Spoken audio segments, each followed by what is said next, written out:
Before we drift away, don't forget to like the video and subscribe for more calming sleep stories. Sweet dreams await. The forest was thick with fog, its mist hanging low to the ground as though the trees themselves were shrouded in secrecy. The path, barely a trail anymore, wound through the dense underbrush, where every step felt like an intrusion into something ancient. For years, no one had dared venture into these woods. The locals whispered of the old lodge, lost to time and memory, its towering structure now barely a shadow beneath the boughs of twisted trees. But tonight, the wind carried a different scent, a lure, as if the forest itself had decided it was time for the lost to return. Ethan had heard the stories, how the lodge had been abandoned, its last occupants vanished without a trace. Still, the curiosity that pulled him forward was stronger than any fear. He had to see it for himself. His lantern flickered weakly in the heavy darkness, casting long, trembling shadows that seemed to move just out of the corner of his eye. With each step, the woods grew quieter, the distant sounds of the world outside fading away. All that remained was the slow, deliberate crunch of his boots on the brittle leaves. He paused for a moment, feeling a sudden unease crawl down his spine. The trees seemed to lean closer, their branches twisting in unnatural shapes, like skeletal hands reaching for him. He shook off the chill and pressed on, determined. After what felt like hours, the fog parted, revealing the silhouette of the lodge. It stood like a monument to decay, its stone walls blackened with age and its windows shattered, as if the building itself had been abandoned in a moment of panic. There was something wrong with the place. The air felt heavier here, as though it held 1,000 untold secrets, each one more dangerous than the last. Ethan took a deep breath and stepped toward the door, unaware that something or someone was watching from within. The door to the lodge groaned on its hinges, reluctant to reveal the darkness within. Ethan hesitated, lantern in hand, casting a shaky light across the threshold. His breath caught in his throat, his instincts screaming at him to turn back, but he forced himself to step forward, crossing the line between the known world and whatever lay beyond. The air inside was thick with dust, thick enough to stir the shadows into strange, restless shapes. The lantern's flicker barely made a dent in the vast darkness of the entry hall. The floorboards creaked beneath his weight as if the house itself were alive, protesting his intrusion. Everything about the lodge felt off, like it was waiting, watching, remembering something, or someone that had been lost here long ago. The walls, once grand and adorned with intricate woodwork, were now warped and twisted, their surfaces scarred by time and neglect. Cobwebs draped from every corner, their fragile threads swaying gently as though stirred by an unseen breeze. Ethan took a slow step forward, his boots echoing too loudly in the silence. The faint scent of decay hung in the air, mingling with the cold, stale atmosphere of the room. He couldn't shake the feeling that the walls were closing in, that the very building had been watching him since his first step into the forest. Something moved in the corner of his vision. He froze, heart thudding against his chest, eyes darting to the shadows. For a moment there was nothing. But then a soft sound, a whisper, broke the silence. Ethan. The name drifted through the air, soft and hollow, as if carried on the breath of the wind itself. He spun, but the source was nowhere to be found. His pulse quickened. There was no one else here. He knew that. Yet the voice was unmistakable, as though someone, or something, knew him. The walls around him seemed to shift, the shadows deepening, stretching. The lodge was alive in a way that felt unnatural, as though it had always been waiting for him to step inside. Ethan's hand gripped the lantern tighter, the light swaying as his fingers trembled. Hello. His voice cracked, breaking the silence like a blade. His throat felt dry, constricted, as though the air itself had become thicker. Another whisper, this time coming from the stairwell that spiraled upward into the darkness. You shouldn't be here. It was a warning, an invitation, or perhaps both. His legs moved of their own accord, the compulsion to climb the stairs stronger than any hesitation. Each step creaked under his weight, the sound echoing in the cavernous, empty space. The higher he climbed, the more the air seemed to grow colder. He could feel it now, a presence in the lodge, a weight that pressed against him from all sides. His mind raced he should turn back. But his feet were already on the second floor, the lantern casting long shadows that twisted unnaturally along the walls. At the top of the stairs, a long hallway stretched out before him, the floorboards cracked and uneven. The doors on either side were closed, their frames cracked and weathered, but there was one that stood ajar at the far end of the hall. It beckoned him, the faintest flicker of light visible through the crack. He moved toward it, his heart pounding harder with every step. As he reached for the door, a sudden chill ran through him, colder than anything he had felt in the forest. The temperature dropped in an instant as if the very air had frozen. When he pushed the door open, it creaked loudly, its sound a sharp contrast to the oppressive silence that had settled over the lodge. The room inside was small, little more than a storage space. Shelves lined the walls, filled with dusty old books and strange, forgotten trinkets. But in the far corner, standing against the wall, was something that sent a cold shiver up his spine. An old mirror, cracked and warped, reflecting nothing but darkness. As Ethan stepped closer, the air seemed to grow even colder. The mirror shimmered in a way that made the hairs on the back of his neck stand on end. Something moved in its reflection, but when he looked over his shoulder, the room was still empty. The whisper came again, this time clearer. "Leave this place." Ethan turned sharply, but there was nothing there. The room felt suffocating now, the walls pressing in, the darkness thick and almost tangible. And then, from the far side of the mirror, something began to emerge. Something dark and indistinct, shifting in the reflection, as though it were trying to step out of the glass itself. Ethan's breath caught in his throat as the shape grew clearer, eyes, cold and lifeless, staring back at him. He stepped back, his heart racing. The temperature plummeted even further, and a low growl echoed from the depths of the lodge. The whispers were no longer words. They were demands, a chorus of voices urging him to leave, to run. But as he turned to flee, the door slammed shut behind him. The lodge was alive, and it was hungry. Ethan's breath came in ragged gasps, his chest rising and falling in desperate, uneven bursts as he stumbled backward, away from the mirror. The cold seeping from it was unbearable, biting into his skin like 1,000 icy needles. His lantern, now little more than a flickering ember in the storm of shadows, cast grotesque shapes on the walls. But he couldn't focus on the shadows anymore. The air itself seemed to twist, to distort, to vibrate with a terrible ancient energy that made his skin crawl. The door, his way out, was shut tight, an impenetrable barrier that had been solid and silent only moments before. His hands trembled as he grabbed the handle and yanked. Nothing. Not even the faintest creak. The cold was unbearable now, more than just a physical chill. It was as though the temperature itself had dropped beyond the realm of natural law, as if the very essence of the lodge had frozen in time. The whispers were louder now, coming from all directions. Their voices were disjointed, overlapping, unintelligible, except for one, the low, throaty growl that seemed to come from the darkened corners of the room. "Leave, before it comes." Ethan's heart pounded violently against his rib cage, each thud louder than the last. The voice, it knew his name. It had known all along.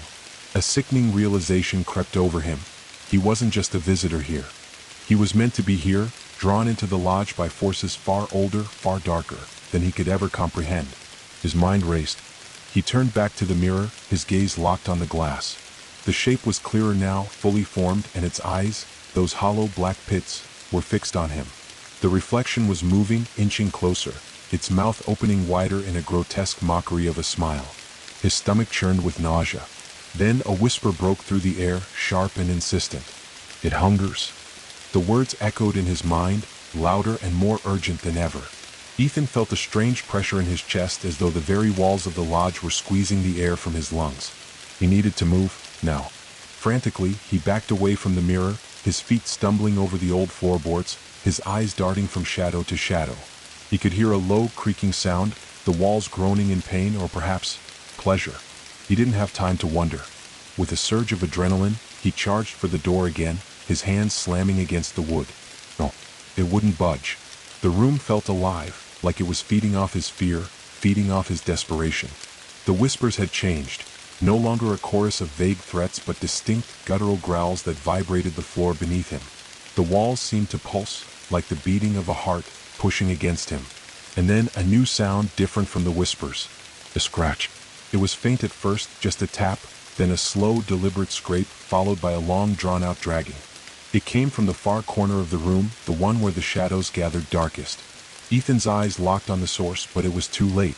Something was moving in the dark, something that didn't belong. His heart stopped. A figure, tall and thin, emerged from the corner, its limbs unnaturally long, its body wrapped in tattered, blackened rags. It had no face, just an expanse of smooth, pale skin stretched taut over its skull, its mouth split open impossibly wide, too wide to be natural. The sound that came from its mouth was like a hissing breeze through cracked glass, and its limbs seemed to stretch unnaturally as it crawled closer.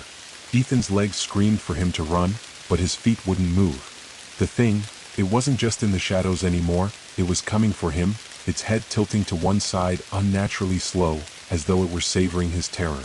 A flicker of light from the lantern caught the creature's face for the briefest moment, a glimpse of its hollow eyes, dark as the void, staring straight into his soul. The command came not through sound, but through thought, a sudden, overwhelming compulsion that tugged at his every fiber.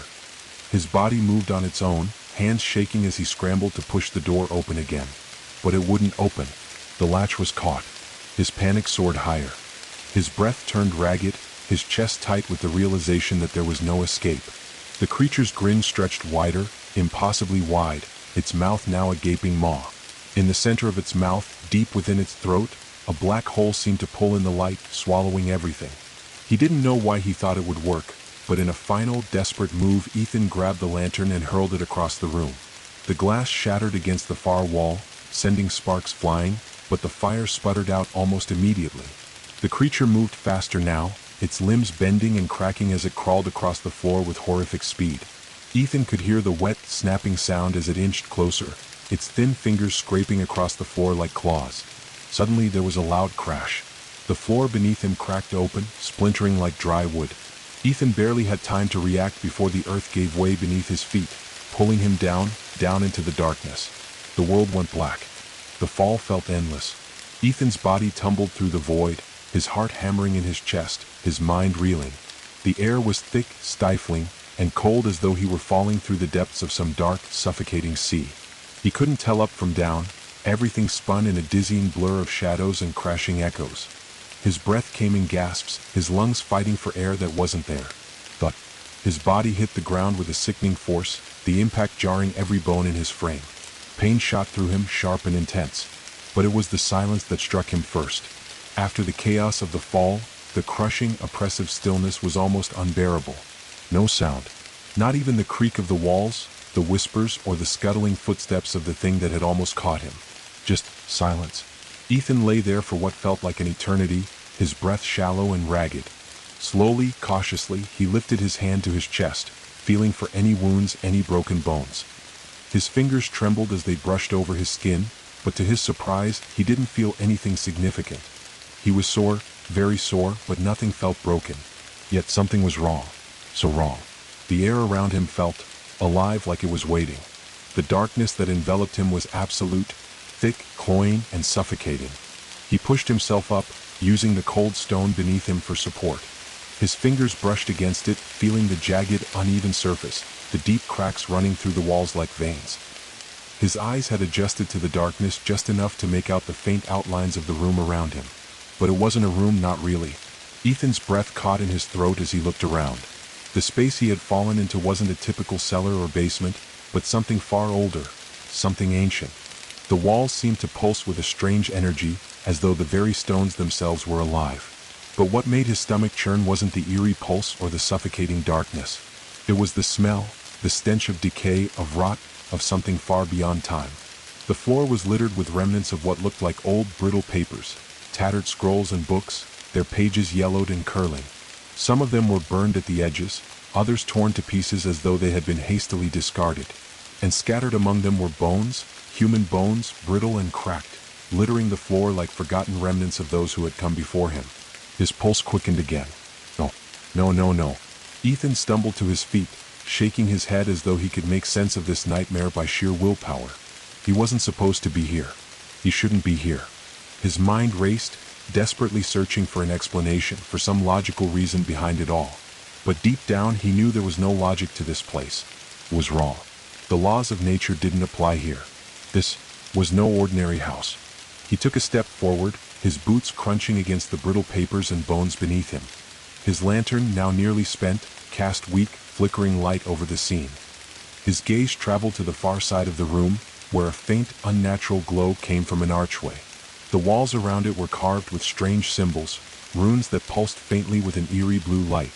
Something was calling him to that archway, urging him forward, even though every instinct screamed for him to turn around and run.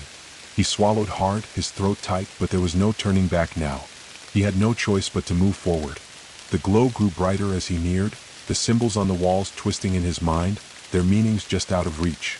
The closer he got, the more oppressive the air became, thick with the weight of something ancient and malevolent. He could almost feel it, a presence in the air pressing down on him, suffocating him. As he reached the archway, he noticed something strange.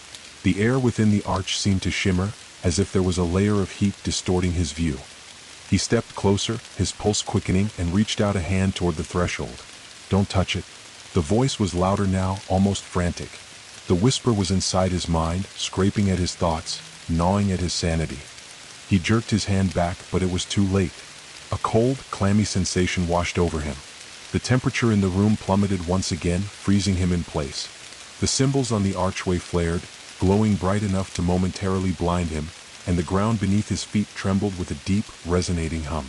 Ethan's heart raced as his surroundings began to blur, the walls of the room warping and shifting as though the very fabric of reality itself was tearing at the seams. Then, with a deafening crack, the world tilted. Ethan was thrown forward, his body slamming into the ground, but this time, there was no cold stone beneath him. The air was thick, almost liquid, and the ground was soft, like wet earth. His chest heaved with panic as he looked around, blinking in the dim light. But this wasn't the room he had fallen into. The place he now found himself in was bigger, more open, but the space was wrong. There was no clear definition of sky or earth. It felt like he was standing in the middle of some vast, ancient cavern, the walls stretching far above him until they were lost in shadow. Far off, he could hear the sound of something moving. Something large, scraping against the earth, dragging itself closer. The air here was alive, thick with a presence that made every instinct in Ethan's body scream at him to flee. But there was no escaping now. The whispers had returned, louder than before, more urgent. The voice, that voice, was now clear not just in his mind but all around him. "You shouldn't have come here." The words vibrated through his very bones. And then, through the darkness, something massive, monstrous, and ancient stepped forward from the shadows. Its eyes glowed red, and it was coming for him. The massive creature loomed in the distance, its shape barely discernible in the oppressive darkness that surrounded him. Ethan's pulse thundered in his ears as his eyes locked onto the pair of glowing red orbs. They gleamed like coals in a fire, burning through the shadow with an intensity that made his skin crawl. It was enormous, impossibly so, its hulking form casting a long dark shadow over the strange landscape that stretched around him. The air grew even thicker, heavier with each passing second, pressing down on him, making it harder to breathe. His chest tightened, his throat burning with the taste of cold metal. His heart raced, every instinct in him screaming to run, to escape the thing that was moving toward him with terrifying deliberation. But his legs refused to move. It was as though the very ground beneath him was alive, holding him in place, locking him in an unseen grip that kept him rooted to the spot.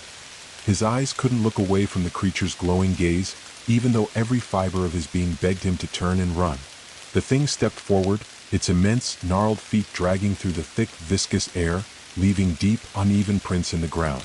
The sound was slow, like the echo of a distant storm, but it was getting louder, closer, each step vibrating through the earth and resonating in Ethan's chest. The creature's body was a mass of shifting, shadowy forms, its shape flickering like a mirage. It didn't move like anything natural. Its movements were jerky and unnatural, like it wasn't quite tethered to the space it occupied. As it drew nearer, the full extent of its grotesque form became clearer. Its body was covered in dark, rotting flesh, mottled with deep, raw patches where the skin had peeled away, revealing raw, pulsing muscle beneath. The air around it was charged with a sickening stench, a pungent mix of decay and something far worse, something ancient, cursed.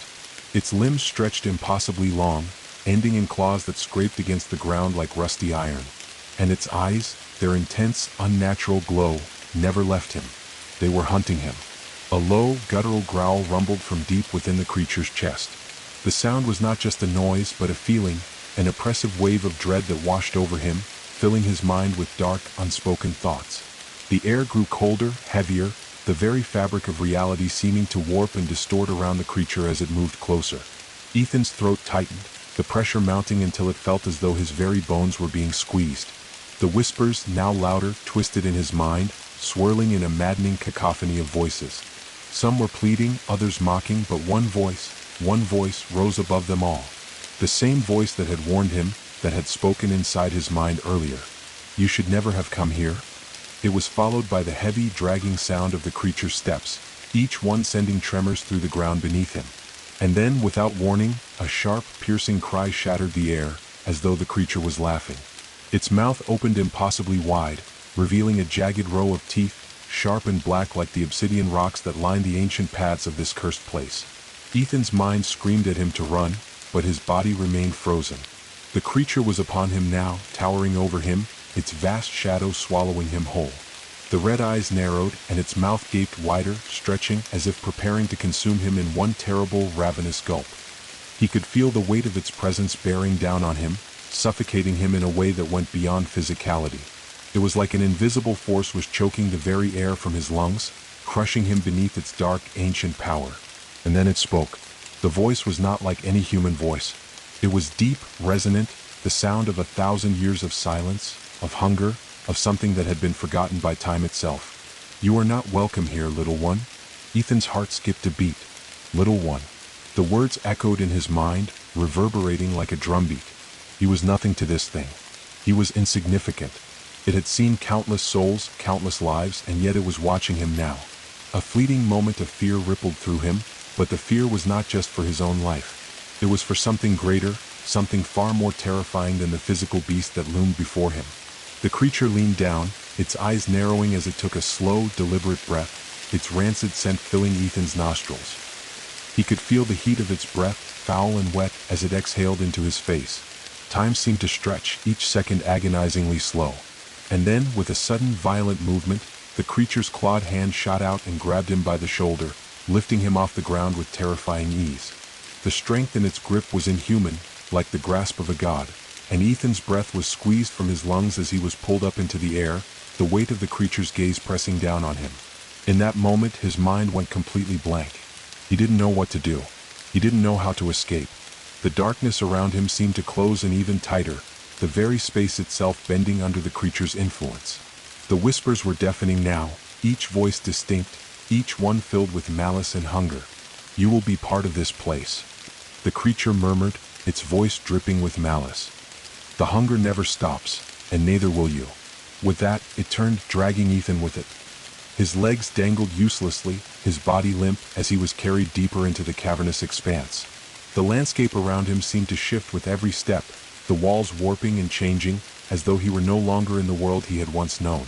The further they went, the darker it became. The stench of decay thickened, the air colder, more oppressive. And in the distance, faint but unmistakable, Ethan could hear a sound. It was a low, groaning hum, an ancient song, perhaps, or a warning. He couldn't tell. All he could focus on was the creature's grip, its crushing hold, and the terrible certainty that there was no escape from this place. The creature's grip tightened, the claws digging into Ethan's shoulder with such force that he felt as if the bones were about to snap.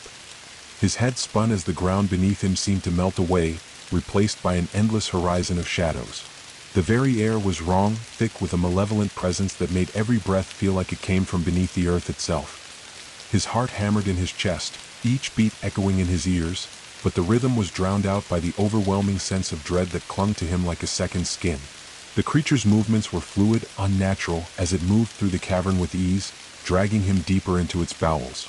With each step it took, the walls of the cavern seemed to shift, stretching out and folding in on themselves, as though the very fabric of space itself was bending to the will of this ancient, monstrous thing. The air around them seemed to hum with a dark energy, a pulse, almost like a heartbeat, resonating deep in the ground. It was a sound that seemed to come from the depths of time, from a place older than the stars themselves.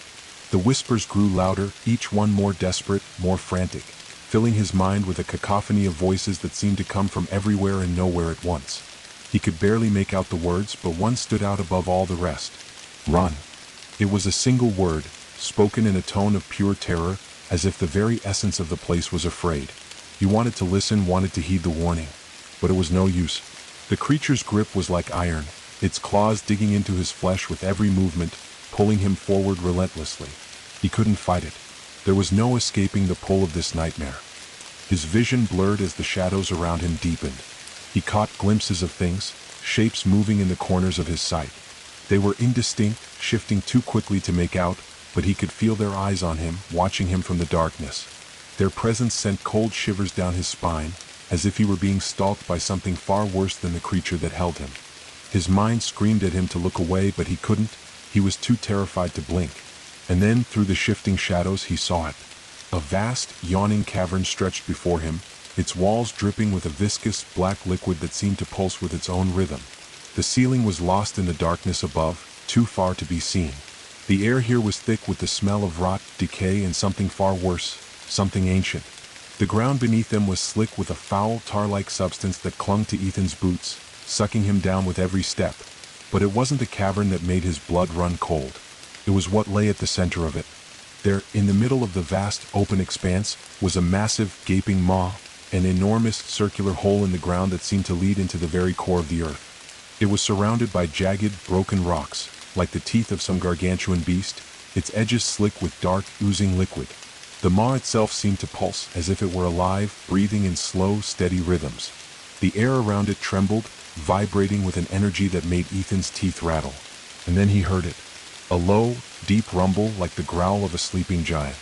The creature holding him paused at the edge of the maw, its claws tightening around his shoulder as it tilted its head, as if savoring the moment. The whispers in Ethan's mind grew louder, more desperate. No, please. He wanted to scream, but the words caught in his throat. The creature was too strong, its grip unyielding. The very weight of its presence felt as though it were crushing his spirit, dragging him into the abyss with every passing second. He could feel his body growing weaker, the coldness of the cavern seeping into his bones, draining him of everything. With a sudden, violent movement, the creature threw him forward. Ethan hit the ground hard, his body sliding across the slick stone, the tar-like substance coating his clothes, his hands. He scrambled to push himself up, but the ground was too slippery, and his limbs felt heavy, as though the very air around him was holding him down. He could hear the creature's footsteps retreating behind him, the sound of its claws scraping against the stone fading into the distance.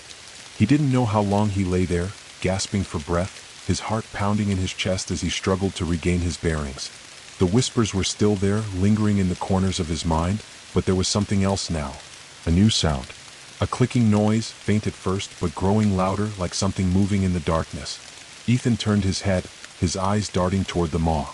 The edge of the abyss seemed to shift, as though something was rising from it. He couldn't see it clearly, but he could feel it. Something was moving toward him. A low, hissing sound filled the air, and then a shape began to emerge from the depths of the maw. It was huge, far larger than anything he had imagined. Its body was sleek and black, its skin covered in scales that shimmered in the dim light of the cavern. It moved slowly, methodically, its many legs clicking against the stone with a sickening rhythm. Its eyes, hundreds of them, glowed with a faint, pale light, each one seeming to stare directly at him, locking onto him with an intelligence that was far too familiar. The whispers grew louder. It moved closer. Ethan's heart nearly stopped as the creature's massive form inched closer, its eyes following his every movement. The clicking of its legs grew faster, more frantic. He could hear its breath now, slow and steady, as if savoring the moment before it fed. It was hungry. Ethan pushed himself up with all his remaining strength, his body screaming in protest, and stumbled toward the wall, his hands scraping across the rough stone for any kind of leverage. His fingers brushed against something, a jagged rock, sharp and cold, and he grasped it desperately, trying to pull himself up. But the creature was too close now. It was almost upon him. The air hummed with a deep, unsettling energy, and the creature let out a low, guttural growl, its many eyes narrowing as it prepared to pounce. No escape. The thought hit him like a brick to the chest. This was it. There was no way out. Unless... His mind raced, frantic, searching for any shred of hope, any last-ditch effort to survive. And then he remembered something. The archway. The glowing symbols.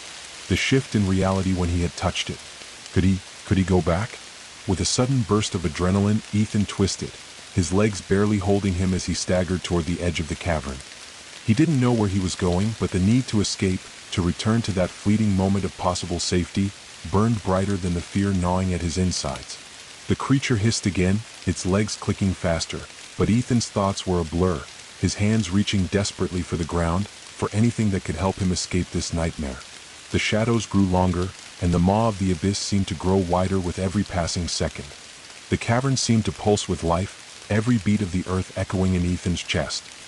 His hands trembled as they grasped at the jagged rock face, the sharp edges cutting into his palms as he tried to pull himself toward the distant glow of the archway. His heart hammered against his ribs, drowning out all other sound as his feet slipped on the slick stone floor, desperate for purchase. The creature's clicking legs echoed through the cavern like the ticking of a clock, each step a reminder of the death creeping ever closer. Ethan's breath came in short, ragged gasps, his body screaming for relief, but there was no time. His mind raced, and the whispers in his head screamed louder, more frantic, urging him to run, to escape, to survive. But he wasn't sure there was any escape anymore. The realization hit him like a punch to the gut. He wasn't just being hunted by a monster. He was being pulled into something much darker, something far beyond his understanding. This place, this realm, it wasn't just a physical space. It was alive, twisted by an ancient malevolence that fed off his fear, feeding off his very soul. The glow from the archway was faint now, flickering like the last embers of a dying fire, but it was still there. A lifeline. A thread of hope. Ethan's hands shook violently as he reached the arch, his fingers brushing against the symbols etched into the stone. The air around him felt thicker here, as if it were heavy with the weight of centuries of lost souls. The runes pulsed in time with the creature's growl, vibrating deep in the pit of his stomach. His thoughts were a blur, his mind scrambling to understand what had happened, how the arch had worked before. Had it been real? There was no time to question it now. He reached out with trembling fingers and touched the stone. The moment his skin made contact with the glowing runes, a surge of power shot through his body. The air around him seemed to shudder, and the ground beneath him trembled, as though the very earth was about to collapse.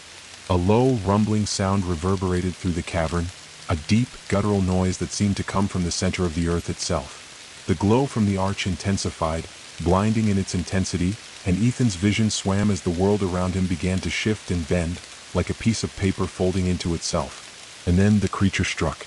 A scream tore from his throat as its massive claws closed in on him, raking across his back and shoulders.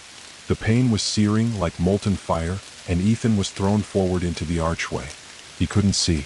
He couldn't think. Everything was spinning, a dizzying whirl of shadow and light. The arch, it shifted. The light flared brighter, and then, nothing. Ethan gasped. The air hit him like a tidal wave, cold and thin, rushing into his lungs, forcing the remnants of fear from his mind. His eyes snapped open, but all he saw was blackness. The deep, suffocating dark.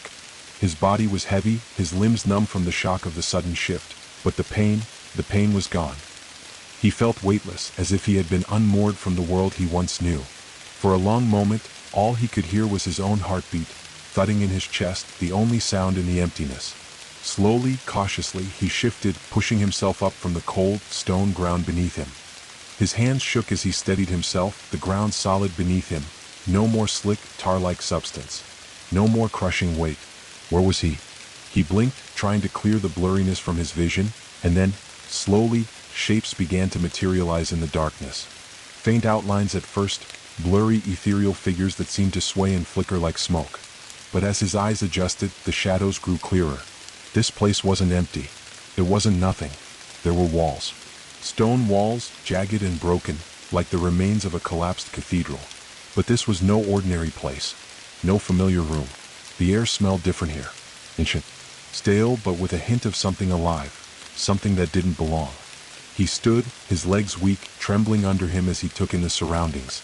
The place was vast, far more vast than the cavern he had just escaped. The walls seemed to stretch endlessly into the distance, their surfaces cracked and worn by time, by an age that felt immeasurable.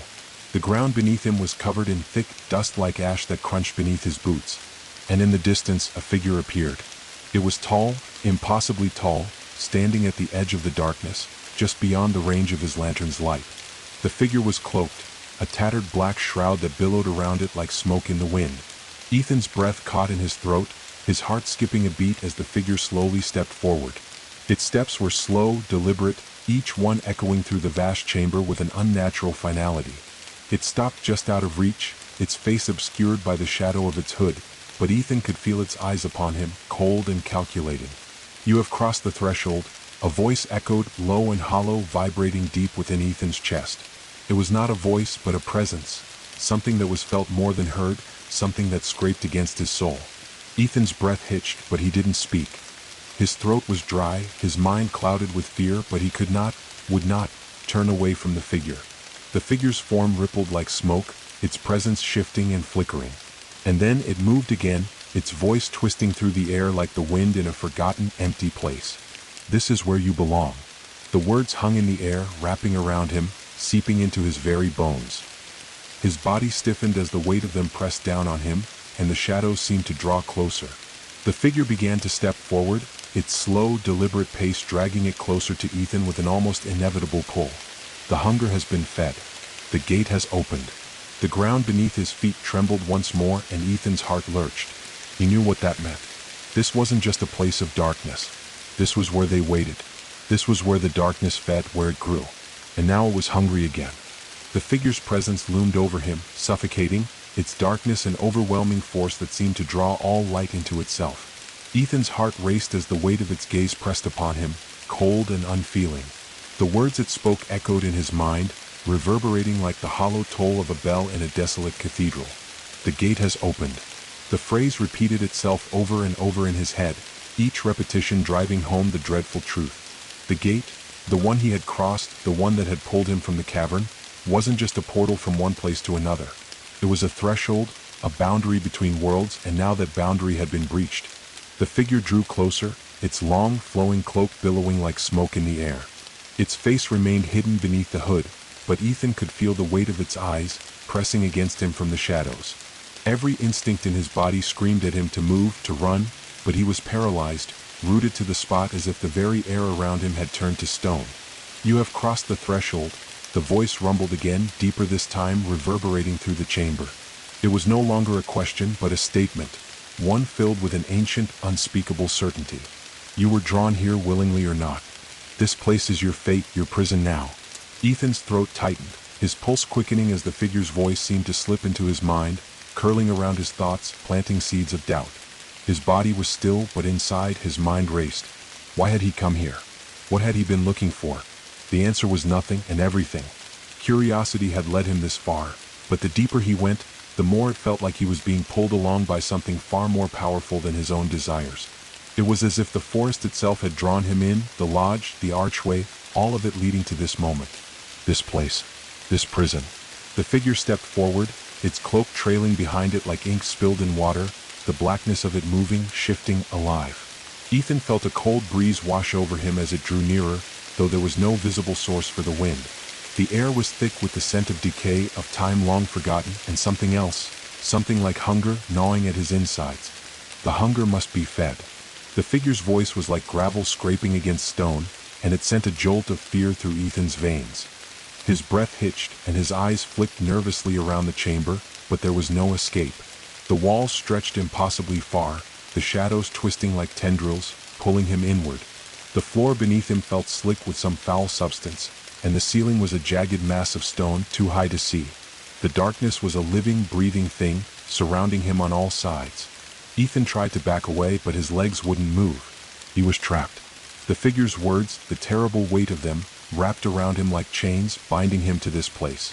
"You are not the first to come." Ethan's heart skipped a beat as the figure spoke again. The words felt like a confession, a truth too heavy to bear. His mind reeled with the implications of that statement. He wasn't the first. He wasn't the first to stumble into this forsaken place, to cross the threshold of the gate. His eyes darted nervously to the shadows, and for a moment he thought he saw something moving in the dark. A flicker like the glint of eyes, a shape too quick to identify. The whispers, those maddening voices, grew louder again, but this time they were different. They were not just warnings, they were pleas, desperate cries for help.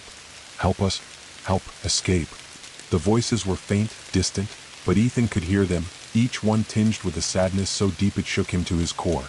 The figure's cold, unfeeling voice shattered his thoughts. The hunger is never satisfied. It wasn't just hunger. It was thirst. A longing that had existed for eons, a thirst for souls, for energy, for life itself. And Ethan was standing at the heart of it, at the source of it all. This place, the one he had wandered into so unknowingly, was not just some forgotten corner of the world. It was a temple, a feeding ground for something ancient and unspeakable. Suddenly, the figure reached up with one long, slender hand, its fingers like gnarled branches, and tugged back its hood. Ethan recoiled, his stomach churning, but he couldn't look away. His eyes widened in horror. The figure's face was not human, not at all. It was raw. Its skin was pale, stretched tight over bone, with veins running underneath like dark rivers of ink. Its eyes were sunken in black, endless pits of shadow, but inside them swirled a faint, shimmering glow, like stars trapped in the night sky.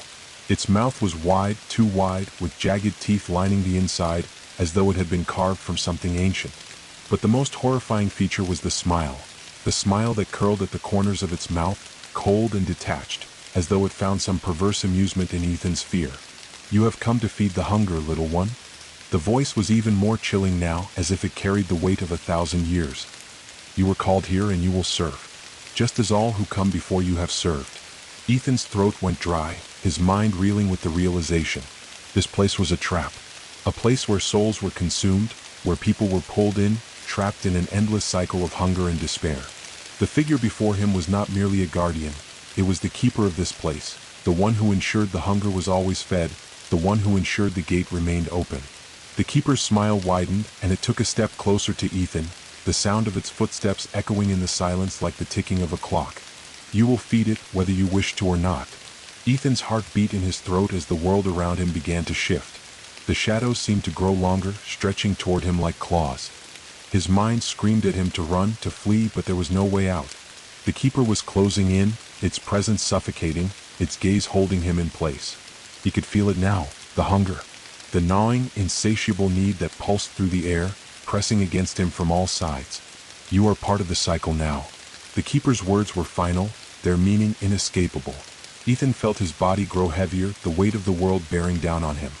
His limbs grew numb, his vision blurred, and in that moment, it felt as if time itself had stopped. And then the shadows closed in around him. The darkness pressed in on Ethan, suffocating, clinging to him like a living thing.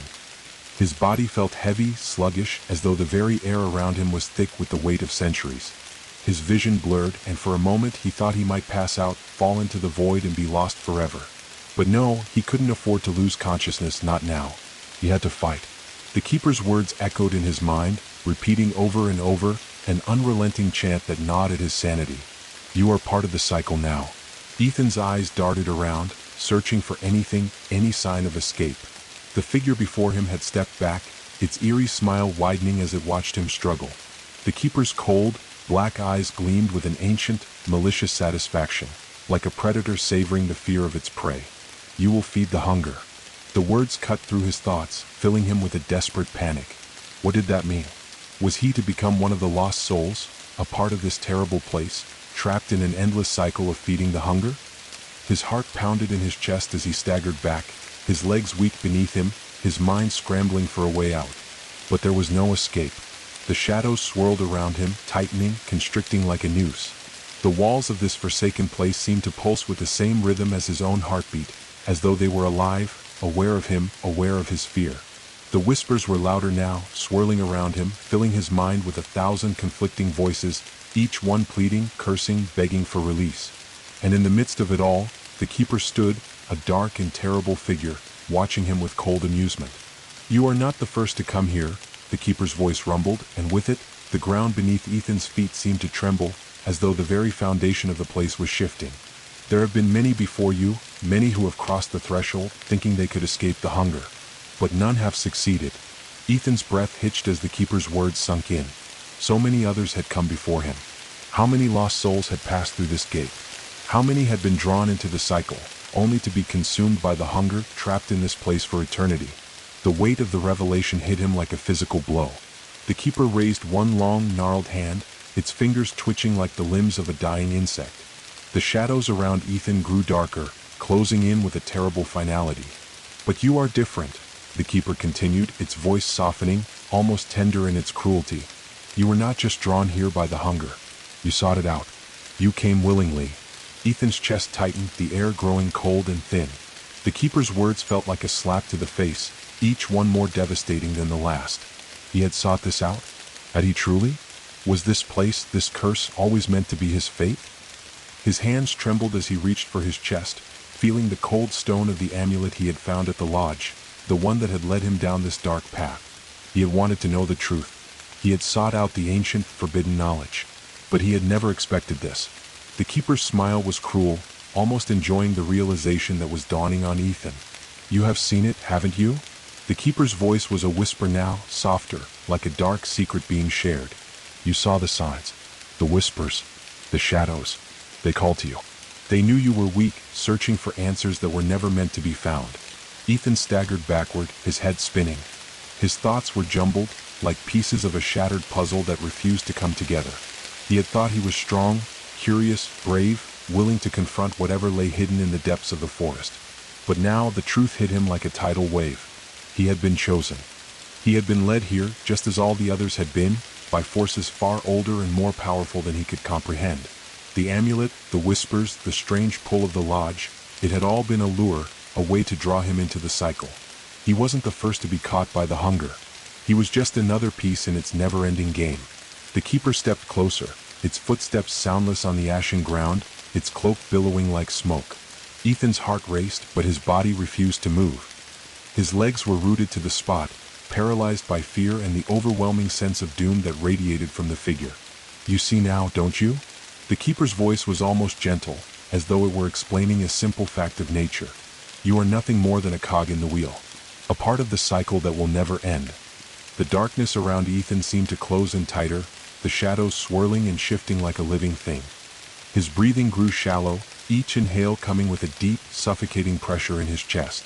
He could feel the hunger now deep inside him, clawing at his insides. It was like a cold, gnawing emptiness, a void that could never be filled. His mind screamed for escape, for release, but there was no way out. The hunger must always be fed. The keeper's words cut through the silence again, thick with the weight of inevitability. "And you will feed it just as the others have." Ethan's pulse thundered in his ears. He felt his knees buckling, his strength failing him, but there was no time to fall. The keeper's hand shot out, its long, twisted fingers wrapping around his wrist with a strength that felt like iron. The cold, clammy skin of the creature sent a wave of revulsion through him, and he tried to pull away, but it was no use. The keeper was too strong. The shadows around them seemed to boil, rising like smoke, thick and oppressive. The air grew colder, and Ethan felt the darkness creeping into his lungs, into his very soul. "You cannot escape," the keeper whispered, its voice now a low, soothing hum. "The gate is open. The cycle has begun." The world around him seemed to warp and bend. The shadows reached out toward him, curling around his body like tendrils, pulling him inward. The hunger, it was everywhere inside of him, filling the space around him, filling everything. And then, just as Ethan's vision began to fade, he heard a sound. A distant crack. And with it, a sudden burst of light. The distant crack was faint, almost inaudible, but it cut through the thick darkness like a flash of lightning in a storm. Ethan's vision blurred and swirled as the shadows tightened around him, squeezing the life from his lungs, filling his mouth with the taste of cold, damp earth. His chest heaved with shallow breaths, each inhale feeling like a battle against the suffocating pressure. The hunger was inside him now, gnawing at his soul, pulling him toward the abyss. But that crack, it was something else. Ethan's mind, in its desperate, panic-fueled state, grasped at it. The cycle, the keeper's whispers, the deep, oppressive darkness, it all felt like a relentless force, a weight he could not bear. But that sound, the crack, it was different. It wasn't the deep hum of the keeper's voice or the shrill whispers that filled the air. It was something breaking. His heart skipped a beat as a surge of adrenaline cut through the fog of fear. His vision sharpened just enough to make out the faintest flicker of light, like a crack in the sky above a storm.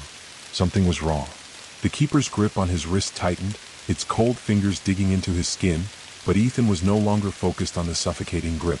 He was focused on that sound, on the light. With all his remaining strength, Ethan twisted in the keeper's grasp, his body feeling heavy, sluggish, but he fought it. The keeper hissed, its voice a low, menacing growl, but Ethan barely heard it now. The light, the crack, was growing, shifting in his peripheral vision. His body screamed with exhaustion, his mind fogged with the weight of despair, but he pushed. "You cannot escape. You are already bound to this place, to the cycle." The keeper's voice was like ice, cold and unyielding. It spoke the truth, a truth that had haunted Ethan since the moment he had stepped into the forest. But something was changing. Ethan's fingers twitched, desperate, instinctive, and then he felt it. The crack in the darkness was widening. Not just in his mind, but in the fabric of the very place he stood. His eyes snapped to it. The archway, the one that had once called to him in the lodge, was beginning to appear again, just a flicker at first, but unmistakable. The same runes that had glowed on the stone in the cavern were now faintly illuminating the shadows, carving a thin line of light through the overwhelming dark.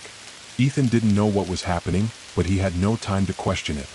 The keeper was still gripping his wrist with an unrelenting force, its smile widening as it leaned closer, its breath hot and rancid against his ear.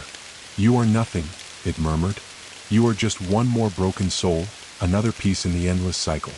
Your strength will not save you." Ethan's mind raced. This was it. This was the moment.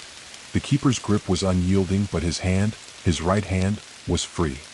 His fingers were trembling, but he reached out, pulled himself forward toward the flickering light. The crack in the darkness was growing larger, the symbols on the archway glowing brighter with every passing second. But the keeper wasn't going to let him go easily. With a swift motion, it slammed Ethan back against the stone wall, the impact knocking the breath from his lungs. The keeper's form loomed over him, its eyes burning with a dark, malevolent hunger. "Do you think you can stop this?" The keeper's voice was almost a sneer now. "There is no going back. The cycle has claimed you. You are mine now." The shadows shifted again, thickening around Ethan, binding him in place, but something inside him, something fierce, refused to let go.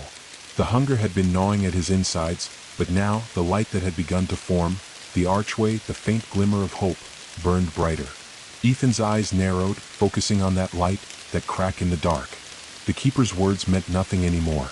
The hunger didn't control him, not completely. He could feel it deep inside, but he could also feel the pull of something stronger. The flicker of hope that had driven him to this cursed place, the one that had kept him searching for answers, for truth, was still alive.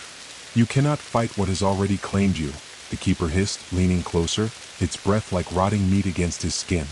"You cannot escape what has already bound you." Ethan's heart hammered in his chest, but now it wasn't out of fear. It was out of defiance. "I'm not done," he whispered, his voice hoarse but determined. "I'm not done fighting." With every ounce of strength left in him, he twisted his body, his hand reaching once again for the light, for the runes that glowed like a beacon in the overwhelming dark. His fingers brushed against the stone, and in that instant, something shattered. The crack in the dark expanded violently, the air around them shuddering, as though the very fabric of this twisted reality had torn. The keeper's expression twisted in shock, its face flickering like a dying flame as the shadows around them warbled, distorting, trying to cling to him. And then, with a deafening roar, the air around Ethan split wide open. Light, blinding white light, burst from the archway, filling the entire cavern. The keeper screamed, a sound like nails on glass as the shadows recoiled, pulled back by an unseen force. Ethan felt himself yanked forward, his body weightless, dragged by the power of the light, his every nerve screaming in pain as the darkness tried to cling to him, tried to hold him back. But the light was stronger. It surged, crashing over him like a tidal wave, and in an instant, everything shifted. The pressure on his chest lifted. The shadows retreated. The hunger, the gnawing, consuming hunger, was gone. Ethan gasped for air, his chest heaving as the world around him slowly came into focus. The familiar rustling of the trees, the cool wind against his skin. He was back. He was outside. The air was crisp, the scent of pine and damp earth filling his lungs. The distant howl of the wind sounded almost like a call, a warning. He was lying on the forest floor. The light, the gate, was gone. For a long moment, Ethan remained still, his mind racing, trying to comprehend what had just happened. The keeper, the hunger, the darkness. They felt like distant memories now, like a nightmare he had just woken from. He turned his head, his body aching with the remnants of the pain, but his heart was light. He was free. Or was he? His hand instinctively went to his chest, where the amulet he had found earlier still hung. The symbols on its surface were faint, almost invisible in the moonlight, but as he ran his fingers over it, they began to glow again, faintly at first, but unmistakably. And then a whisper echoed in the wind. "This is not the end." Ethan's pulse quickened as the whisper lingered in the air, a haunting presence that refused to fade. "This is not the end." The words seemed to wrap around his mind, curling through his thoughts like smoke, choking out any sense of relief he might have felt. His fingers tightened around the amulet, the symbols glowing faintly beneath his touch, as though responding to the whisper that had come with the wind.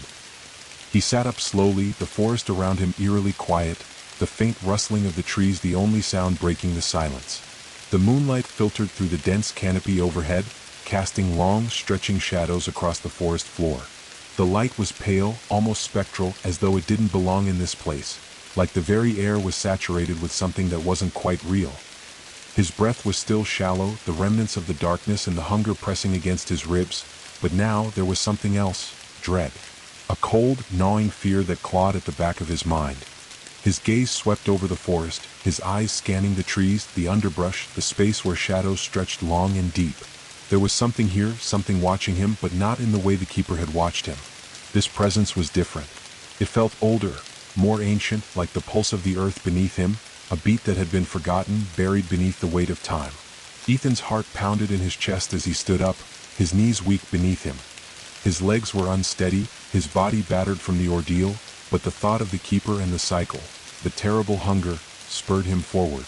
He couldn't just stand still. He needed answers. Where am I?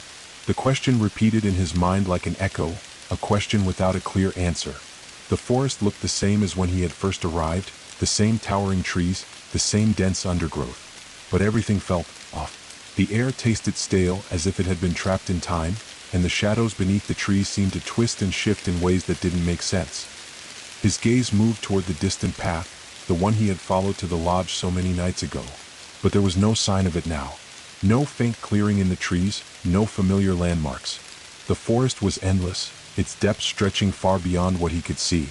It was as if the place itself had changed while he was lost in the cycle. Was it all just a dream? He wished for a moment that it had been. But he knew better. The weight of the amulet around his neck, the remnants of the keeper's grip on his wrist, the memory of the light and the hunger, these things were real. The gate, the symbols, they were still here, and whatever had pulled him through them had left its mark. Ethan swallowed hard, his throat dry. The whisper had been clear, but what did it mean? This is not the end. It felt like a warning. A promise that something else, something worse, was waiting for him just beyond the veil of the familiar. The keeper was gone, but the force that had summoned him here, that had drawn him into the darkness, was far from over. His eyes wandered once more to the trees, and in the distance, barely visible through the thick branches, he saw a flash of movement. A figure, dark, indistinct, darted between the trunks. His breath caught in his throat, and he froze, heart thundering in his chest. It was too fast to be human, too fluid to be any creature he recognized. It was like a shadow, flickering in and out of existence, vanishing into the undergrowth before he could fully focus on it. The hairs on the back of his neck stood on end, and he instinctively took a step back, his heart racing again. He wasn't alone. Without thinking, Ethan started to move toward the spot where he'd seen the figure. His legs trembled beneath him, but he pressed on, the soft earth crunching beneath his boots. His mind raced with questions, each one more urgent than the last. What was that? Had it seen him? Was it another trap? Or was it something more sinister, another part of the cycle, a new predator drawn to his presence? The forest felt alive now, the air heavy with an oppressive silence. The shadows shifted unnaturally, twisting in ways they shouldn't. Ethan's breath came in shallow gasps as he approached the spot, the amulet pulsing against his chest like a warning. His eyes darted from side to side, searching for any sign of the figure, but there was nothing. And then, from somewhere deep within the forest, came a sound. A low, haunting whistle. It was soft at first, but it carried on the wind, cutting through the stillness. Ethan's heart skipped a beat, and he froze. The whistle wasn't human. It was too eerie, too unearthly, like a call from the very depths of the forest. It was a sound that spoke of something ancient, something older than the trees themselves. The whistle came again, this time louder, sharper. It was close, too close. Ethan's pulse quickened, and he turned to face the direction of the sound. His mind screamed at him to run, but his legs felt like they were frozen in place. The trees seemed to part just ahead, revealing a small clearing. In the center of the clearing stood a stone structure, half buried in the earth, vines creeping up its sides. It was ancient, a crumbling ruin that had long been forgotten by time. The architecture was unlike anything Ethan had seen before, intricate and alien, with strange symbols carved into the stone. The air around it seemed to pulse with an unnatural energy, a dark force that made his skin crawl. The whistle came again, and this time Ethan couldn't ignore it. He had to know what was making that sound. His legs carried him forward, despite his fear, the ground growing softer beneath his boots as he moved closer to the ruin. The air grew colder the nearer he got, and the strange symbols on the stone seemed to glow faintly in the dark, like the remnants of some long-dead magic. His heart beat faster with every step, his every instinct telling him to turn back, but he couldn't. He had to understand. He had to know what was happening. When he finally stepped into the clearing, the first thing he noticed was the silence. The whistle had stopped, replaced by a deep, almost imperceptible hum that seemed to resonate from the stones themselves. The ruin was no longer just a structure. It was alive, pulsing with energy. The symbols carved into the stone glowed brighter now, flickering with a strange, unnatural light. And then Ethan saw it. In the center of the ruin, half obscured by the overgrown vines and moss, was a pedestal, a stone altar worn by time but still standing. Atop it, nestled among the debris, was an object, small, round, and glimmering faintly in the dim light. It was another amulet. The same symbols, the same faint glow. Ethan's heart stopped. This amulet, this was the source. This was what had called to him, what had drawn him into the forest, into the lodge. His hand instinctively reached for it, but something in the air around him shifted. The darkness returned. Ethan's fingers hovered just above the second amulet, but as he reached for it, an intense shiver ran down his spine. The air around him seemed to grow thicker, as though the very atmosphere was being sucked into the heart of the ruin. The humming from the stones grew louder, vibrating through his body, and the ground beneath his feet seemed to tremble in response. His heart pounded, every muscle screaming at him to turn back, but his hand was drawn forward by an invisible force, an undeniable pull. He couldn't explain it, but something told him that this amulet was connected to everything. The cycle, the keeper, the hunger. It was a key, and in that moment Ethan felt an overwhelming sense that his fate was tied to it, tied to this place. The whispers from the shadows in his mind flared again, louder now, as if urging him to take it. The amulet was a part of him, a part of the cycle he had been pulled into. Ethan's breath hitched as his hand made contact with the cold, smooth surface of the amulet. A jolt of energy shot through his arm, a pulse of raw power that seemed to crackle in the air around him. The symbols on the amulet glowed brighter, the intricate carvings shifting beneath his fingers. He could feel the energy vibrating through his body like it was alive, like it was waiting for something, waiting for him. The ground beneath him shuddered, and for a brief moment, Ethan felt as though the entire forest was holding its breath. The wind stilled, the rustling of the leaves ceasing as if the trees themselves had fallen silent, watching him. Then the world shifted. The light from the amulet flared, bathing the ruin in a blinding glow, and for a heartbeat, everything around Ethan dissolved into a kaleidoscope of colors and shapes.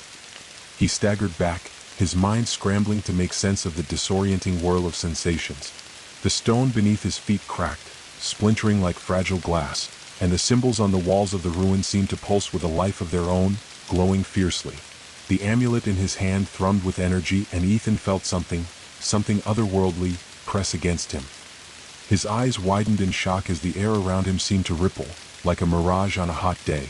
The ground cracked beneath him, the very earth splitting as the ruin began to shift, its structure bending and twisting as though it were alive. And then a voice, a whisper, drifted through the air, soft at first, then growing louder with each passing second. "You were chosen, child." Ethan's breath caught in his throat. He knew that voice, he had heard it before. The keeper's voice. The voice of the hunger. But this was different, distant, reverberating from somewhere beyond the physical realm. "You think you have escaped, but the cycle cannot be broken so easily." The whisper turned cold, full of malice, echoing from every direction, filling the air around him with a sense of dread. "You are bound here, and nothing will release you from this place." Ethan's body froze, his hands still clutching the amulet. The whisper was growing louder, more insistent, as though it were coming from inside his mind. His pulse raced, his hands clammy with sweat as he struggled to pull away from the growing force. "The amulet has chosen you." The voice was clearer now, more distinct, and Ethan could feel the weight of it pressing on his chest, suffocating him. "You will feed the hunger. You will feed the forest. You will feed the heart." Suddenly, the world around him shifted again. The ground cracked open beneath his feet, and the forest seemed to melt away into a vast, cavernous space. The air grew colder, thicker, and the sky above darkened to a deep, inky black. The stars disappeared, swallowed by the shadows. The forest had vanished, replaced by something darker, older, a void that stretched endlessly in every direction. Ethan's breath caught in his throat as he stood at the edge of a chasm, the blackness yawning before him like an abyss. The ruins had dissolved, replaced by a vast, dark expanse. There were no trees, no sky, no earth, only endless shadow, a void that seemed to consume everything. And in the center of the void, just within reach of his outstretched hand, was the heart of the forest. It was a mass of blackened roots, gnarled and twisted, pulsing with a dark, sickly glow. The heart throbbed with power, the energy radiating from it like a beacon, beckoning him closer. Ethan's body moved of its own accord, his hand still holding the amulet as he took a step forward.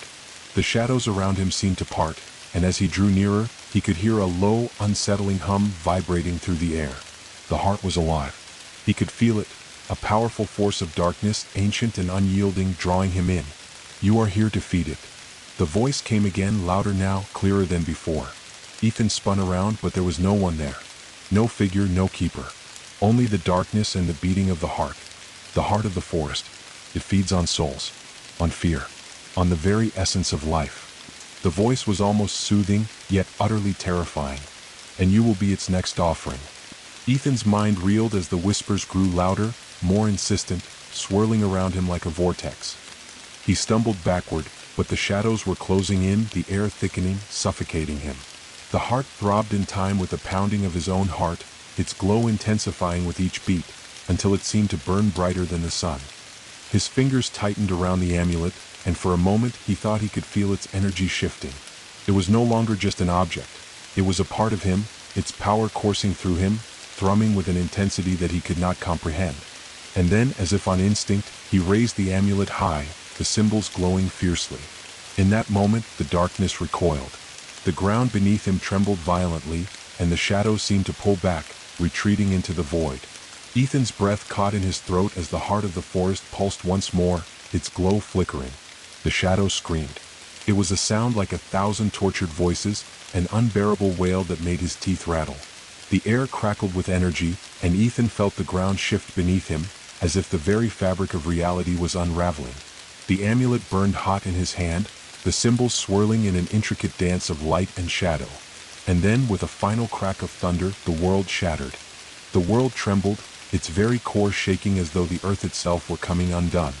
Ethan's vision blurred as the violent cracks in reality seemed to shatter everything around him.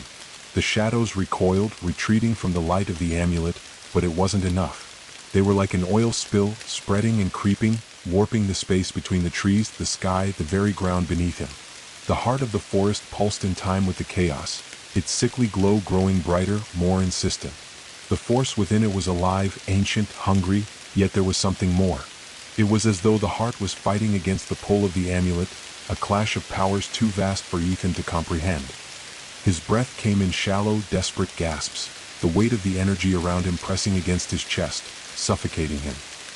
His fingers clenched tighter around the amulet, its power surging through him, syncing with the beating of his heart, thrumming with the rhythm of something much older than himself. It was overwhelming, dizzying, but there was a faint glimmer of clarity in the chaos. Something else was trying to break through, something buried beneath the layers of shadow and despair.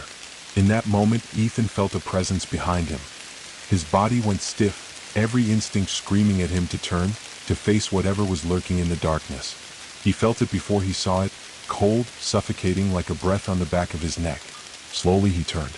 Emerging from the shadow of the forest, a figure stepped into the dim light, its form long and twisted, like a shadow-given shape. Its body was gaunt, skeletal, but there was a raw energy surrounding it, an unnatural power that made the air hum with tension. It wasn't the keeper. It wasn't anything Ethan had seen before. The figure stood tall, its eyes two glowing, hollow pits of darkness, staring into Ethan with a depth that felt endless. Its mouth curled into a thin, cruel smile, but its features remained blurred, shifting, almost as though it were made of the very shadows themselves. "You shouldn't have come back." The voice echoed through the air, low and guttural, like the rumble of distant thunder. It was a voice unlike the keeper's, but it was filled with the same malevolent hunger, the same force that had led Ethan into this cursed place. "You are bound to the forest. You will never escape." Ethan's chest tightened as the figure stepped forward, its form phasing in and out of the shadows, its movements fluid and disjointed. His heart pounded in his chest, and for a brief moment, he thought he might crumble beneath the weight of the dark presence. The energy from the amulet flared, and he held it up before him, instinctively trying to push back the darkness. But the figure laughed, soft, almost cruel.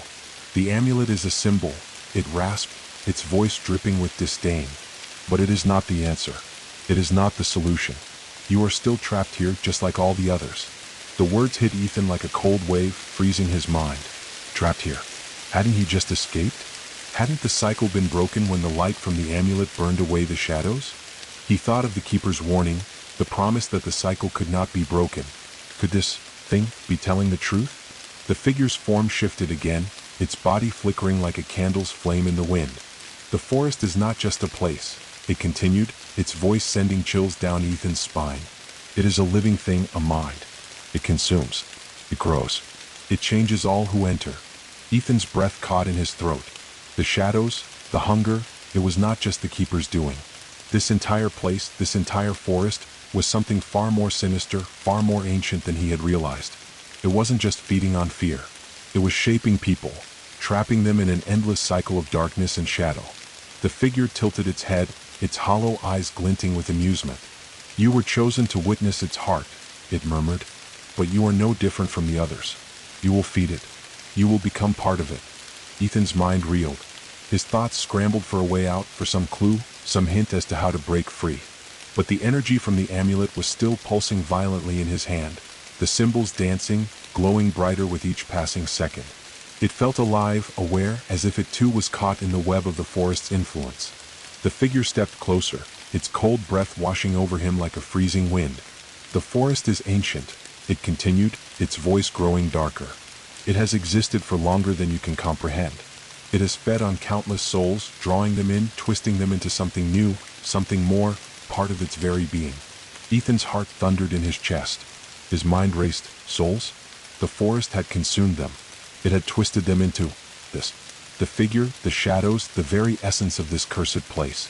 It was all part of the same cycle, one that had been feeding on fear, on life, for untold centuries. The amulet's energy surged again, stronger this time, as if pushing back against the figure's presence.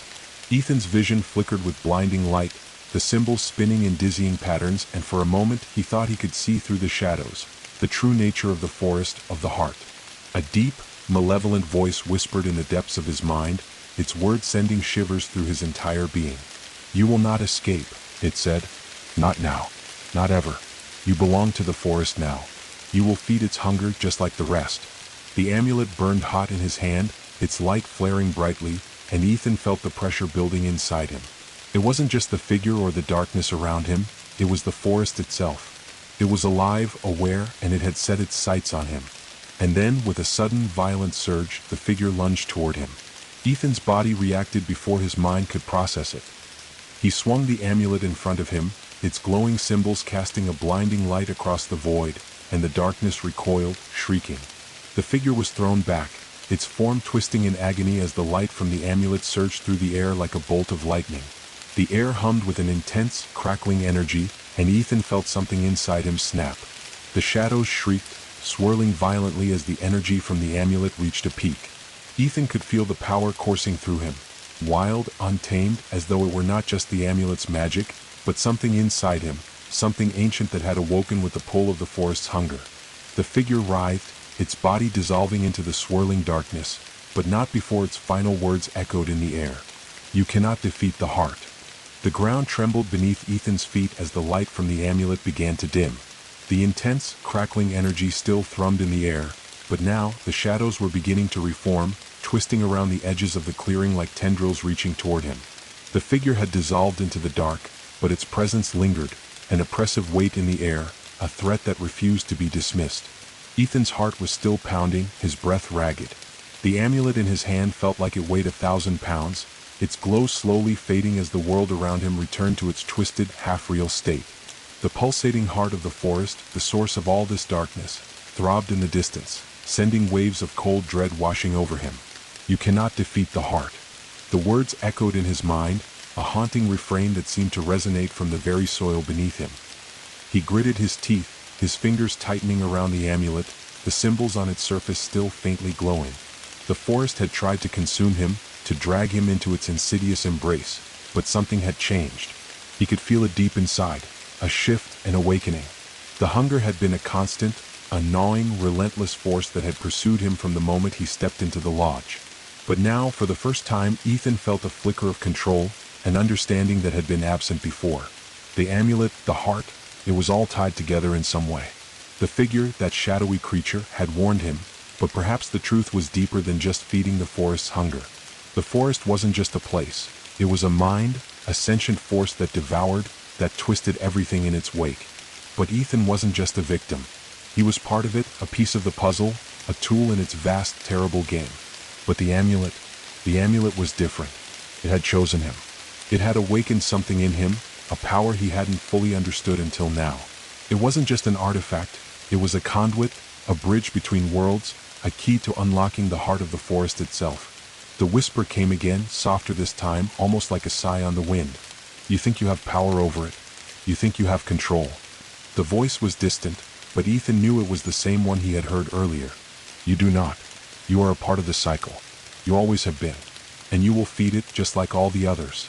Ethan's eyes narrowed. He was done listening to the voice, done listening to the forest lies.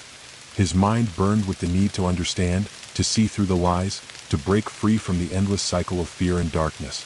The heart must be destroyed. The thought was sudden, sharp, like a spark in the dark. Ethan's heart skipped a beat as the realization hit him. The forest, the heart, it had to be destroyed. There was no other choice. He couldn't allow himself to become just another piece of the endless puzzle, another soul to be consumed and twisted into something else. He couldn't allow the hunger to continue. But how? How could he destroy something so ancient, so vast? The light from the amulet flickered weakly, and Ethan glanced down at it. The symbols on its surface were shifting again, moving in a spiral that seemed to mimic the pulsing of the heart, as though they were synchronizing. The amulet was connected to the forest. It was the very key to unlocking the heart's power and perhaps its downfall. He couldn't defeat the heart directly, not yet. But the amulet might give him the chance to understand it, to find its weaknesses, to disrupt its hold on the forest. He wasn't powerless. His mind raced with the possibilities, the pieces falling into place. The amulet wasn't just a tool for survival, it was a weapon. But it was more than that. It was a key to unlock something buried deep within the forest. Something that had been there all along. Ethan's grip tightened on the amulet as he stepped forward, moving toward the pulsing heart. The shadows seemed to reach for him, but they were weaker now, slower, as though the amulet was pushing them back. He could feel the pulse of the heart in the very air, its rhythm steady and unnervingly calm. But beneath that calm, there was a writhing, a twisting, a hunger. The closer he got, the more he felt it, something watching him. The forest's consciousness, its mind, had been aware of him all along. It was testing him, pushing him to his limits, and he had only just begun to understand how to fight back. The heart's glow brightened as he stepped into the center of the clearing, its sickly light illuminating everything around him. The darkness pressed in, but it was no longer overwhelming. He wasn't just the victim of the cycle anymore. He was part of something more. He could feel it now, the connection between the amulet, the heart, and the forest itself. And then it happened. A deep, resonant hum filled the air, vibrating through his chest as the heart opened.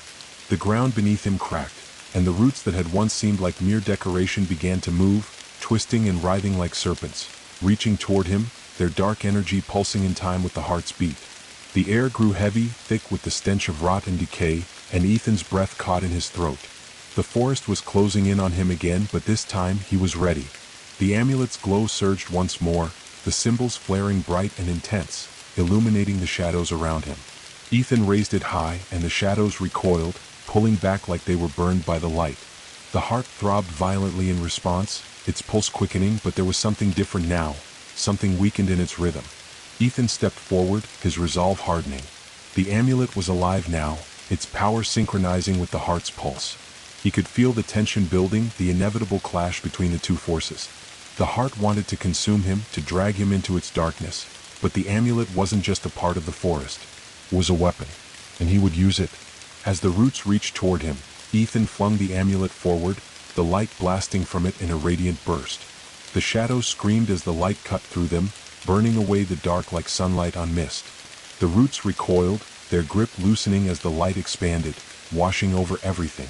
The heart's pulse faltered, then stopped. For a moment, there was only silence. Then a deep, guttural growl rumbled from the depths of the clearing, and the ground shook beneath Ethan's feet. It wasn't over.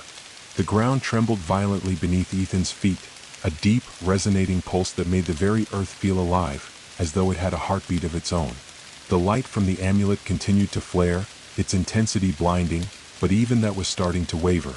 It was as though the darkness itself was pushing back, fighting against the light, struggling to reclaim control of the forest. Ethan staggered back, his body weakened by the surge of power, his breath ragged in his chest. The roots had recoiled, but only for a moment. Now they were retreating, shifting, curling back into the earth like a wounded creature dragging itself into hiding, waiting for the next strike. The heart of the forest had faltered, but it hadn't given up. It was restructuring, adapting, learning from the blow it had taken.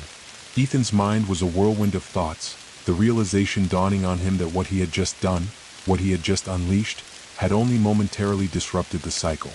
The heart was ancient, vast, and its hunger was unyielding. The amulet was powerful, yes, but it was merely a tool, a key to understanding this place. It couldn't defeat the heart alone.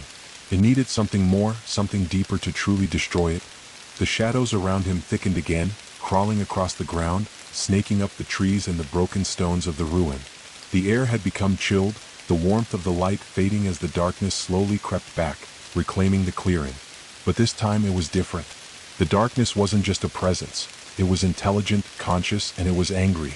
The whisper from the forest returned, a soft hiss in the wind, cutting through the air like a blade. You think you can destroy it? Ethan's heart skipped a beat. The voice was no longer distant, no longer a faint echo. It was here in his head, swirling around his thoughts like a cold fog.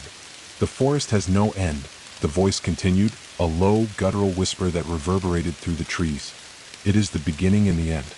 It is the pulse that runs through all life. You cannot kill what is eternal. Ethan's grip tightened around the amulet, the symbols on its surface glowing faintly, but the light was starting to flicker, as if it were fighting to stay alive. The shadows pressed in, crawling closer with every passing second, their cold fingers brushing against his skin like whispers of doom. The hunger was coming back, stronger than before, more insistent. The air grew colder, heavier, as the ground beneath his feet seemed to sink deeper into the earth. The trees around him creaked and groaned as though they were waking, stretching their roots down into the soil, drawing from the very heart of the forest. It was as if the forest itself was coming to life, and Ethan was at the center of it all. You are nothing, the voice sneered, growing louder, clearer. You cannot escape the cycle. You are bound to this place, bound to its heart, and it will never let you go. Ethan's breath caught in his throat. The words felt like a weight on his chest, pushing him down, suffocating him.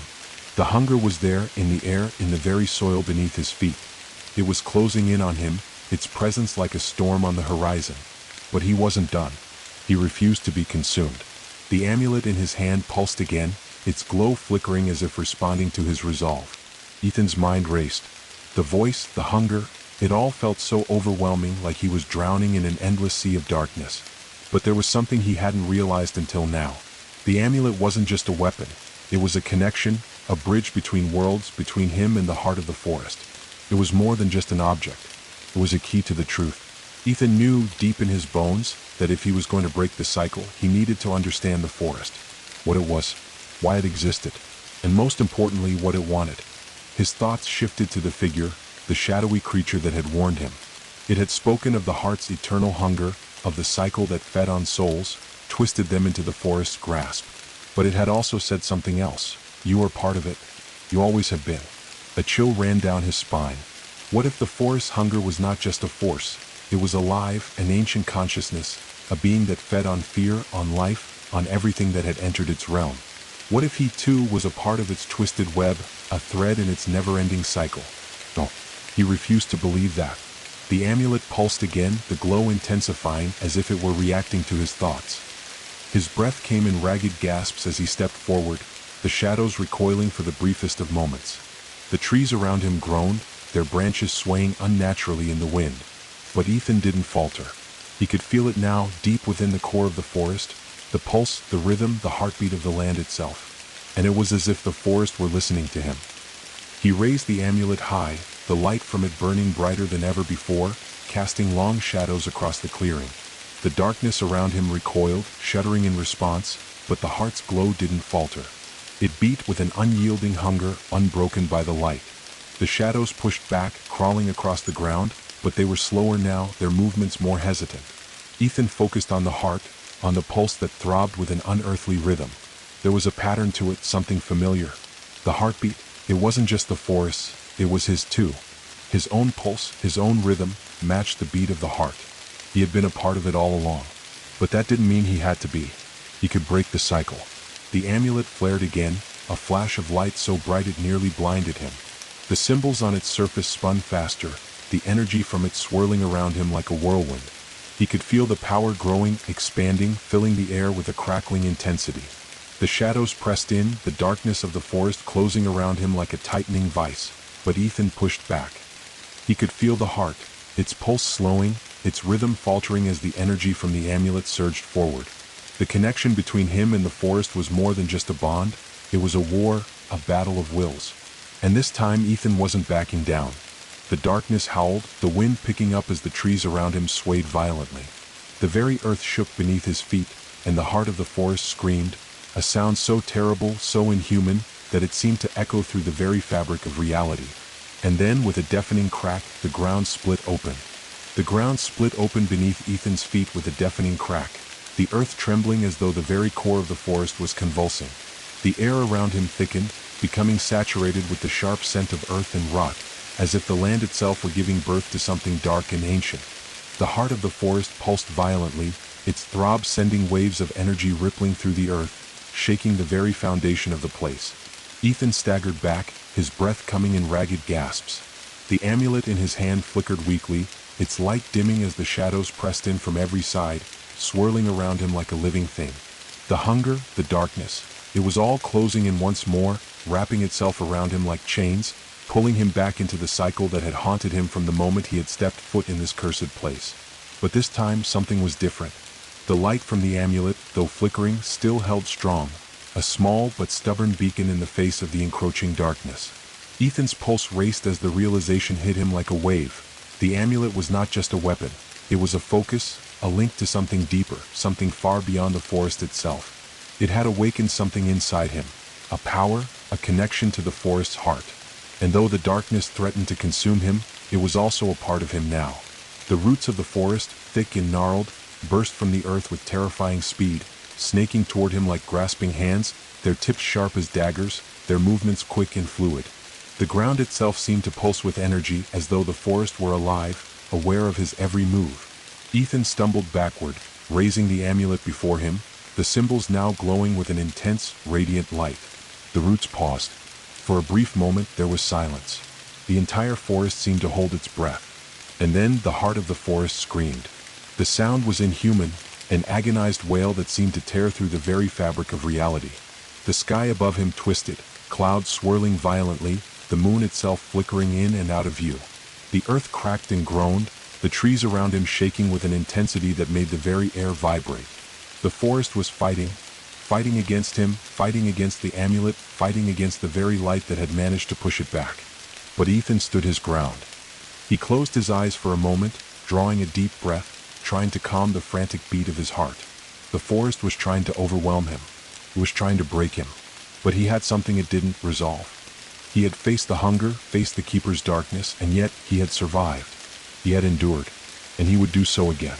He could feel the pulse of the forest, its rhythm like the beat of his own heart. It was close, too close. He could almost hear the voice again, the voice that had whispered in the dark, the voice that had promised the cycle could never be broken. But now, as the amulet pulsed in his hand, the light grew stronger, its power growing in response to his determination. The forest roared in defiance, the shadows creeping closer, stretching toward him with insidious fingers, but Ethan didn't flinch. His fingers tightened around the amulet, the symbols blazing with an intensity that burned the very air around him. The forest screamed again, the sound reverberating through his bones, and the ground cracked even wider, the chasm beneath him deepening as if trying to swallow him whole.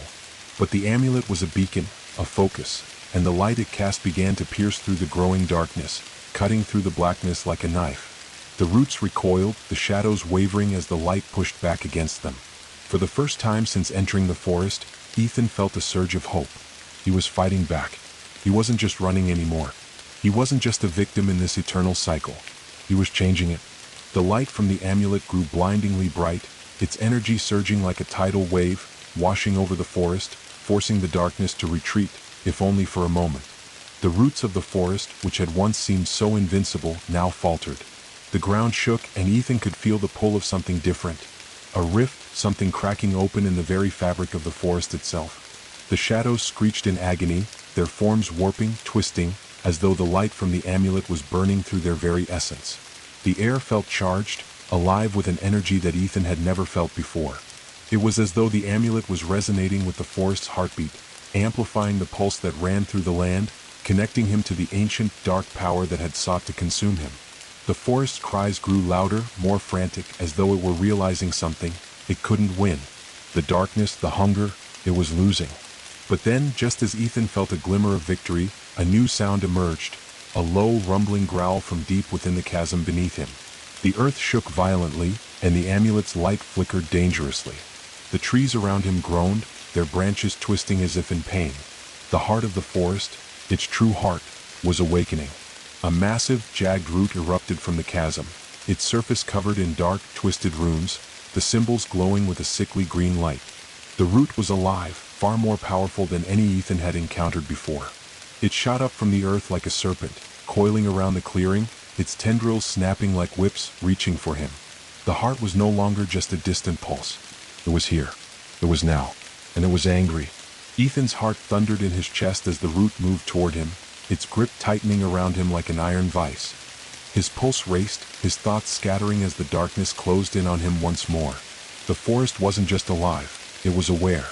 It was an ancient being, a creature of hunger, of insatiable desire, and it had set its sights on him. But as the root closed in, Ethan's mind focused on one thought, the amulet. It was the key to everything. It was the bridge between him and the heart, the force that could either break the cycle or feed it forever. The root coiled tighter, and for a moment, it felt as though there was no escape. The darkness was everywhere, around him, inside him, suffocating him. But then, just as all seemed lost, Ethan raised the amulet once more, its symbols blazing with an intensity that seemed to tear through the very air. The root hesitated, its grip loosening for just a moment. That was all Ethan needed. With a cry, he thrust the amulet forward, its light exploding outward in a brilliant wave, a wave of pure energy that shattered the root's hold on him. The darkness screamed, its form recoiling in terror, but it was too late. The heart shuddered, its pulse faltering, and for the first time, the forest felt weakened. The battle was far from over, but for the first time, Ethan had found a crack in the cycle. He had found the key. The amulet's light burned like a sun in the middle of the storm. The darkness recoiled, shuddering beneath the intense surge of energy that seemed to shatter the very air around him. The massive root, once tightening around Ethan with the ferocity of a predator, loosened its grip and writhed violently in response to the blast of light. The pulse of the heart faltered, its rhythm stuttering like a broken clock, and for a split second, Ethan thought he could feel the entire forest tremble as if it were on the verge of collapsing. The amulet, now glowing with a pure, almost blinding light, pulsed once more, casting eerie, jagged shadows across the broken landscape. The air was still thick with energy, crackling like electricity, but there was something else. A profound silence that lingered, the forest holding its breath. Ethan stood frozen, his heart pounding in his chest, the pulse of the forest still echoing in his mind. The root had stopped its advance, but the threat was far from over. The darkness, the hunger, it was still there, waiting, shifting beneath the surface, aware of him in ways that he could never have anticipated. For a moment, it felt as if the forest itself had been wounded. The air hung heavy with the smell of damp earth and decay, the twisted trees standing in silent witness to what had just transpired. The ground beneath him felt alive, as if the very soil was trembling with the anticipation of the next strike. The heart was far from defeated, it was wounded perhaps, but its hunger had only been delayed, not quelled. The amulet's light pulsed again, as though it were trying to reach beyond the forest, trying to connect with something deep within the earth, something ancient. Ethan could feel it. The pull of the energy, the connection, was undeniable now, more potent than ever before.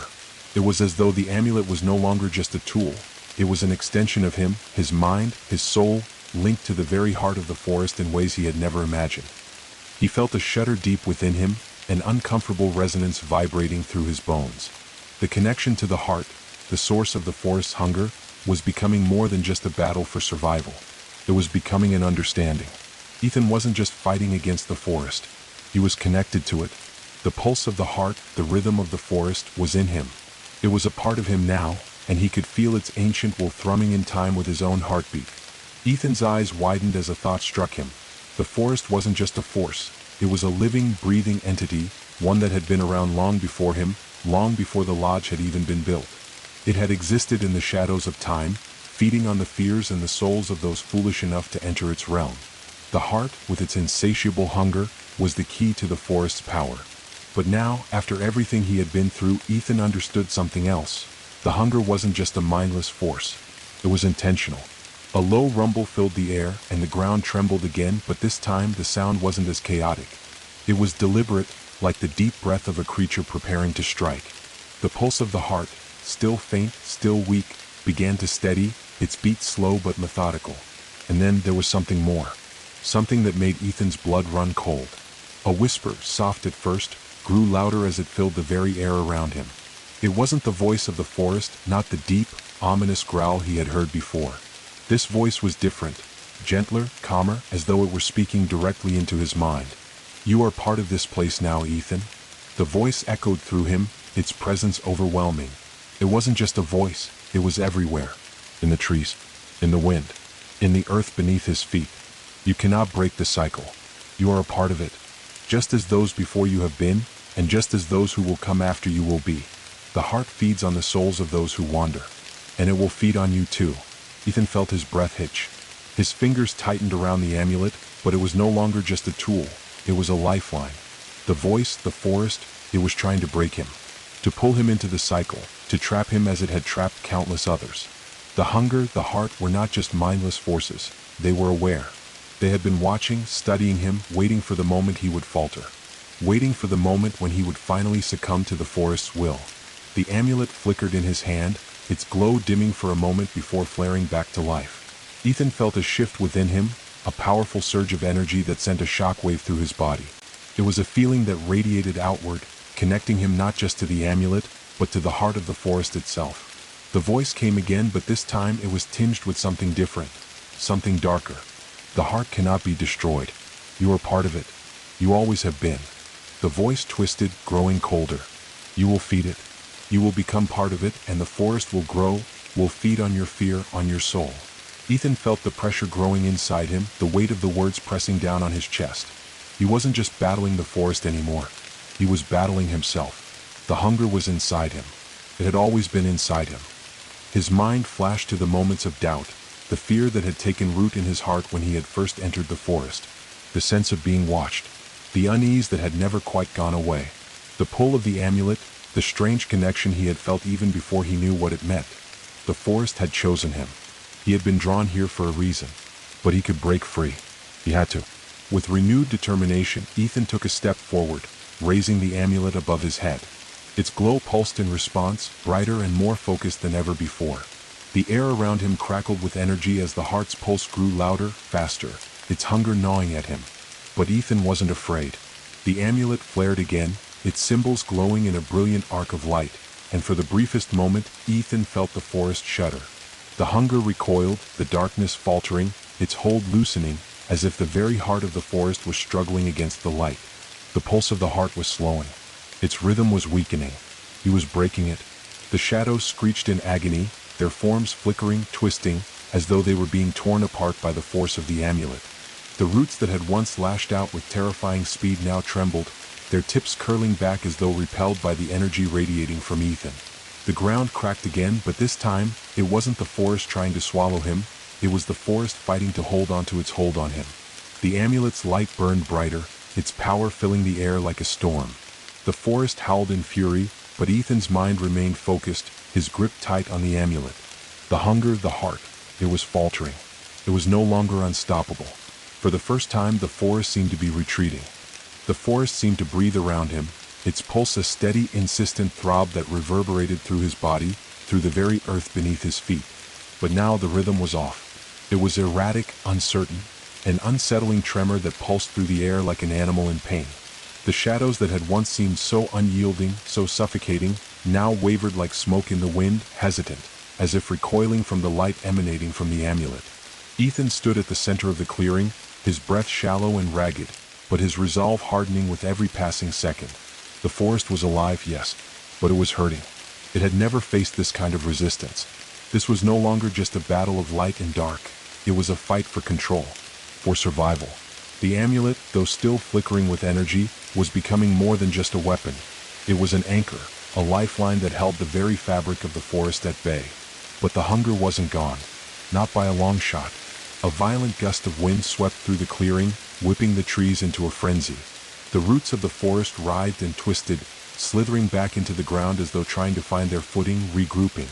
Ethan could feel the pull again, the overwhelming desire to give in, to let the forest take him. The whispers in the wind, the haunting voice of the heart, it was all too much. The temptation was there, clawing at the edges of his mind, urging him to surrender, to join the cycle. "You will never escape," the voice purred, low and slithering like a serpent in the dark. "You are bound to this place. You were always meant to be part of it. The forest will claim you as it has claimed all others." The words were a blade, sharp and precise, meant to cut through his resolve, to twist him back into the cycle. Ethan's mind screamed to push it aside, to ignore the whispers, to focus on the pulse of the amulet, to focus on the power that was still surging within him. But it was hard. The hunger was real. It was ancient. It was alive, and it was desperate to consume him. He stepped forward, feeling the weight of the darkness closing in again, the pulse of the heart growing louder, more insistent. The trees around him creaked and groaned, their branches stretching like skeletal hands, their roots deep beneath the surface, like veins that fed into the heart of the forest itself. The ground itself seemed to bend, to reach for him. But then a flicker of light, just a tiny glimmer, pierced through the shadows. The amulet. It was glowing brighter now, almost violently so, pulsing in time with his heart. For the first time, Ethan felt power. The kind of power that wasn't just the amulet's, it was his, connected to the heart but not controlled by it. The pulse of the heart and the pulse of his own blood beat in time, a symphony of light and shadow. Ethan raised the amulet once more, the symbols flashing in an erratic pattern, a pattern that seemed to align with the very pulse of the forest. He could feel it now, beneath the surface, the truth of the forest's heart. The hunger. The heart of the forest wasn't just a dark force, it was a living, breathing creature, a force of nature older than the world itself. It had fed on fear, on lives lost in its endless labyrinth for centuries. But it wasn't invincible. It was sick, just like the forest, and Ethan was starting to see the cracks in the foundation of the cycle. The amulet flared, and the light seemed to reach into the very depths of the forest. The shadows shrieked in response, swirling in a frenzy, but the amulet's light cut through them, spreading out like tendrils of sunlight. Ethan felt the pulse of the heart shudder beneath him. The amulet was doing something to it, weakening it. He stepped forward again, more confidently now, the light from the amulet pushing back the darkness, forcing the shadows to retreat. The roots that had once advanced with such terrifying speed now recoiled, retreating into the earth like terrified serpents. For the briefest of moments, Ethan thought he could feel the heartbeat of the forest slowing, its rhythm faltering, almost as if it were dying. The idea sent a thrill of fear and exhilaration through him, but it also gave him hope. It could be done. It could be broken. The forest was dying, and he was the one holding the key to its destruction. But the hunger, the heart, it wasn't going to let him win so easily. A sudden explosion of movement from the ground shattered his thoughts. The roots surged from the earth again, but this time they were different. They weren't just seeking to ensnare him, they were fighting for survival. The ground cracked open beneath his feet, revealing a chasm of writhing roots, glowing with that sickly green light. The air thickened with a presence, something dark, something primal. The heart had awakened fully now, and it was angry. A deep, guttural growl vibrated through the earth, and the shadows in the trees seemed to shift in response. The forest had found its last stand. The amulet was no longer just an artifact, it was a weapon of light, a weapon the forest could not afford to let destroy it. The voice whispered again, but this time it wasn't calm or coaxing. It was desperate. "You cannot destroy me," it hissed, its words cutting through the air like cold steel. "You are mine. You always have been. The cycle is forever. You will feed it. You will become one with it." Ethan's fingers tightened around the amulet, the symbols flashing, glowing with an intensity that seemed to burn through the very fabric of the forest. The roots in front of him surged forward, but this time he was ready. He raised the amulet, the light flaring brighter, more intense, as if it were a star trying to burn through the shadows. The roots screamed in agony as the light struck them, the glow expanding, consuming the very darkness around them. The ground shook as though the forest itself were being torn apart from the inside. The heart's pulse faltered once more, the rhythm breaking into a disjointed stutter, like a dying animal trying to hold on. Ethan took a step forward. The amulet was no longer just a key, it was a weapon, a sword of light that could pierce the heart of the forest itself. And in that moment he understood. The forest wasn't just a place, it was a creature, a mind, a thing of hunger and darkness. But it was weak, tired. It had been feeding for centuries, drawing power from the souls it consumed, but the cycle was cracking. The amulet was the key, yes, but he was the one to shatter it. The heart was dying. The pulse faltered again, and for the first time Ethan felt the forest's heartbeat stop. The hunger was fading. The heart of the forest was trembling. The ground beneath Ethan's feet cracked open once more, sending tendrils of smoke and shadow curling into the air, their foul scent choking the space around him. The pulse, the very rhythm of the forest, had slowed almost to a halt. But beneath that fragile silence, the forest's dying breath hung heavy in the air like a storm, a final desperate gasp before its inevitable end. Ethan stood at the center of the clearing, the amulet pulsing fiercely in his hand. Its light was now a beacon, pure, radiant, and unyielding. The shadows, which had once pressed in from every side, were now retreating, their forms dissipating into the blackness, unable to withstand the amulet's power. The roots that had clawed toward him like living snakes now seemed to hesitate, their movements sluggish, as though the very life force of the forest was being drained away, leaving them weak, disoriented. The voice that had echoed through the trees, that had haunted his thoughts, that had tried to break his will, whispered once more, but this time there was no venom, no temptation, no power behind it. Just a hollow, defeated sigh. You think you've won? The voice rasped, the words barely a whisper, barely a breath. You cannot kill what is eternal. Ethan's grip tightened on the amulet. The symbols on its surface flickered once, their glow dimming, then surging once more in a burst of light.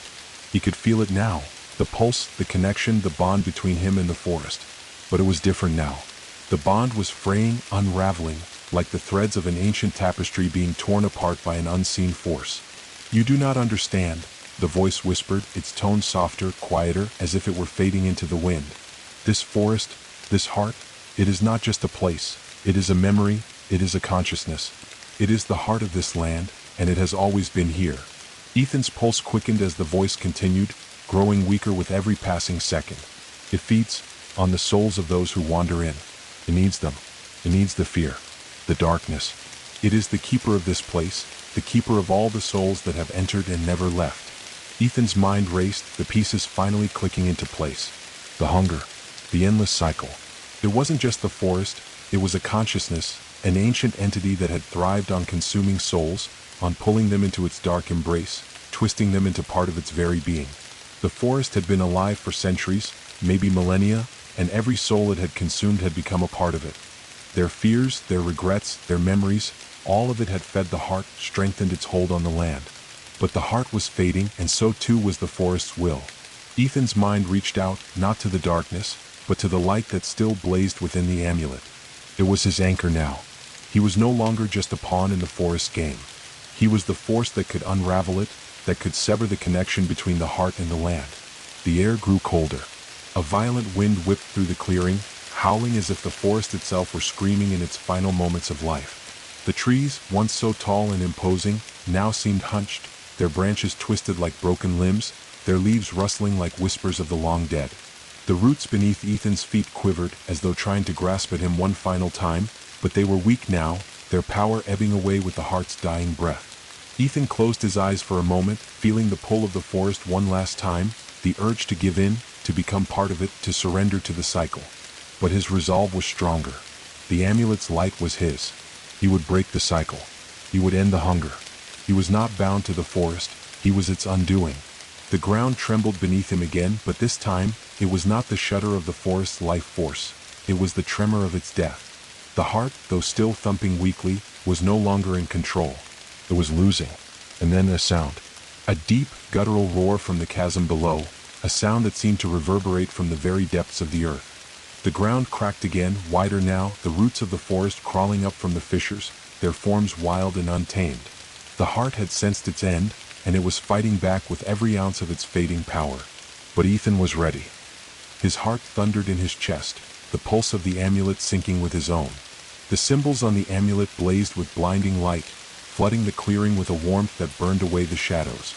The roots that had once crept toward him now shrank away, recoiling as though they were being burned by the light. The very air seemed to crackle with energy as Ethan stepped forward, the amulet held high, its glow stronger than ever. You think you can destroy me? The voice whispered again, its tone now tinged with desperation. I am eternal. I am the heart, the keeper, the pulse of this land. Ethan's eyes locked onto the dark chasm before him, where the last of the forest's roots were emerging, like the last desperate breath of a dying creature. His mind was clear now. The amulet was his, and he was its master. He would sever the heart from the land. He would free the souls that had been trapped in the forest for so long. With a cry, Ethan hurled the amulet toward the chasm, its light flaring brilliantly as it soared through the air. The roots shrieked, the earth cracked open wider, but it was too late. The amulet struck the heart, its light exploding in a burst of pure energy that shook the forest to its core. The world seemed to hold its breath. And then, with a final, deafening roar, the forest collapsed. The silence that followed was suffocating. Ethan stood alone in the clearing, the air thick with the scent of earth and decay. The amulet, now dim and lifeless in his hand, had done its work. The heart, the cycle, the hunger, it was all gone. The forest was still. For the first time since his arrival, there was nothing. No whisper of the heart. No rustling of the trees.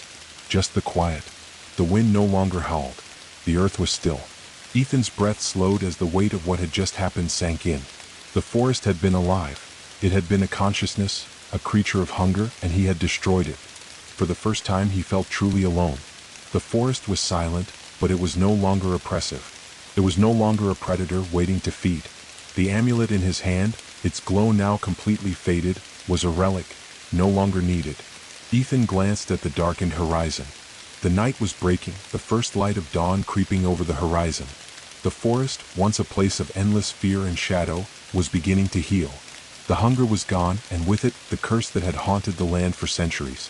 Ethan had survived, and for the first time in his life he felt the weight of his own freedom. The forest was silent. The wind, once a howling, oppressive force that whispered in a language unknown to man, had fallen to a dead calm. The trees, twisted and blackened by the relentless grip of the heart, stood motionless, their branches no longer clawing at the sky. Ethan's breath echoed in his ears, each exhale seeming too loud, too sharp in the quiet. The land had been heavy with hunger, but now it felt empty, as if a part of the very world had been ripped away. The amulet in his hand was cold now. Its glow had faded, its power extinguished with the death of the heart. It was no longer a symbol of the forest's curse, but rather a relic of a battle fought and won. But as Ethan stood there, alone in the clearing, the weight of that victory pressed down on him. The silence wasn't comforting, it was suffocating. The forest that had once felt alive, that had pulsed with a rhythm beyond human comprehension, now felt dead, and the stillness that followed felt like the earth itself was holding its breath. Ethan turned slowly, taking in the landscape before him. The chasm where the heart had once thrived was now a jagged, lifeless wound in the earth, its edges crumbling away like the remnants of something long forgotten. The roots that had once lashed out with terrifying speed were now nothing more than withered tendrils, twisting in the dirt like decaying vines. The air was still, devoid of the oppressive energy that had once hung over it. Yet even in this stillness there was something else, something he hadn't expected. A presence, a whisper on the wind. At first it was faint, almost imperceptible. But then it grew stronger, swirling around him like a breath, a caress that seemed to come from everywhere and nowhere at once. It was the same voice, the one that had haunted him since the beginning, the voice of the forest's heart. But now it was different. "You think you have won," the voice said, and this time it wasn't a growl or a whisper of threat. It was a tired, hollow voice, like a fading memory struggling to be heard. "The hunger is not dead. It is within you, within every living thing." Ethan stiffened. His grip on the amulet tightened, but its power had already faded. He had defeated the heart, but was there more to the cycle than he had realized? Had the forest truly been the only thing feeding the darkness, or was it something older, something deeper than he could ever comprehend? The voice continued, softer now, as if speaking from a distant memory. "You are part of the forest now, Ethan." The words felt like a truth he hadn't wanted to hear. "It will always remember you. The hunger, the cycle. It's woven into the fabric of this place and now woven into you." Ethan took a step back, feeling the weight of the voice pressing against him, but it wasn't threatening anymore. It was resigned. It was the voice of something that had been lost, of something that had finally understood its end. The heart was gone, but the essence of the forest, the very pulse of it, was still there. It was in him. He closed his eyes, the weight of it all settling on his shoulders. The forest had been alive, yes, but it had been sick, a twisted consciousness that had fed on fear, on souls, on the very essence of life. And now, after everything he had done, Ethan realized that he wasn't just a stranger to the forest anymore. He was its witness, its catalyst. The heart may have been destroyed, but its influence was still part of him. It had left its mark on him, not in the way the forest had hoped, but in a way that could never be undone. The forest wasn't gone. It wasn't dead. It was changing. The ground beneath his feet seemed to pulse once more, not with the violent rhythm of the heart's hunger, but with something softer, something that felt almost like growth. The trees, though darkened and twisted, seemed to sway slightly in the breeze, their leaves rustling as if coming back to life, but this time with a new kind of awareness. The air was no longer thick with dread, but it was still heavy, laden with the weight of untold history. Ethan took another step forward, the wind brushing against his face as if urging him onward. He felt a strange pull in his chest, an urge to move deeper into the forest, to see what was left, what had changed. The heart may have been destroyed, but the land was still alive in its own way. There was no going back now, no returning to the world he had known. He had severed the cycle, but in doing so, he had become part of the land's new rhythm. The heart may have been destroyed, but its influence had shifted. It had become something different, something quieter, something more subtle. And yet Ethan understood. He was no longer just a traveler in the forest. He was now its keeper, its silent witness to the end of one life and the beginning of another. The forest would never be the same. It would no longer hunger for souls, no longer trap those who wandered too far, but it was still a place of ancient power. And Ethan, now that he had severed its ties to the darkness, could feel it calling to him, urging him to stay, to protect the balance that had been disrupted. The forest's pulse was still there, fainter but present. A heartbeat, slow and steady, as if it were waiting for something, or someone. He closed his eyes, the realization settling in like the weight of the amulet in his hand. The cycle wasn't just something the forest had fed on, it was something it had created in him. He was bound to it now, not by curse but by choice. The forest was his to protect, but the cost was his own soul. The hunger may have faded, but its essence would linger in him, in the very core of his being. He wasn't just leaving the forest anymore. He was taking it with him. As Ethan turned away from the clearing, the path ahead uncertain, he knew this much. The forest had changed, but so had he. The cycle had ended. But its echo, the whisper of what had come before, would follow him always. And no matter how far he walked, the forest's heart would beat within him, a reminder that life, like the land, was always evolving, always shifting. The path before Ethan seemed endless, winding through the remnants of the forest like an ancient thread, a tapestry unraveled and left to fade into the mist. He had walked for hours, though it felt like days, as if time itself had bent in the wake of what had transpired. The air, once thick with oppressive energy, now felt oddly clear, yet there was a strange weight to it, a heaviness that clung to his skin, to his soul, as if the very earth beneath his feet was aware of him. With every step he took, he could feel the presence of the forest following him, not in the form of shadows or whispers, but in the subtle undercurrent of awareness that seemed to pulse within him. It was the heart, or what remained of it. It was no longer a predatory force, no longer a dark consciousness preying on the souls of the lost, but it had left something behind, something woven into the very fabric of the land. The forest was no longer alive in the way it had been, its hunger extinguished, its dark consciousness shattered. But there was a quiet, subtle life that remained, an energy, a pulse that resonated deep within the roots of the trees, in the breath of the wind, in the rustle of the leaves. It was a presence now, not a force of darkness, but of quiet, forgotten power. It had become a memory of something old, something ancient. Ethan's eyes shifted toward the towering trees around him. They were silent now, no longer the looming giants they had once been. Their twisted branches seemed to bow under the weight of centuries, their bark cracked and peeling, yet somehow still standing. There was something in the way they grew, something in the pattern of their roots, that made him realize the forest wasn't finished with him. It was just changing. He had come here to break the cycle. But in doing so, he had become part of the forest's next evolution. And that, he knew, was the true cost of victory. The forest had no longer claimed him in the way it had others. The hunger was gone, its insatiable need for souls no longer driving its actions. But Ethan could feel the pull within him. It was a quiet beckoning, as though the forest was now asking him, not to feed it, but to protect it, to become its guardian. He closed his eyes for a moment, his hand gripping the amulet that had once been the key to everything. It had lost its glow, its light now nothing more than a faint shimmer in the sunlight. Yet its weight was heavier than ever before. The amulet was not just a tool, it was a bond between him and the land he had freed, between him and the creatures that called it home. But what did it mean to be a guardian? What did it mean to protect something that had once tried to devour everything in its path? As Ethan continued to walk, the forest around him seemed to shift, the once oppressive air now filled with a strange, serene energy. The trees seemed to part, offering him a path forward. He followed it, deeper into the forest, drawn by an invisible force. It was as though the land itself was guiding him, urging him towards something. A distant sound reached his ears, a faint, soft murmuring, like the sound of water trickling through the earth. It was calm, peaceful, almost soothing. But there was an undertone to it, a whispering rhythm that sent a chill down his spine. The sound grew louder as he walked. A clearing appeared ahead, bathed in soft, ethereal light. As Ethan stepped into the clearing, the trees seemed to part for him, as if they were welcoming him into this sacred space. In the center of the clearing stood a stone pedestal, covered in moss and ivy. And on that pedestal, resting in a pool of shimmering light, was an ancient oak seedling. It was small, no more than a foot tall, but its leaves shimmered with a soft glow, as if it were a beacon of life, a symbol of the forest's rebirth. Ethan stared at it, his heart pounding in his chest. The seedling was not just a plant, it was the forest itself, reborn. A new beginning. It was the heart. It had been shattered, but this was the essence of it, reborn from the ashes. Ethan felt an overwhelming surge of emotion. It was a mixture of awe, fear, and understanding. The forest wasn't dead.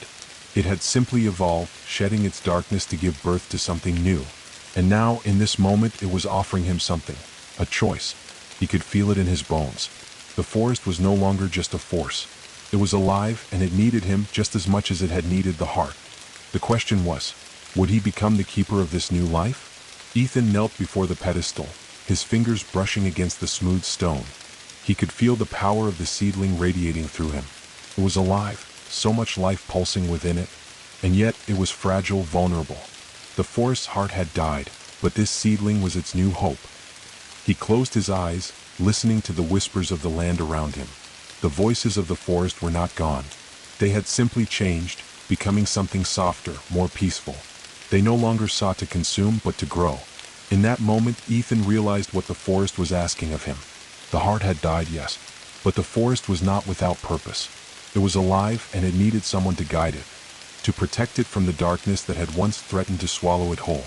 Ethan's hand hovered over the seedling, the power of the amulet still humming in his chest, a quiet thrum of energy that linked him to the land. He could feel it, the weight of the decision before him. He could take the seedling, protect it, and guide the forest into its new era. Or he could leave, break the bond entirely, and walk away from everything he had become.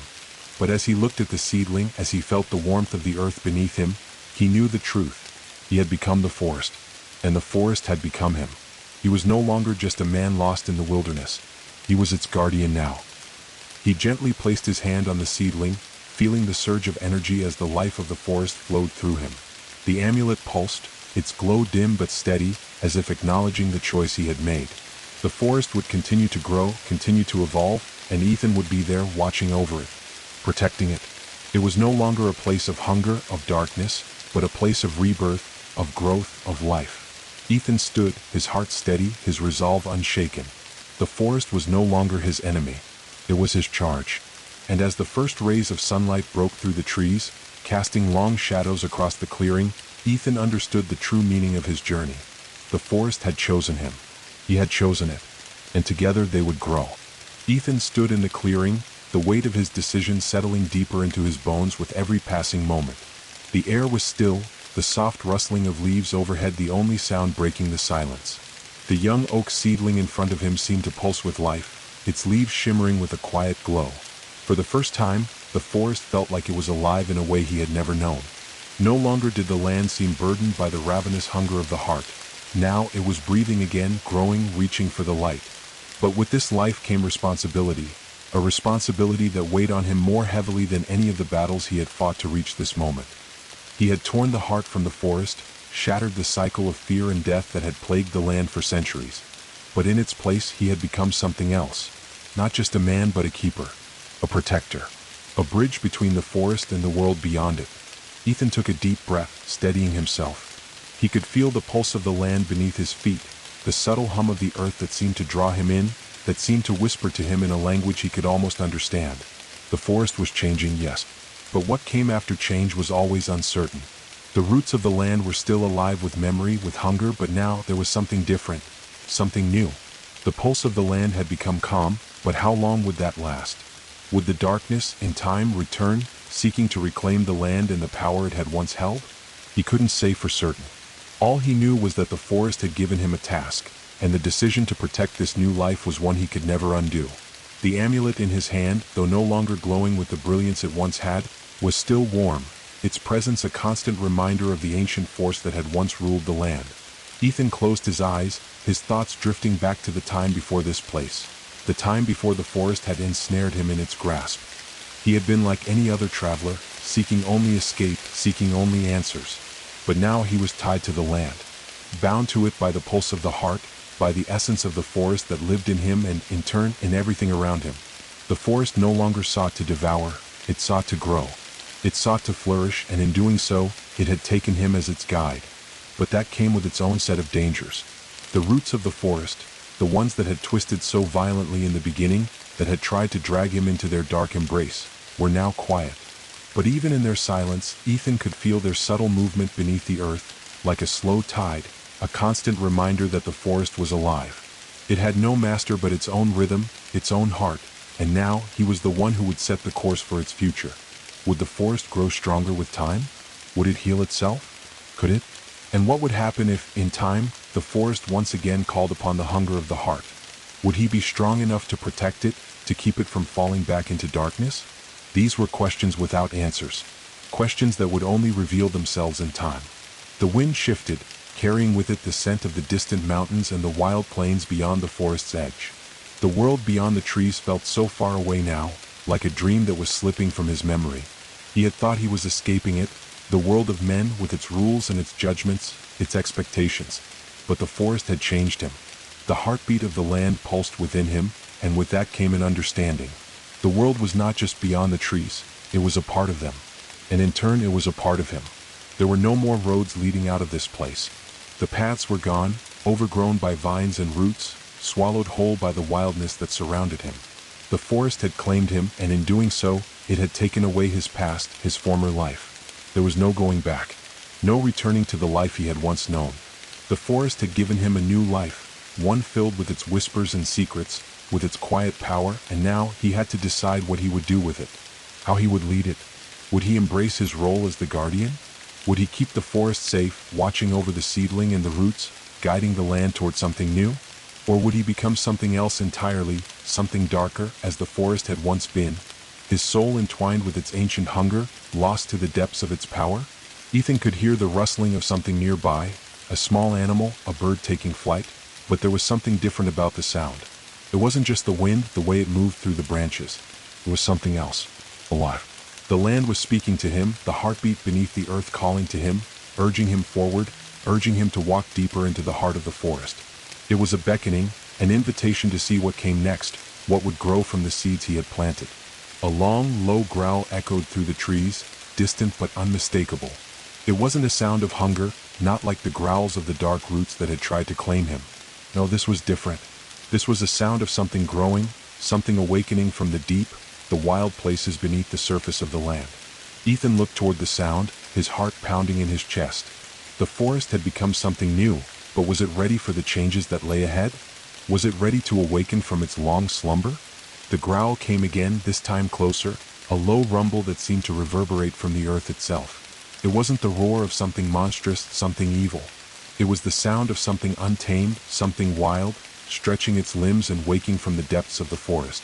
Something that had been lying dormant, waiting for the right moment. Ethan stepped forward, the pulse of the forest beneath his feet growing louder, faster, as though the earth was in tune with his thoughts, with his every movement. He had become part of it, and it was becoming part of him. His heart beat in time with the pulse of the forest, as if they were one, linked in a way that he could never have imagined before. The sound of the growl reached its peak, and Ethan could feel it deep in his chest. It was the sound of life, of raw, untamed power, coming from a place he had never known, a place that had never been touched by the world of men. And in that moment, Ethan knew. He wasn't just the guardian of the forest. He was its heir, its new heartbeat, its pulse, its soul. He had chosen to protect this land, and in doing so, he had become the forest's final root, forever bound to it. The forest stirred around Ethan, its whispers growing louder with each passing moment. The wind shifted once more, brushing past him like the breath of an ancient being. The trees, once silent sentinels of the land's darkness, now swayed gently, their leaves shimmering with the first light of a new dawn. Yet, even in this moment of quiet serenity, Ethan could not shake the feeling that something was stirring beneath the surface. Something ancient, something primal, awakening from the depths of the earth. He stood in the clearing, the soft glow of the young oak seedling before him casting faint shadows in the growing light. The air around him was thick with potential, with the hum of life that had been dormant for so long. The forest had been reborn, yes, but it had also been changed. Its pulse was no longer the vicious throb of hunger, but the steady rhythm of growth, of renewal. And yet, as Ethan stood there rooted to the earth, he couldn't ignore the growl that had echoed through the trees, the deep rumble that seemed to resonate with the very bones of the land. It was a call, a warning. The forest was waking, yes, but so was something else. As if to answer his thoughts, the growl came again, louder this time. It was no longer distant, no longer a mere vibration in the earth. It was close, closer than before. Ethan's breath caught in his chest as the ground beneath him trembled, the pulse of the earth growing stronger, faster. The trees around him creaked, their ancient boughs stretching and groaning in protest. Something was pushing through the soil, something powerful, something wild. The scent of damp earth, of new growth, mingled with the unmistakable tang of something feral. He turned slowly, his heart beating faster with every step he took, every movement of the forest around him. His instincts told him to run, to leave this place, to escape the ominous force that was rising from beneath the soil. But there was nowhere to run. The forest was his now. The land had claimed him, and in turn he had claimed it. It was a bond that went beyond simple duty or protection. It was a connection that ran deeper than the roots of the oldest trees. Another growl, sharper, more intense. Ethan's breath hitched. The ground split open just ahead of him, the soil parting like flesh being torn apart. From the darkness of the earth emerged a massive root, thicker than any Ethan had ever seen, pulsing with raw power. It was not just any root, it was the heart of the forest, but in a new form. Dark veins, like blackened lightning, coursed through the root, the pulse of the forest running through it like the blood in his veins. The root thrashed in the earth, sending plumes of dirt and debris into the air. It was alive. Not just alive, but awakening to the new era, the new life the forest had been given. And yet, there was something else, something dark lingering at the heart of it. The growls were not of the forest's rebirth. They were a warning of something much older. Something that had been buried beneath the earth for eons, waiting to rise once again. Ethan took a step back, his gaze never leaving the writhing root. It was as if the land itself had birthed this creature, this force, from its very core. He could feel the power of it in the air, a force that threatened to tear apart the delicate balance of the forest's rebirth. The pulse of the earth beneath his feet quickened, faster now, as though the very world was holding its breath, waiting for something to happen. "What are you?" Ethan whispered, though he wasn't sure if he was asking the forest or the creature emerging from the earth. The root twisted and writhed, stretching toward him with terrifying speed. The growl that followed was not just a warning, it was a declaration. Something ancient, something untamed was coming back to life. Ethan felt it then, deep in his chest, in his soul, a pull. A magnetic force that drew him toward the heart of the beast, the core of the root. It was the same pull he had felt when he first entered the forest, when the darkness had consumed him. But this time, it wasn't the hunger of the heart. It was the hunger of something far older, far more primal. The forest had changed, yes, but something deeper was still lurking within its veins. And it wasn't finished. Before he could react, the root snapped toward him, like a whip cracking through the air. Ethan barely managed to leap to the side, his heart pounding in his chest. He could feel the wind from the root strike tear through the air, the force of it like a physical blow. He was not just the guardian anymore. He was a part of the forest's pulse, its very heartbeat. But this creature, this force, was too much. It was beyond even him. It was beyond anything the forest had ever known. And yet, even as he stood there, facing the creature that had risen from the earth, Ethan felt a strange connection. It wasn't just a battle between him and the land. It was a battle for balance. The forest, in all its power, was not the predator it once was. It had been reborn, and with that rebirth came the need to evolve, to grow. But some forces, some parts of the forest, refused to change. They were remnants of a past era, still locked in the cycle of hunger, still tied to the darkness that had once ruled the land. Ethan's fingers brushed the now cold amulet at his side, his mind racing. The amulet had been the key to ending the heart's cycle of hunger. It had been a symbol of light, of freedom. But this creature, this force that had risen, was something else. Something older, something wilder. Could the amulet help now? Was it still enough to stop the creature that the forest had unknowingly birthed from its own soil? The root snapped again, sending another shockwave through the earth. Ethan had no choice but to react. He leaped forward, dodging the creature's thrashing limbs, his heart racing as the forest around him seemed to pulse with the force of the ancient being's wrath. With every move the root made, the pulse of the land grew stronger, faster. It was as if the forest was fighting itself, the new growth, the rebirth, battling the primal force of the past. And Ethan was stuck in the middle.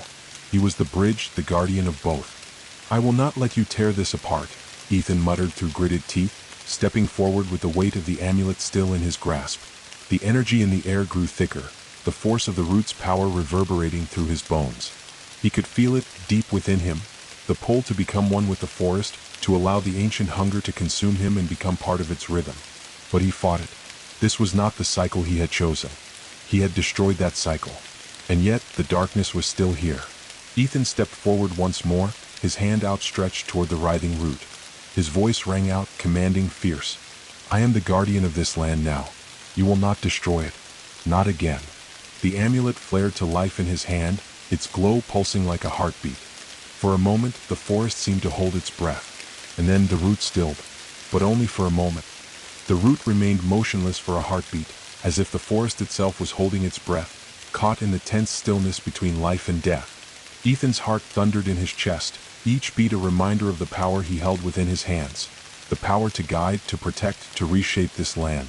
The amulet pulsed in his grip, its light flickering weakly as though it too was uncertain of what would happen next. The bond between him and the forest had grown, deepened, but now the very pulse of the earth seemed to recoil from him, as if resenting his presence.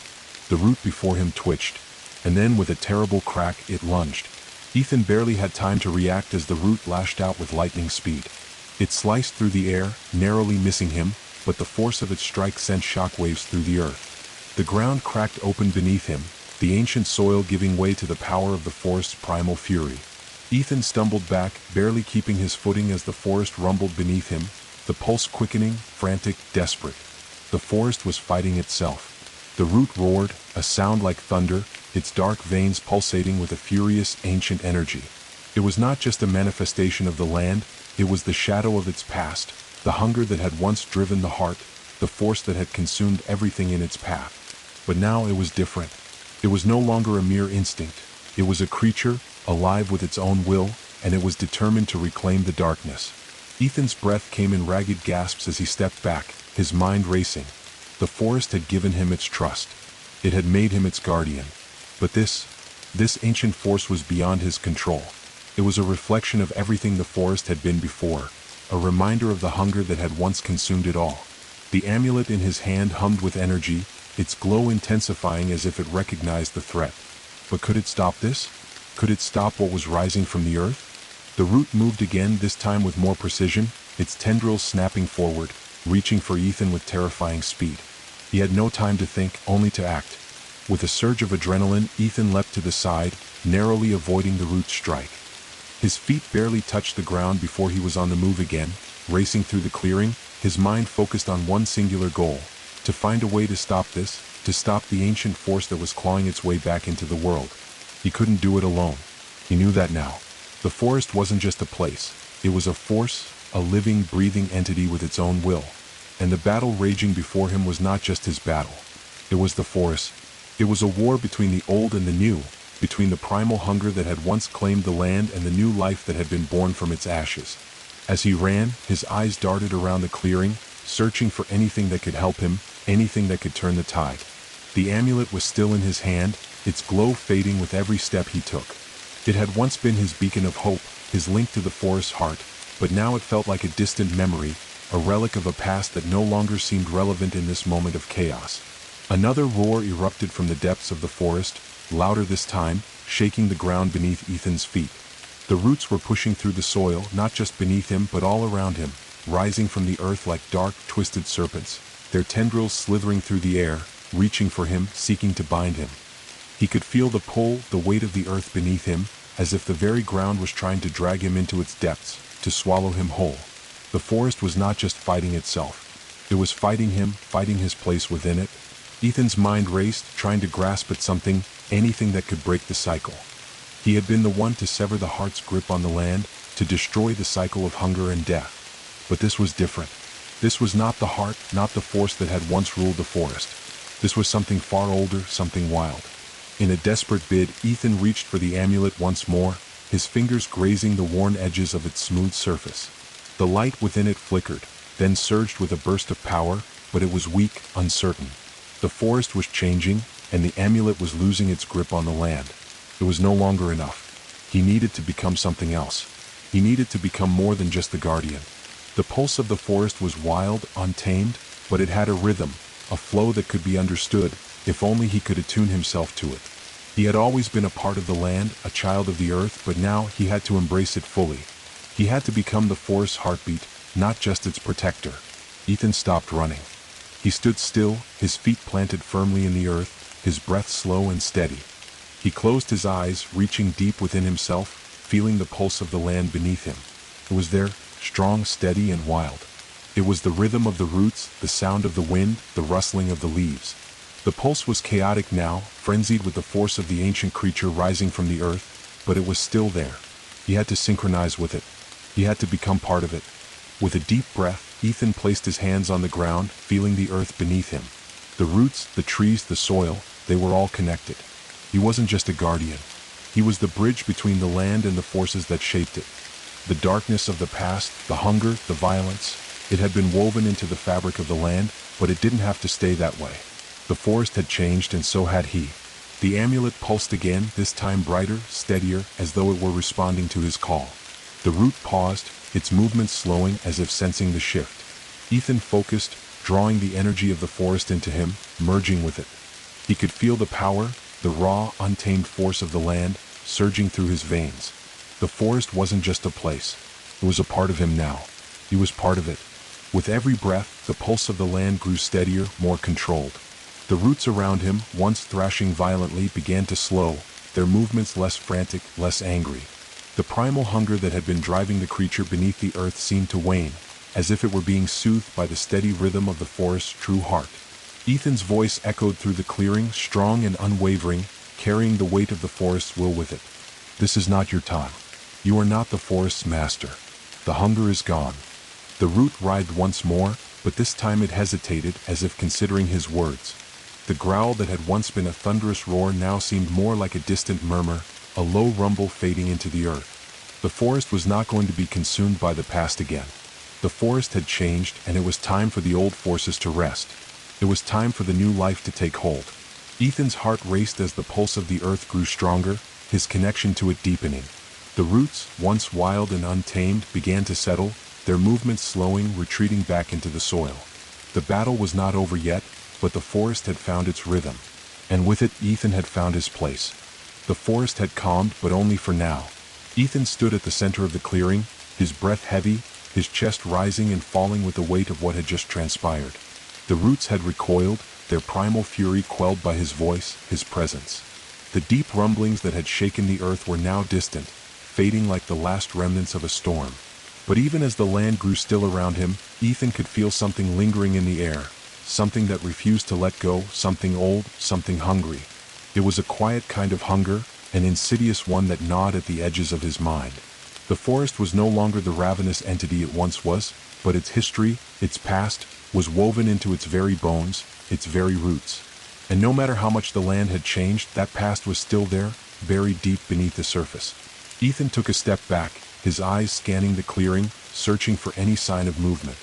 The trees stood silent, their twisted branches still, their roots now dormant, retreating back into the earth. The young oak seedling glowed faintly at his feet, its leaves quivering in the breeze, but there was no sign of the primal root that had threatened to consume everything. For a moment, it seemed as though the forest had returned to the peace it had once known, back when it was alive but not corrupted, when the pulse of life had been free from the hunger that had tainted it for so long.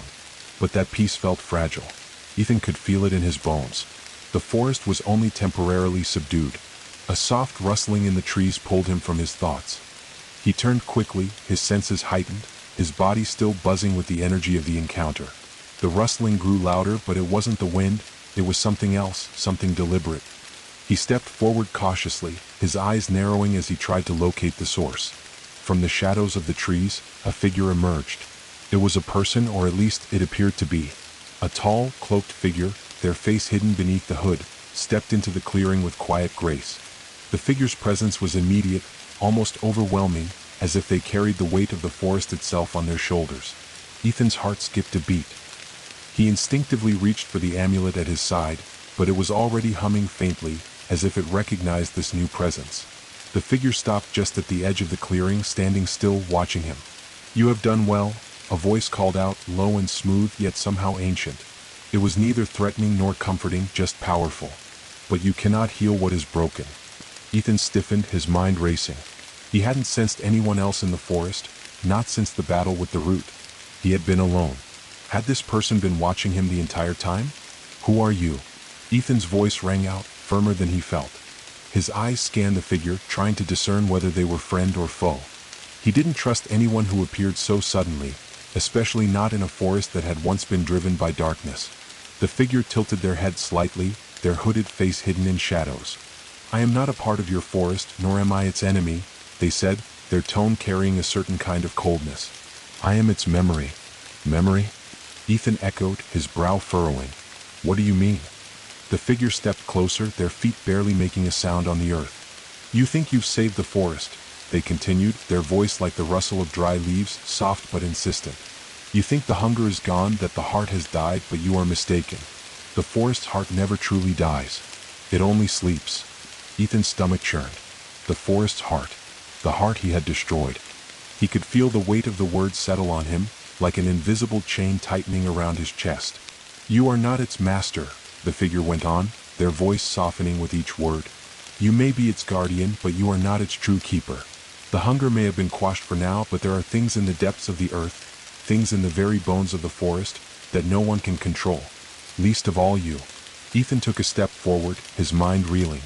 "I stopped it," he said, though there was a tremor in his voice he couldn't hide. "I destroyed the heart. The forest is free." The figure tilted their head again, almost as though they were studying him. "You think the forest can be freed from itself?" They laughed softly, the sound a low, haunting echo. "You've only postponed the inevitable. The hunger, the darkness, it's in the soil, in the roots. It's woven into the fabric of the land. It is forever a part of it." A chill ran down Ethan's spine. He had fought so hard to destroy the heart, to break the cycle of hunger and death. But now, standing before this figure, a deep, unsettling truth began to take root in his mind.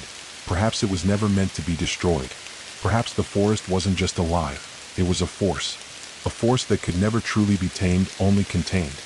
"I can contain it," Ethan said, though the uncertainty in his voice betrayed him. "I've already done it. The forest chose me." "The forest does not choose," the figure interrupted, their voice growing colder. "It uses." Ethan's hands clenched into fists. "Who are you to say these things? What do you want?" The figure remained still, watching him with an intensity that seemed to pierce through the darkness. "I am the one who has been watching," they said softly, "long before you ever stepped foot here. I am the one who has seen the cycles, the endless rebirths of this place.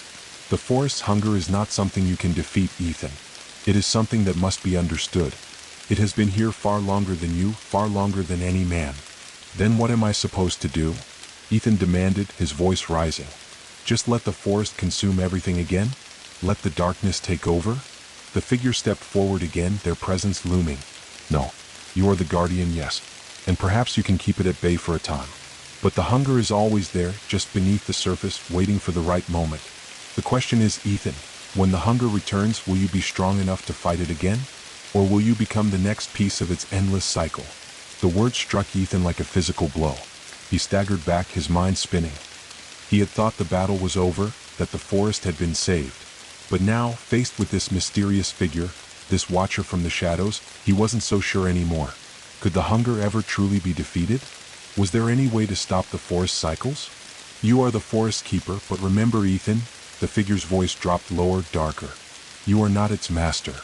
And with that, they turned, their form dissolving into the shadows of the trees as though they had never been there at all. The clearing was silent again. Ethan stood frozen, his heart racing, his mind swirling with the weight of the figure's words. Could he truly protect the forest from itself? Could he keep the hunger at bay, or was he doomed to face it again and again, until he was swallowed whole by the forest's endless appetite? The wind stirred through the trees, but even the soft rustle seemed to echo with uncertainty. Ethan was no longer sure of anything. The forest battle was far from over. The figure's words haunted Ethan like a shadow that refused to fade. He stood motionless in the clearing, the silence around him suffocating, as if the forest itself had paused to take in the weight of what had just been said. The wind, which had carried the figure's voice and their cryptic warnings, now stilled. Even the birds seemed to fall silent, their distant calls replaced by the soft rustling of leaves beneath his feet. The entire forest was waiting for him to act, to decide what came next. The night was closing in, the shadows lengthening with every passing second. Ethan glanced back at the young oak seedling, its faint glow now flickering like a candle caught in a draft. He should have felt a sense of triumph. After all, he had saved the forest, hadn't he?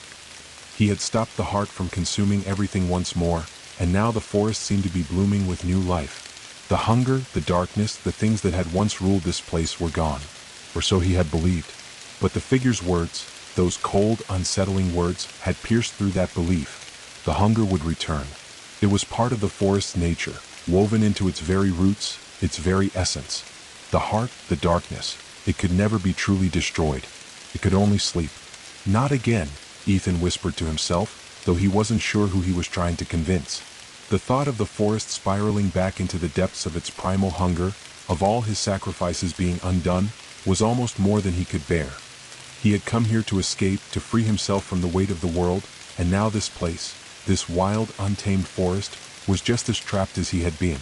But he couldn't allow himself to believe that. Not yet. Not without fighting, without trying. Ethan clenched his fists at his sides, the grip on the amulet tightening with every thought that churned through his mind. The figure had said it was in the soil, in the roots, in the very bones of the land. A force so old, so deeply embedded in the world that it couldn't be erased. But was it truly beyond his control? Could the hunger ever truly be contained? He didn't have the answers. But he couldn't stand still. Not now. With a deep breath, Ethan turned his back on the clearing and started walking. Walking away from the seedling, away from the edge of the forest that had become his world. The path ahead was unclear, the trees so thick that the moonlight barely filtered through. But it was the only path left to him. He had to find out if the forest's hunger was something he could face again, something he could fight back. The air grew colder as he walked, the breeze picking up once more, swirling around him like fingers brushing against his skin. The forest seemed to come alive in the quiet, the ground beneath his feet vibrating with an almost unnatural energy. He could feel the pulse of the earth beneath him, the steady hum of the land that had become his heartbeat. But now it wasn't just his heartbeat he felt. The pulse was different this time. It was slower, deeper. And it carried with it a darker undertone, like a growl vibrating deep within the earth. It was as if the land itself was aware of his presence, aware that he was seeking something, something that might change the course of everything. Ethan could feel it pulling at him, tugging him forward, as though the forest was guiding him to some hidden truth buried beneath the soil. He reached the edge of the forest, where the trees began to thin, where the shadows of the canopy stretched long across the ground. There, in the distance, a faint glow beckoned, a light that cut through the darkness, barely visible but unmistakable. Without hesitation, Ethan pushed forward, his feet moving faster now, his mind set on the light. As he drew closer, he realized it wasn't just a trick of the shadows. There was something there, something alive. The glow was not the soft, ethereal light of the seedling. It was colder, harsher, like the glow of a dying star. And it was coming from deep within the earth. Ethan knelt at the edge of the glow, his fingers brushing against the soil. The ground felt warm, almost unnaturally so, like it was pulsing with the rhythm of a heartbeat. The glow was coming from beneath the earth, from some hidden source far below. He could feel it in his bones now, the weight of the earth, the power that lay dormant beneath the surface. It was not just a reflection of the land's hunger. It was its essence, its true form. He had to dig. His fingers worked quickly, pushing through the loose soil, his mind racing with thoughts of what he might find. Was this the heart? Had he come to unearth the very thing he had destroyed? Or was this something else, something older, something that had been hidden away, forgotten by time? The soil gave way under his hands, the earth parting like a veil, revealing a small, dark stone beneath. The stone was slick and smooth, almost black, and as his fingers brushed against it, a jolt of energy shot up his arm, as if the stone itself were alive, aware of his touch. Ethan froze, his heart racing. This was not the heart, but it was close. He could feel the pull, the hum of something ancient beneath his fingertips. The moment his skin made contact with the stone, the ground trembled again. This time the tremors were stronger, more intense. The forest seemed to roar, a low, guttural sound that vibrated through the earth. Ethan felt the pulse of the land quicken, a wild, frantic energy that threatened to tear through the very ground beneath him. It was happening again. The hunger was awakening. His breath hitched as the stone beneath his hands cracked, splitting open with a terrible sound. From within, a dark light began to spill out, swirling around him, wrapping itself around his wrists, his arms, pulling him closer. The glow was not bright. It was deep, like the light of something buried in shadow. It was not the rebirth of the forest. It was the opposite. It was the return of something that had been sealed away. "No," Ethan whispered, his voice shaking as the energy surged through him. He could feel the weight of the hunger, the pull of the darkness, rising beneath the earth. The forest was calling him. But it wasn't just calling. It was commanding him. Ethan's vision blurred, and for a moment, he was overwhelmed by the sheer force of the pull. The ground beneath him cracked open wider, and from the depths of the earth, the true nature of the forest began to emerge. Ethan's breath came in shallow gasps as the stone cracked open beneath his hands, the dark energy spilling out in thick, tendrilled streams that snaked their way up his arms, coiling around his chest, his neck. It was an unnatural, suffocating weight, like the breath of something ancient and hungry, something that had been dormant for far too long. The land had always carried this darkness, woven into its soil, its roots, but this was different. It was no longer something he could contain, no longer something he could deny. It was waking, and it wanted him. The pulse of the earth beneath him quickened, matching the frantic rhythm of his heart. The tremors beneath the soil were growing more intense, deeper now, as though something vast and terrible was stirring beneath the surface. Ethan tried to pull his hands away from the stone, but the energy had already wrapped itself around him, tightening like a vice. The more he struggled, the stronger the pull became, and the whispers in his mind, dark, jagged voices, grew louder. "You are part of us." The words weren't spoken aloud. They reverberated through his mind, through his bones, echoing in the very marrow of his body. The darkness wasn't just a force. It was a presence, a consciousness that had been waiting for him. Waiting for the right moment to emerge from the shadows it had been banished to long ago. "You cannot fight us, Ethan." The voice was both cold and familiar, like a memory he couldn't place, a voice buried deep within his mind. The pulse of the earth trembled again, the force behind it almost unbearable. The land was no longer a place of growth, of life. It was a place of hunger, of need, and Ethan was at the center of it. The glow from the stone intensified, its dark light pulsing like a heartbeat, each throb of its energy pulling at him, pulling him deeper into the earth. The forest, which had once felt like a sanctuary, a place of rebirth and safety, now seemed like a prison, a place built on the bones of the past, on a cycle that would never end. The hunger, the thing that had been sealed away for so long, had never truly left. It had only been lying in wait, and now it had chosen him. A surge of panic rose in Ethan's chest, but he fought it back. He couldn't let it consume him, not again. He had chosen to protect this place, to be its guardian, but the weight of its history was suffocating him. The forest was fighting him, clawing at his soul with every passing second. But he wasn't just fighting the forest. He was fighting himself, his own connection to this land, the bond that had drawn him into its depths, the pull of something that had always been a part of him. The darkness tightened, and Ethan could feel his mind slipping, his thoughts unraveling like threads. The hunger was not just a force of nature. It was a part of him, just as much as the forest's rebirth had been. The land had shaped him, had transformed him into something new, something more than human. But now that transformation was turning inward, consuming him, tearing apart the very essence of who he had become. The whispers in his mind grew louder, more insistent. "You belong to us. We are one." "No," Ethan gasped, his voice barely a whisper, swallowed by the roar of the forest around him. "I won't let you take me." With a final surge of strength, he gripped the stone with both hands, his muscles burning from the strain. The earth trembled beneath him, the ground splitting further open, as though the land itself was trying to devour him whole. He closed his eyes, summoning every ounce of his willpower, pushing back against the darkness that threatened to pull him under. He couldn't let this happen. The stone glowed brighter, its darkness now a swirling vortex of energy that threatened to consume everything in its path. The whispers became a scream in his mind, a sound so loud that it felt like it was tearing his thoughts apart. But then something else stirred within him.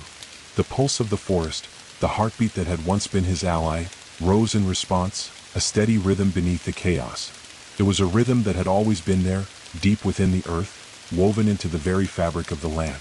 And now it was calling to him again, pulling him back from the edge of the abyss. The hunger, the darkness, it was a part of the forest, but it wasn't all of it.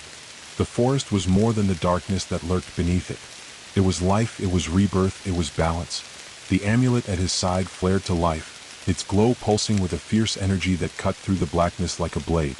The energy from the stone recoiled, as if it was being repelled by the light. Ethan's grip tightened around the stone, his hands burning with the heat of the conflicting powers coursing through him. The force of the darkness, of the hunger, was still there, still trying to pull him under, trying to take him. But he wouldn't let it. Ethan closed his eyes once more, focusing on the pulse beneath his feet, on the steady rhythm of the earth that had always been his anchor. The amulet's glow grew brighter, steadying him, grounding him, reminding him that he was not just a servant of the land, but its guardian. "You do not own me," he whispered through gritted teeth. "I am the keeper of this forest. You cannot take me." For a moment, everything was still. And then, with a blinding flash, the energy exploded outward, the darkness recoiling as if struck by a blow. The stone shattered in his hands, its power dissipating into the air, leaving behind only the faintest trace of its lingering malevolence. The ground beneath him stilled, the pulse of the earth settling back into its natural rhythm, quieter now, as though the land had exhaled a breath it had been holding for centuries. Ethan fell to his knees, his body trembling from the effort, his chest heaving with the weight of the battle he had just fought, within himself, within the land, and against the darkness that would never truly leave. The forest was quiet once more, but the silence felt different now. It was a silence not of peace, but of waiting, waiting for the next cycle, for the next challenge, for the next battle. The hunger had been driven back for now, but it was never truly gone. Ethan rose slowly to his feet, his heart still pounding, the taste of bitter ash on his tongue.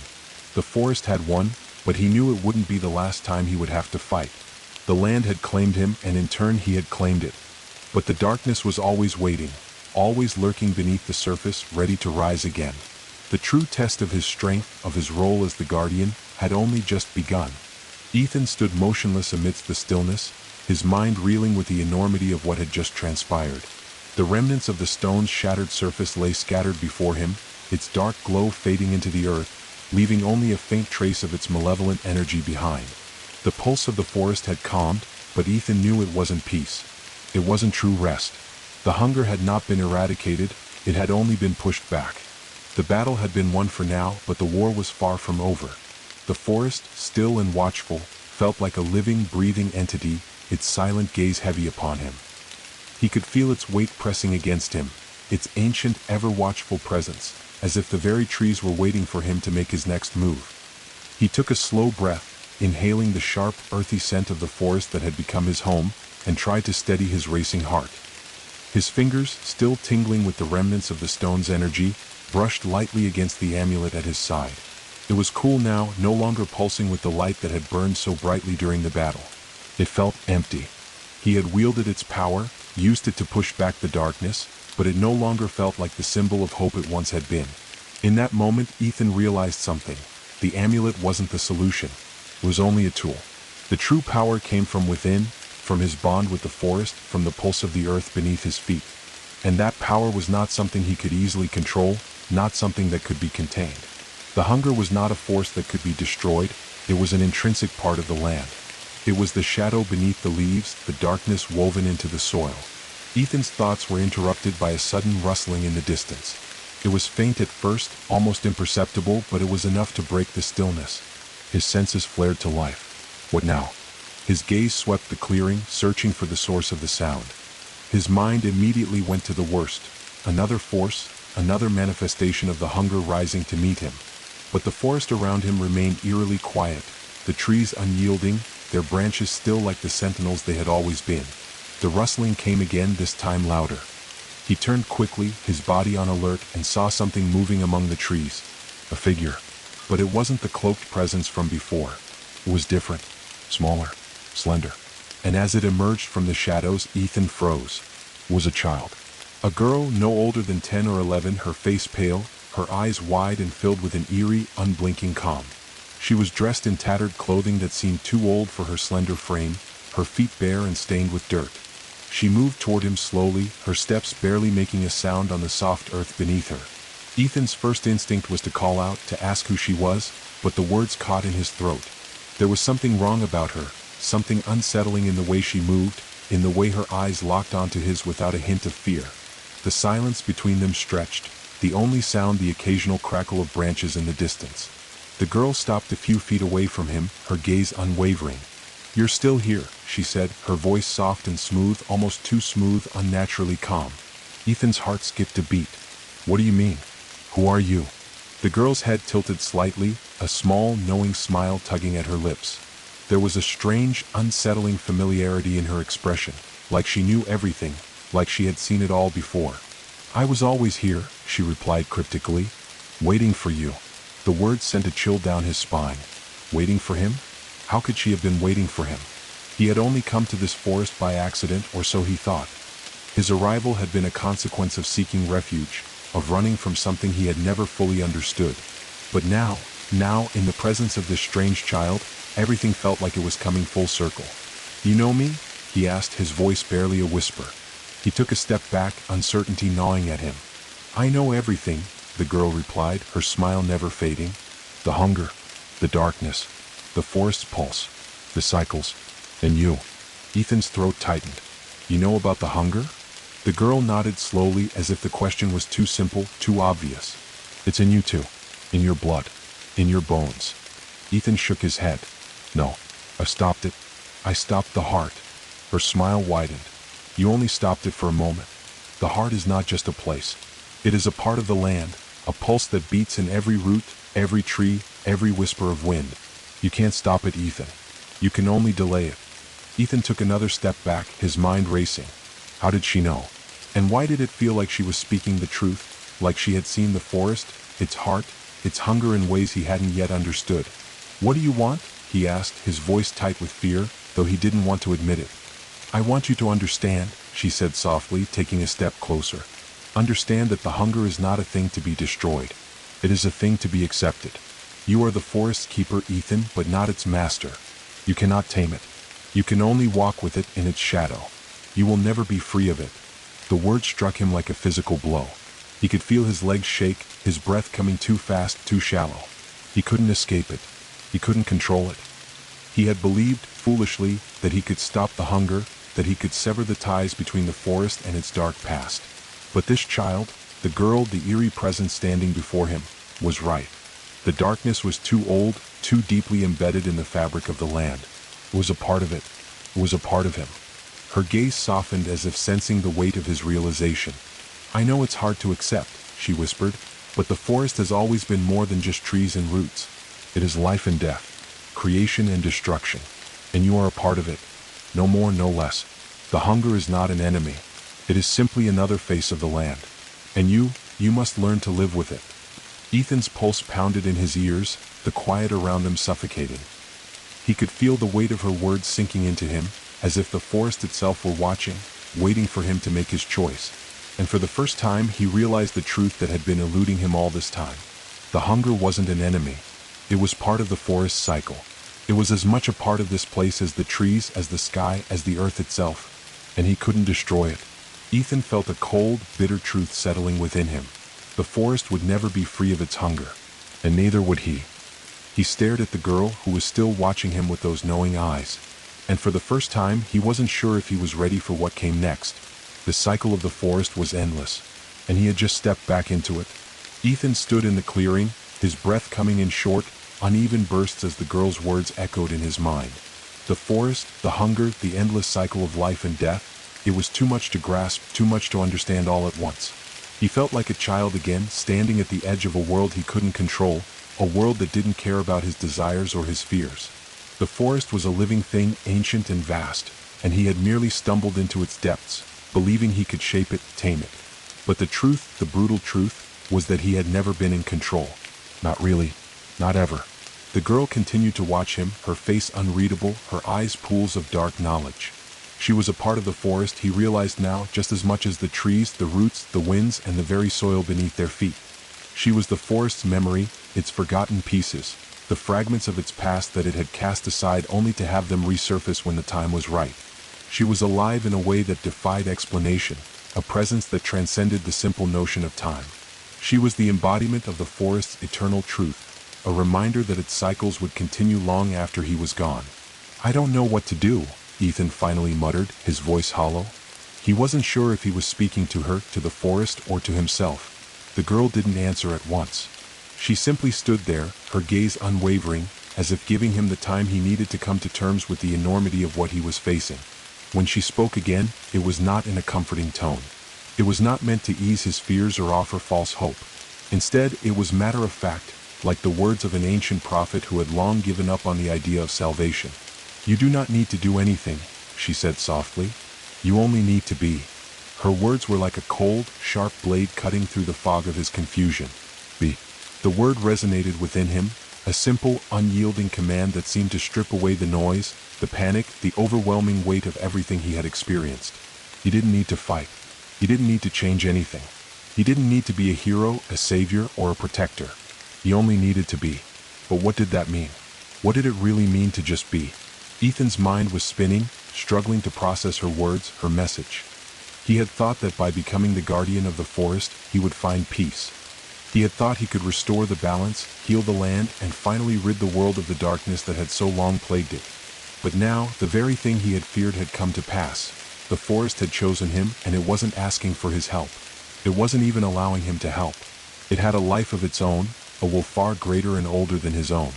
"You don't understand," Ethan said, shaking his head, his voice rising. "This hunger, it's not just part of the forest. It destroys everything it touches. I can't just let it be. It consumes." The girl's expression didn't change. Her gaze remained calm, unblinking, as if she were seeing something far beyond the surface of his words. "The hunger is not a curse, Ethan. It is the forest's truth. It is as much a part of the land as the rain, the sun, the earth. It is creation and destruction, life and death, bound together in an eternal dance. You cannot change it. You cannot destroy it. You can only learn to live with it." The girl stepped closer, her bare feet making no sound as she moved through the underbrush. The weight of her presence felt even more overwhelming up close, as if the very forest had coiled around her and shaped her into its vessel. She looked up at him, her eyes glimmering with an unsettling knowledge. "You have felt the hunger, haven't you?" she asked, her voice soft yet piercing. "The pull. The need." Ethan's throat tightened. He had felt it. He had felt it in the depths of his soul, the way the earth seemed to call to him, beckoning him to embrace the darkness, to surrender to the primal force that had driven the land for so long. The hunger had been there when he first arrived, hiding in the roots, beneath the soil, just waiting for the right moment to rise. It was as much a part of him as it was a part of the forest. "Sometimes," Ethan said quietly, "I feel like I'm losing myself to it, like I'm becoming part of it. I don't know if I can fight it anymore." The girl's smile was both knowing and sad. "You do not fight the hunger, Ethan. It is in you. It is in all of us. You cannot escape it. You can only learn to live with it. Learn to let it flow through you like the river that runs through the earth. Let it shape you not as a victim but as a part of something greater." The weight of her words pressed down on him, and for the first time, he felt the forest truth deep in his bones. He had fought for so long, against the darkness, against the hunger, but it wasn't something he could defeat. It wasn't something he could control. All he had done was delay it, push it back into the soil where it could grow stronger, waiting for the right moment to rise again.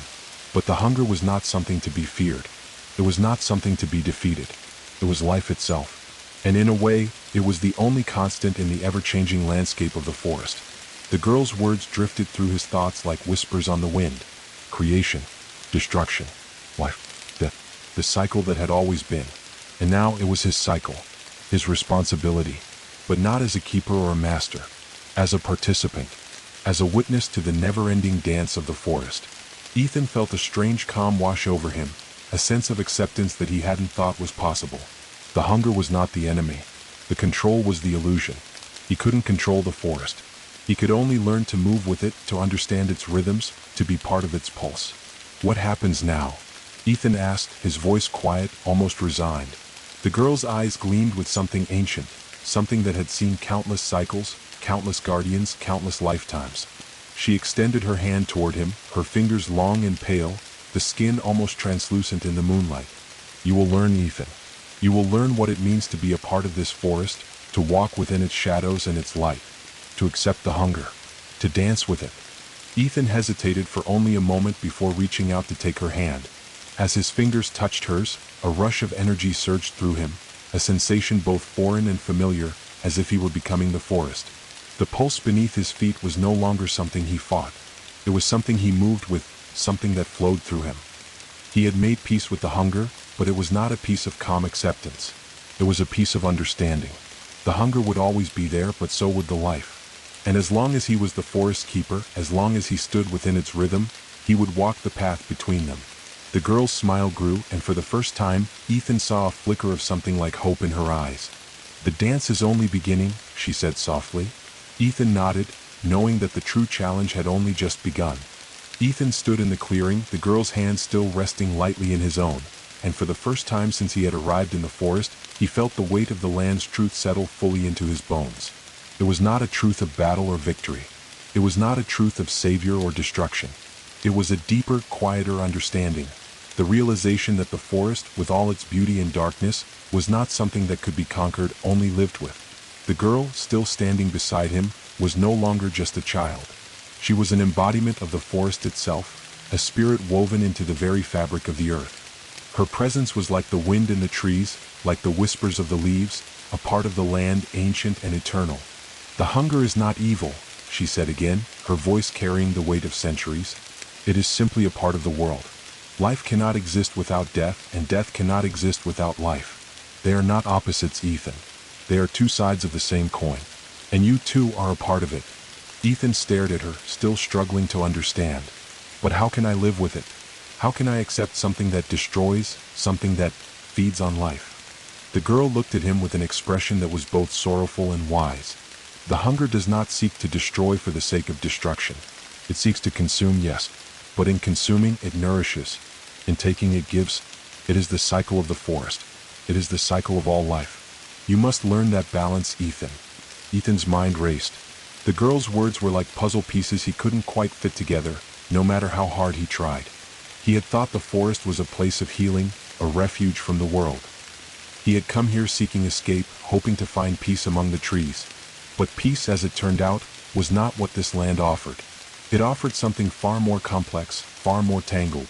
A place where light and shadow existed together, where creation and destruction were entwined in an endless dance. The hunger was not the enemy. The forest itself was not the enemy. He was not the enemy. The forest, he realized, was a reflection of the world.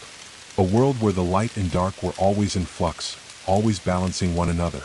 Where death was just a step in the process of life, and life was the path that would ultimately lead to death. A never-ending cycle of growth and decay, of creation and destruction, of birth and death. "You have spent so much time running, Ethan," the girl said, as if reading his thoughts. "Running from what you cannot control. But the forest is not something you can run from. It is not something you can escape. It is a part of you now. And you must learn to walk with it, to embrace it as you would embrace yourself." Ethan's heart tightened. He had come to the forest to escape the world, to leave behind the chaos and the pain. But now it seemed as if the forest was not an escape. It was a reflection of everything he had been trying to leave behind. The darkness, the hunger, the cycles of life and death, these were not things that could be outrun. These were things that had always been a part of him, a part of his journey. "I can't," he began, but his words faltered. "I don't know if I can live with this. How do I accept it?" The girl's smile softened. "Acceptance is not about giving up. It is about understanding. Understanding that you are not separate from the forest, Ethan. You are a part of it. You are the keeper, yes, but you are also its student.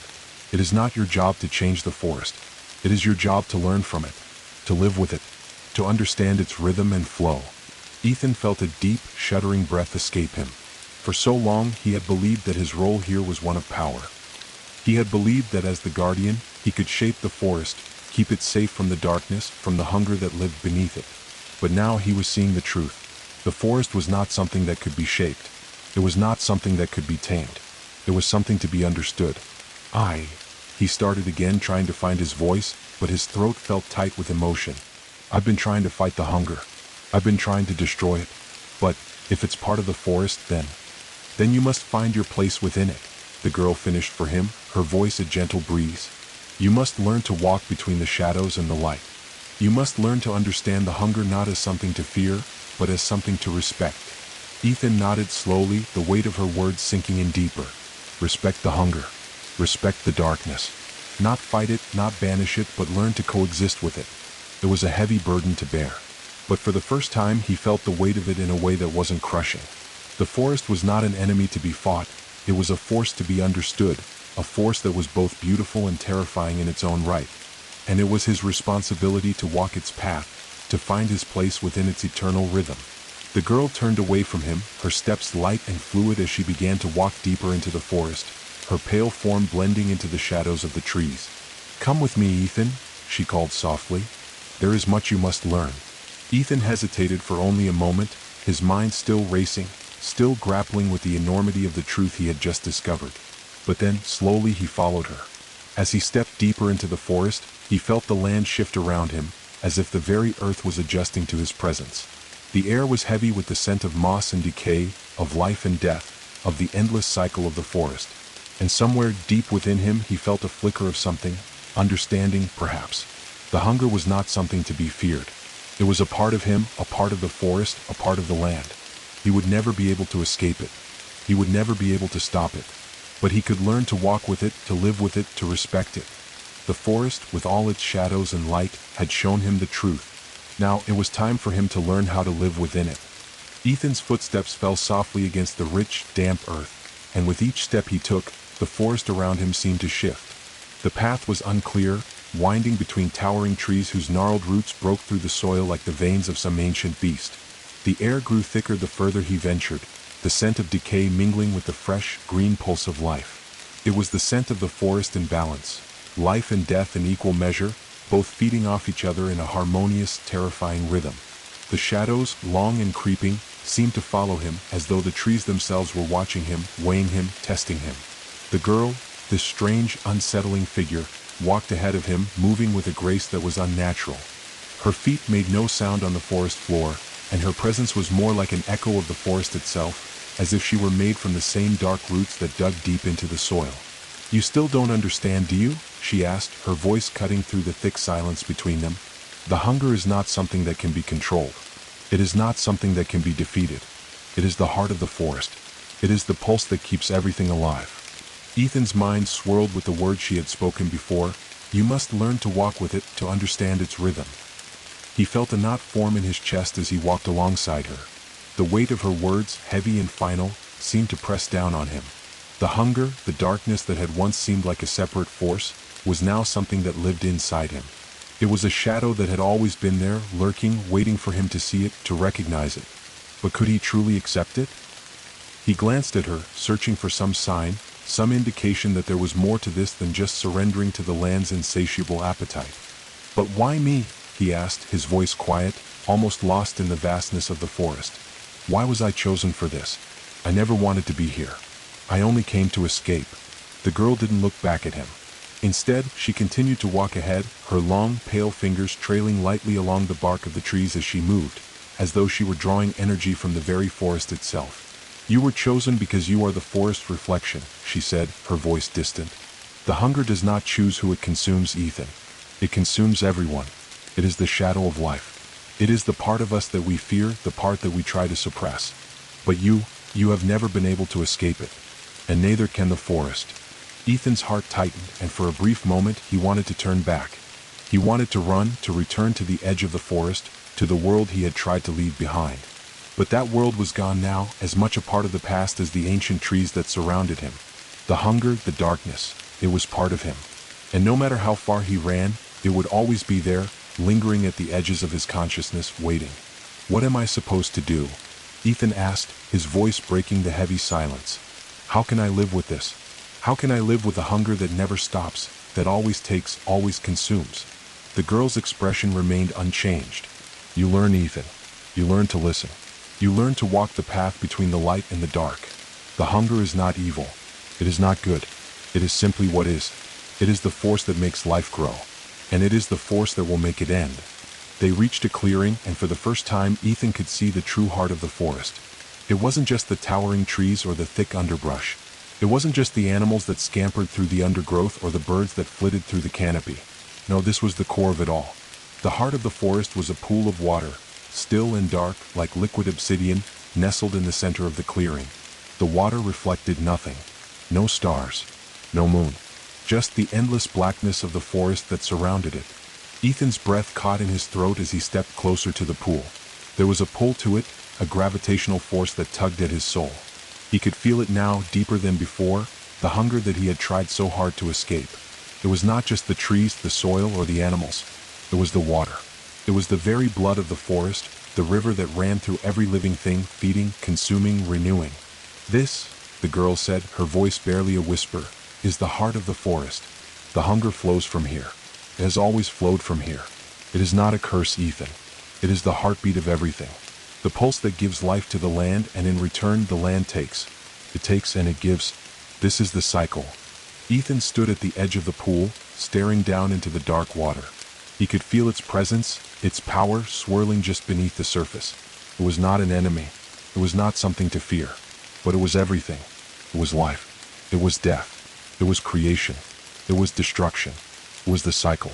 As he stared into the blackness, he saw something shift beneath the water. Something large and shadowy moving just out of sight. It was as if the forest itself was alive beneath the surface, its pulse quickening with each beat of his heart. The hunger was there, deep within the water, and it was calling to him. Ethan felt his pulse quicken, his mind racing with thoughts of what this meant. The hunger, the darkness, wasn't something he could escape. It was in him. It was in the land. It was the force that held the world together, that balanced the light and the dark, the life and the death. The forest had no choice but to feed this hunger, and neither did he. His hand, trembling, reached down toward the water's surface. As his fingers touched the cool, smooth surface, a shock of energy surged through him, like a jolt of electricity. The hunger surged upward, wrapping itself around his wrist, pulling him deeper into the darkness. His heart pounded in his chest as the water seemed to ripple with life, alive with the pulse of the forest's eternal cycle. And then, as quickly as it had begun, the pull released. Ethan stumbled back, his breath ragged, his skin cold with sweat. He could feel the hunger still inside him, but it wasn't an overwhelming force anymore. It was simply there, part of the land, part of him. He was no longer an outsider trying to escape the forest. He was now a part of it, its heartbeat, its cycle. The girl stood behind him, her eyes soft with understanding. You felt it, didn't you? The hunger. Ethan nodded slowly, the weight of her words settling into him. I felt it. It is not an enemy, Ethan, she said again, her voice gentle. It is part of the forest, and it is part of you. You cannot change it. You can only learn to live with it. You will never escape it. But that is not your task. Your task is to walk with it, to understand it, and to keep the balance. Ethan stood there in the heart of the forest, feeling the weight of the hunger in his soul. It was not a curse. It was not something to fight. It was life, and it was death. The forest's eternal dance, and he was part of it now. Ethan stood motionless, the echo of the forest's pulse still vibrating through his chest, the hunger's presence like a shadow hanging over him. The water in the heart of the forest was calm now, its surface smooth as glass, reflecting the canopy above, a deceptive tranquility hiding the swirling darkness beneath. He could still feel the pull, that primal draw toward the depths of the water, but it wasn't just the forest that had been awakened. It was him too. The hunger wasn't an external force anymore. It had burrowed deep inside him, woven into the very fibers of his being. He could feel it in the pit of his stomach, a gnawing, restless craving for something. He didn't know what. He could hear it too. A low, whispering hum, like the rustle of unseen things moving beneath the earth, beneath his skin. It was everywhere, and now it was inside of him. The girl, whose presence was still like a part of the forest's memory, was silent as she watched him, standing a few paces away. She had not spoken since he had touched the water, but her eyes never left him. Her gaze was steady, unwavering, as though she were waiting for something, waiting for him to take the next step. Ethan's mind was a storm of confusion. The hunger had always been a thing to fear, a thing to fight, but now, in the heart of the forest, in the place where the cycle of life and death was born, he understood. It was not something to fight, not something to fear, but it was something that needed to be understood. He glanced over at her, feeling his pulse quicken. What now? He asked, his voice raw. What am I supposed to do now? I felt it. I've accepted it. But how do I live with it? The girl stepped forward, the faintest smile playing at the corners of her lips. You live with it by understanding it. The hunger does not always take in the way you think. It is not always death. Sometimes it is creation. Sometimes it is rebirth. Ethan frowned. Rebirth? But it feeds off life, doesn't it? It destroys. Sometimes, she interrupted, it gives life. It is not destruction for the sake of destruction. It is necessary destruction. The land cannot grow without it. The trees cannot reach the sky without it. The creatures cannot be born without it. It is the price of life. Her words hung in the air like the scent of earth after rain, heavy but not unpleasant. Ethan looked back at the water, the hunger still present beneath its placid surface. He could still feel it, the subtle pulse of life and death. It wasn't an enemy. It wasn't something that could be defeated. It was something that could only be coexisted with. "What am I supposed to do with this?" he asked again, his voice quieter now, tinged with uncertainty. "How can I be the keeper of this cycle? It feels wrong." The girl tilted her head, her gaze softening. "That is the first lesson, Ethan. To feel the weight of the cycle and to accept it. You are not its master, but its witness. And in some ways you are its servant. You are the bridge between the hunger and the land, between life and death. The forest cannot thrive without both. The balance must be maintained. And that is your task." Ethan nodded slowly, though the words didn't quite ease the knot in his chest. He had thought he could control it, tame it. He had thought that he was the one who could set the terms of the forest's existence. But now he was nothing more than a part of it, a part of the cycle. His task was not to control it. It was to exist within it, to learn to walk the fine line between creation and destruction. The girl continued, "But the balance is delicate, and you will face challenges. You will be tested." Ethan's heart skipped a beat. "Tested?" "Yes," she said. "The forest does not let its keepers grow without trials. You will have to prove that you can walk this path. And when the time comes, the hunger will come for you. It will test your will, your understanding. It will see if you have truly learned what it means to live with it." Ethan's breath caught in his throat. The hunger was not just a force within the forest. It was a force that would reach into him, that would force him to confront it, to face it head-on. He had no illusions now. This was not going to be easy. The hunger would test him, and he would have to decide whether he could live with it or whether it would consume him. "How will I know when the test comes?" he asked, his voice tight with apprehension. The girl's eyes darkened, her expression distant, as if she were remembering something far away. "You will know," she said softly. "The forest will call to you. It will send a messenger. And you will have no choice but to face it." Before Ethan could respond, a sudden rustling came from the edge of the clearing, startling him. The trees around them shuddered, their branches swaying as if stirred by an unseen wind. The ground trembled beneath his feet, and a low growl echoed through the silence, a deep, animalistic sound that made the hairs on the back of his neck stand on end. The girl turned toward the sound, her expression unchanged. "It has begun," she said softly. Ethan's pulse raced. He didn't know what to expect, but the air was thick with the tension of something about to unfold. The hunger was near. It had always been near. But now it was coming for him in a way he couldn't predict. Out of the shadows, a figure emerged, a creature of the forest, but not one he had ever seen before. It was tall, its limbs long and stretched in unnatural angles, its body covered in matted, dark fur. Its face was a twisted, grotesque mask, its eyes black and void, like two pits of endless darkness. Its mouth was open in a silent snarl, rows of jagged teeth gleaming in the faint light. The girl didn't flinch. She simply stood still, her gaze fixed on the creature. Ethan's heart pounded in his chest as the creature stepped forward, its movements slow but deliberate, as if it had all the time in the world. "This is your trial," the girl said, her voice calm, steady. "The hunger comes in many forms. You must face it. And you must decide, will you embrace it or will you let it consume you?" The creature growled again, its eyes locked on Ethan as if sensing the internal battle within him. It was a test, one that would push him to the edge. One that would force him to confront the darkness inside himself and inside the forest. Ethan took a step forward, his body tense. He could feel the pull of the hunger deep within his chest, a burning desire to give in to it, to let it consume him. But he wasn't sure if he was ready to make that choice. Could he accept it? Could he truly embrace it, or would it break him? The creature moved closer, its presence overwhelming, its hunger palpable in the air. Ethan's breath quickened, and for a moment he felt his resolve falter. Was he strong enough to face this? To walk the line between life and death, light and shadow? The girl's voice broke through his thoughts. "Remember what you've learned. The hunger is not evil. It is not something to fear. It is part of the forest. And now it is part of you." Ethan clenched his fists, his pulse hammering in his ears. He could feel the hunger rising in him, but this time he would not run from it. He would not let it consume him. Not today. Not like this. With a deep breath, Ethan stepped forward, meeting the creature's eyes, feeling the weight of the hunger as it tried to pull him under. The creature's eyes burned with an unsettling emptiness, its gaze unblinking, its body radiating an overwhelming presence that seemed to drown out everything around Ethan. It was a primal force, a manifestation of the hunger that had always loomed just beneath the surface of the forest, waiting for the moment it could rise and claim what it needed. The growl that rumbled in the creature's chest vibrated through the air, a deep, resonating sound that shook the ground beneath Ethan's feet. Ethan felt it, the pull. The hunger, alive in him now, beat in time with his heart, urging him to surrender, to give in to the primal force that was surging in the creature before him.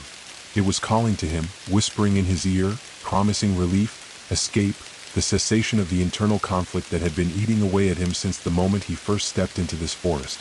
"We'll take you, Ethan." The hunger's voice, deep and echoing, slid into his thoughts like a velvet blade. "Just let go. Let me in. Let me make you whole again." He could feel it in his gut, the gnawing, hollow sensation, the sense that something inside him was incomplete, something he couldn't quite name. The hunger wanted to fill that emptiness, to consume it, to devour it until he was whole. And yet, another voice, a softer, quieter one, fought to rise above the darkness. It was the voice of the forest itself, of the girl who had shown him the path to understanding. She had warned him that this moment would come, that the hunger would test him in ways he couldn't imagine. This creature was more than just a beast. It was the forest's reflection, its living, breathing manifestation. It wasn't the enemy, it was the answer to the question he had asked when he first came here. Could he truly live with the hunger? Could he balance the forces of creation and destruction that had always existed together in the land? He closed his eyes for a moment, trying to clear his thoughts, trying to still the pounding of his heart that seemed to echo the growl of the creature in front of him. It wasn't about conquering it. It wasn't about fighting it. It was about choosing. It was about learning to exist in this world where light and shadow coexisted, where death fed life and life fed death in an endless cycle. The creature snarled, its mouth opening wider, revealing rows of razor-sharp teeth, glistening wet in the faint moonlight that filtered through the canopy above. It was a warning, a threat, a challenge to Ethan's very will. It was the forest's first test. Ethan could feel the weight of it pressing down on him, the forest itself holding its breath, waiting for him to decide. His legs felt heavy, his body trembling with the force of the decision he was about to make. Should he give in? Should he allow the hunger to take him? Or should he refuse? But the truth, the harsh, undeniable truth, was that the hunger was not an external force. It was inside him. It always had been. The forest had already claimed him. It had already embedded itself into his soul. He couldn't run from it. He couldn't hide from it. He could only learn to live with it, learn to understand its rhythms, its cycles, its demands. His breath came faster now, his pulse pounding in his ears. He could feel the hunger clawing at him from within, as if something deep inside him were waking up, stretching, coming alive. The weight of the creature's stare, the deep, endless void of its eyes, was suffocating. But even as the hunger inside him screamed for release, Ethan held firm. "I will not let it consume me," he thought fiercely. "I will not give in to it." He took a deep breath, grounding himself, letting the air fill his lungs. The hunger didn't control him. It was him, but it didn't define him. Not anymore. He took another step forward, his feet sinking slightly into the soft earth as he moved. His gaze locked with the creature's. He could feel the pull, the temptation to yield to it, but he refused. This wasn't a battle of force, it was a battle of will. The girl had said the hunger was not evil. She had said it was part of the forest, part of him, part of the cycle that kept everything in motion. And if it was a part of him, then he could choose to embrace it, not as a thing to fear, but as a force to understand. He didn't need to fight it. He didn't need to banish it. He needed to coexist with it. The creature stepped closer, its massive frame casting a shadow over him. Its growl deepened, vibrating in the air, as if it could sense his hesitation, his uncertainty. But Ethan held his ground. "I will not let you take me," he said, his voice steady, though his heart hammered in his chest. "I will not surrender to you. You are not my master." The creature paused, its black eyes narrowing as it studied him, as if weighing his words. The hunger inside Ethan burned brighter, more insistent, pushing him to give in, to accept the creature's dominance. But this time he pushed back. "I will live with you, but I will not be you," he whispered, barely audible to his own ears. "I will walk beside you, but I will not let you consume me." I choose to understand you. I choose to live with you. The words felt strange as they left his lips, but the moment they did, a shift occurred. The hunger inside him, that gnawing emptiness, seemed to settle, like a storm that had finally passed. The creature, still standing before him, lowered its head, the growl slowly fading into a soft rumble, then silence. It was not an enemy. It was simply a part of the forest, a part of him. The tension in the air dissipated, and for a moment Ethan could hear the sounds of the forest again. The whispering wind through the trees, the distant call of an owl, the rustling of leaves. It was as though the forest had been holding its breath, waiting for him to make the right choice. And now it was exhaling, releasing the pressure. The creature stepped back, its form dissolving into the shadows as if it had never been there at all. For a long moment, Ethan stood alone in the clearing, his heart still racing, his body still trembling with the aftershock of the encounter. And then the girl spoke, her voice soft, almost reverent. You have passed the first test. Ethan looked up at her, his breath coming in heavy gasps. It wasn't about defeating it, he murmured, more to himself than to her. It was about understanding it, accepting it. Yes, she replied, her gaze steady. The hunger is not to be defeated. It is to be understood. And now you have begun to understand. Ethan swallowed, feeling the weight of her words settle deep inside him. The path ahead was not one of simple choices or clear answers. It was a path of balance, of coexistence. It was a path where light and shadow were forever intertwined, and he had to find his place between them. But he had made it through the first test, and he would face the others whatever they may be, because now he understood the truth. The hunger was not his enemy, it was part of him, and together they would walk the path of the forest. Ethan's breath came slower now, the initial rush of adrenaline beginning to ebb away. The forest around him, once so overwhelming, felt oddly serene in the aftermath of the trial. The trees, their ancient branches reaching high into the sky, whispered above him as the breeze threaded through the leaves. The hunger, though ever present, no longer felt like an enemy. It felt like a part of him, like something he had always known, always carried within him, though he had never truly recognized it.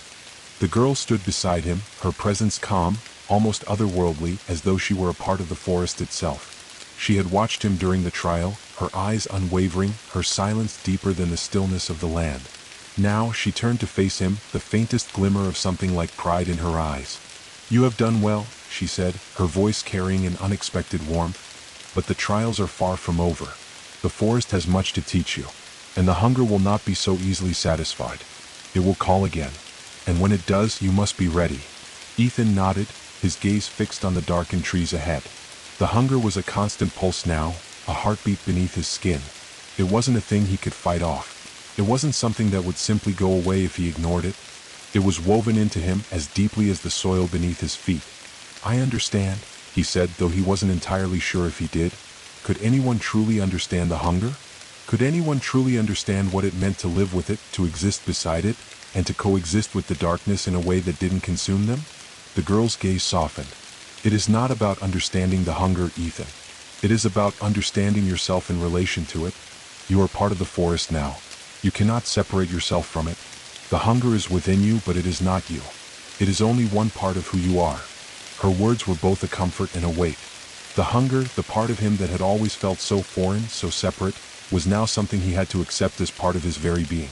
It wasn't the most comforting thought, but it was the truth. The forest had changed him. The girl turned, her steps light and soundless, like the drifting wind. Come, she said, her voice beckoning. There is more you must learn. The forest is vast, and it has many lessons yet to offer. Ethan followed, his footsteps steady now, though the forest around him felt different. The trees no longer felt as welcoming as they had before. The shadows, deeper and more secretive than ever, seemed to stretch longer, curling like tendrils around the edges of his perception. There was something alive in those shadows, something that wanted to reach out, to touch him. The hunger within him stirred, almost as though it too felt the presence of something in the darkness. But it wasn't the same kind of hunger he had encountered before. This was something more primal, something older. The girl's presence at his side was a calm contrast to the growing tension in the air. They walked deeper into the forest, past trees that loomed like silent sentinels, their twisted branches reaching out as if to grab them.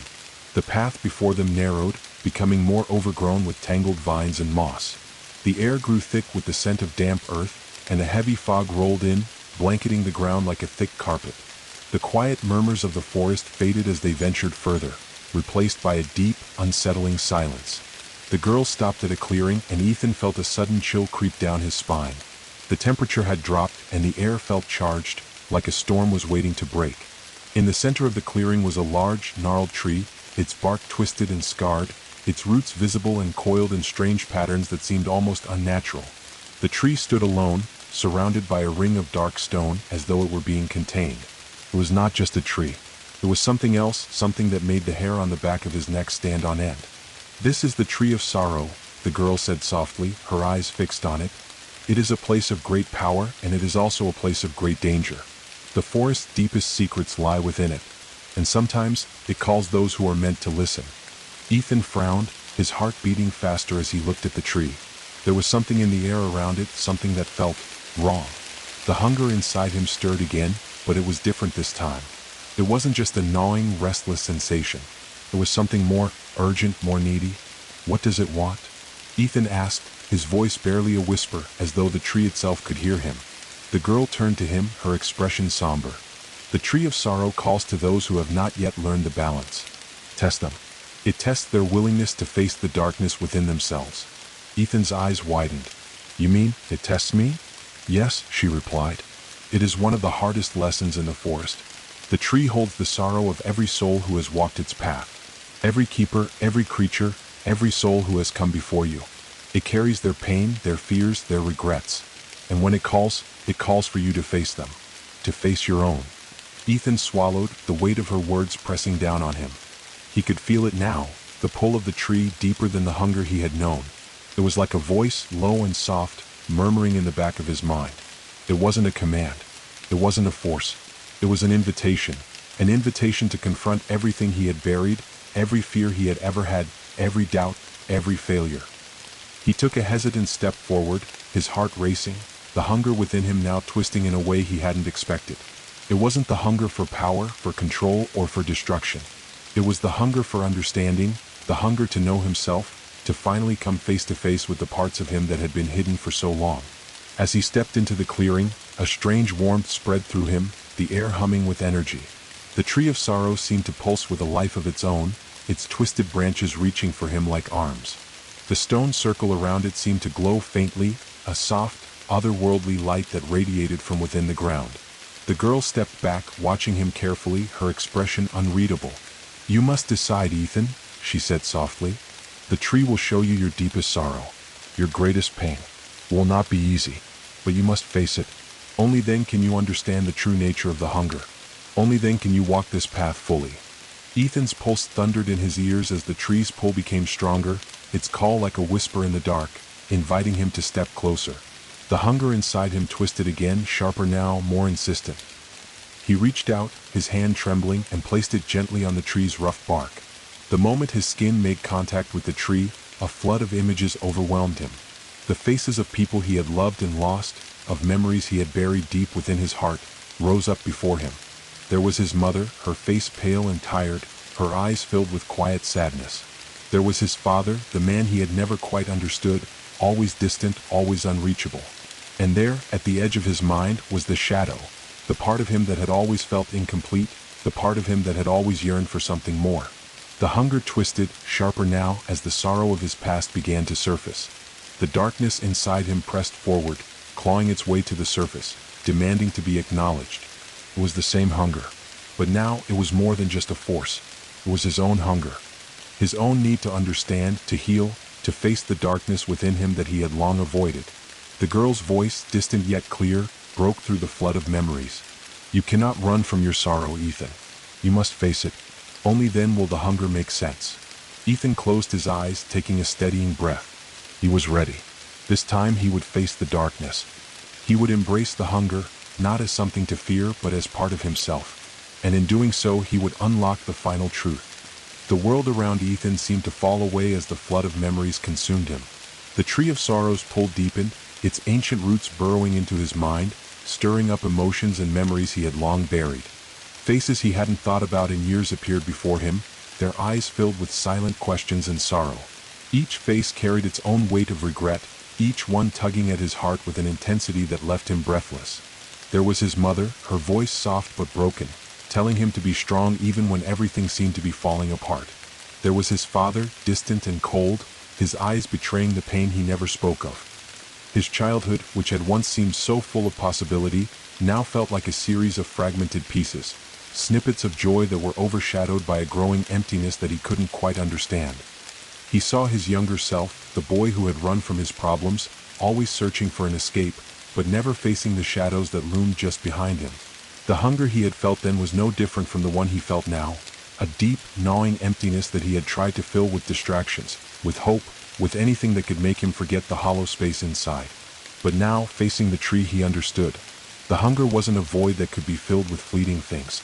It was a part of him. It was the shadow that followed him, the darkness that was both his curse and his destiny. The images kept coming, his first love, lost to time and circumstance, her face now a distant memory clouded with regret. His friends, people who had once been his closest allies, now gone, their paths diverging as he had chosen to walk his own. Every person he had ever lost, every person he had ever failed, seemed to emerge from the depths of his sorrow, and with each face, the weight of his own shortcomings became heavier. The hunger inside him surged with each revelation. The sorrow it had awakened was not just his own. It was the sorrow of the forest itself, the deep, timeless grief of a land that had seen countless lives come and go, each one leaving a mark, each one contributing to the eternal cycle of life and death. It was the same hunger that had driven him into this place, the same hunger that had called him to the forest in the first place. The girl's voice cut through the overwhelming tide of memories. It was soft, like a whisper in the wind, but it carried a weight that seemed to anchor him to the present. Do you see now, Ethan? Do you understand? Ethan's breath was shallow, his chest tight as he tried to process the overwhelming flood of emotions. He couldn't tell where his sorrow ended and the forest began. Everything felt intertwined, his pain, the hunger, the darkness of the forest. It was all part of the same cycle, the same rhythm that had been going on for centuries. I see, he whispered, his voice trembling. But how do I live with it? How do I carry all of this? The girl stepped closer, her presence gentle, though still carrying an unmistakable weight. You do not carry it alone. The forest will share the burden with you. The hunger is not something to run from, Ethan. It is something to walk beside. It is the price of existence. The sorrow is the cost of understanding. Her words echoed in his mind, and for a moment, it felt as if the entire forest had paused, holding its breath in the silence that followed. Ethan closed his eyes, trying to steady himself, to quiet the storm of thoughts that raged inside him. The hunger was not just a force of nature. It was his force, his struggle, his story. It was what connected him to everything, the land, the trees, the creatures that wandered through the shadows. It was the force that would allow him to heal, if he could find the strength to face it. The tree of sorrow seemed to pulse with life, its twisted branches bending toward him as if urging him to take the final step, to acknowledge the full weight of his journey. He could feel the sadness within it, an ancient, almost unbearable grief that had been passed down from one generation to the next, a sorrow so vast that it could swallow the soul whole. But Ethan was no longer the same person who had wandered into the forest all those days ago. He had faced the hunger, embraced it, and come to understand it. He had felt its power, its darkness, and its potential for creation. He had seen the sorrow of his past, but he had also seen the truth that the forest itself was no different from him. The forest had its own darkness, its own hunger, but it also had its own beauty, its own life. With a deep breath, Ethan reached out again, this time placing his hand firmly on the tree's bark. The moment he touched it, the world around him seemed to shift, the images of his past fading into the background. The hunger inside him began to settle, no longer a force that pulled him toward destruction, but a presence that he could understand. The sorrow within him, within the tree, began to quiet as though it were being absorbed, transformed into something else, something that was not just sorrow but wisdom. The energy around him pulsed again, but now it felt different. It was no longer a wave of overwhelming grief. It was a current of understanding, of growth. It was the forest's gift to him. You are ready now, the girl said softly, her voice filled with something like reverence. The hunger is a part of you, but it does not define you. You have learned to walk with it. And now you must learn to lead with it. Ethan closed his eyes, feeling the warmth of the tree's energy flowing through him. The weight of the sorrow had not disappeared, but it no longer crushed him. It had been transformed, integrated into the fabric of his being. It was a part of the balance. Just as the forest needed the hunger to survive, so too did he. He was no longer a victim of it. He was its keeper. The girl's words lingered in the air, the final lesson echoing through the clearing. You are the keeper of the cycle, Ethan. The hunger is not something to conquer. It is something to guide. You must learn to lead it. Lead the forest. Lead yourself. Ethan stood tall, his hands still resting on the tree, his heart steady as he absorbed the truth. He was the keeper now, not just of the hunger, but of the forest. The weight of this new responsibility settled within him, but it was not the same burden that had threatened to break him when he first arrived. This was a weight of purpose. He was no longer an outsider, wandering through the forest in search of answers. He was a part of it, and with that understanding came a new strength. The tree of sorrow had shown him the path forward. The forest had chosen him to walk that path, to guide it, to understand it. And now, the hunger, once a force of destruction, would be the tool he used to help the forest grow. He stepped back, his mind clear, his heart calm. The girl nodded approvingly, her eyes filled with quiet pride. "It is time," she said. "The forest is yours now, Ethan. The journey is just beginning." The forest was no longer just a place. It was a part of him, woven into his very being. As Ethan stepped back from the tree of sorrow, he felt a deep sense of connection to the land, as if the earth itself had accepted him, had acknowledged his presence and the choices he had made. The hunger, once an overwhelming force that threatened to consume him, now felt like a pulse of energy that flowed through him, steady and purposeful. But with that connection came a weight that was not easy to bear. The girl, who had remained silent during his moment of reflection, now stepped forward, her eyes steady but tinged with something more serious. She no longer seemed like a guide or a teacher. She was something else now, perhaps a peer, perhaps a reflection of the forest itself, carrying its wisdom and its burdens. "You have done well," she said, her voice low and calm. "But the forest trials are far from over. The hunger is not something you can control. It is something you must guide, lead, not only within yourself but throughout the land." Ethan nodded slowly, absorbing the weight of her words. He could feel the hunger still there within him, but now it was not something he feared. It was something he had to guide. It wasn't just his to bear. It was the forest too. "What do you mean?" he asked, his voice quiet, steady. "What do you mean by guiding it?" The girl's gaze never wavered. "The hunger is not just the need for life. It is the need for balance. You see, Ethan, the forest is alive, not just in the trees, not just in the earth, but in every single living thing that breathes within it. The hunger feeds the forest, but it also takes from it. When it takes too much, when it consumes more than the land can give, it destroys. And if it gives too little, it chokes the life out of the land, leaving it barren and still." Ethan's heart sank as he began to understand the enormity of what she was saying. The hunger was not just an internal struggle for him, it was a balance he had to maintain throughout the entire forest. He was now its keeper, its balance keeper, and he would need to find the delicate equilibrium between creation and destruction, life and death. It wasn't just about managing his own hunger anymore.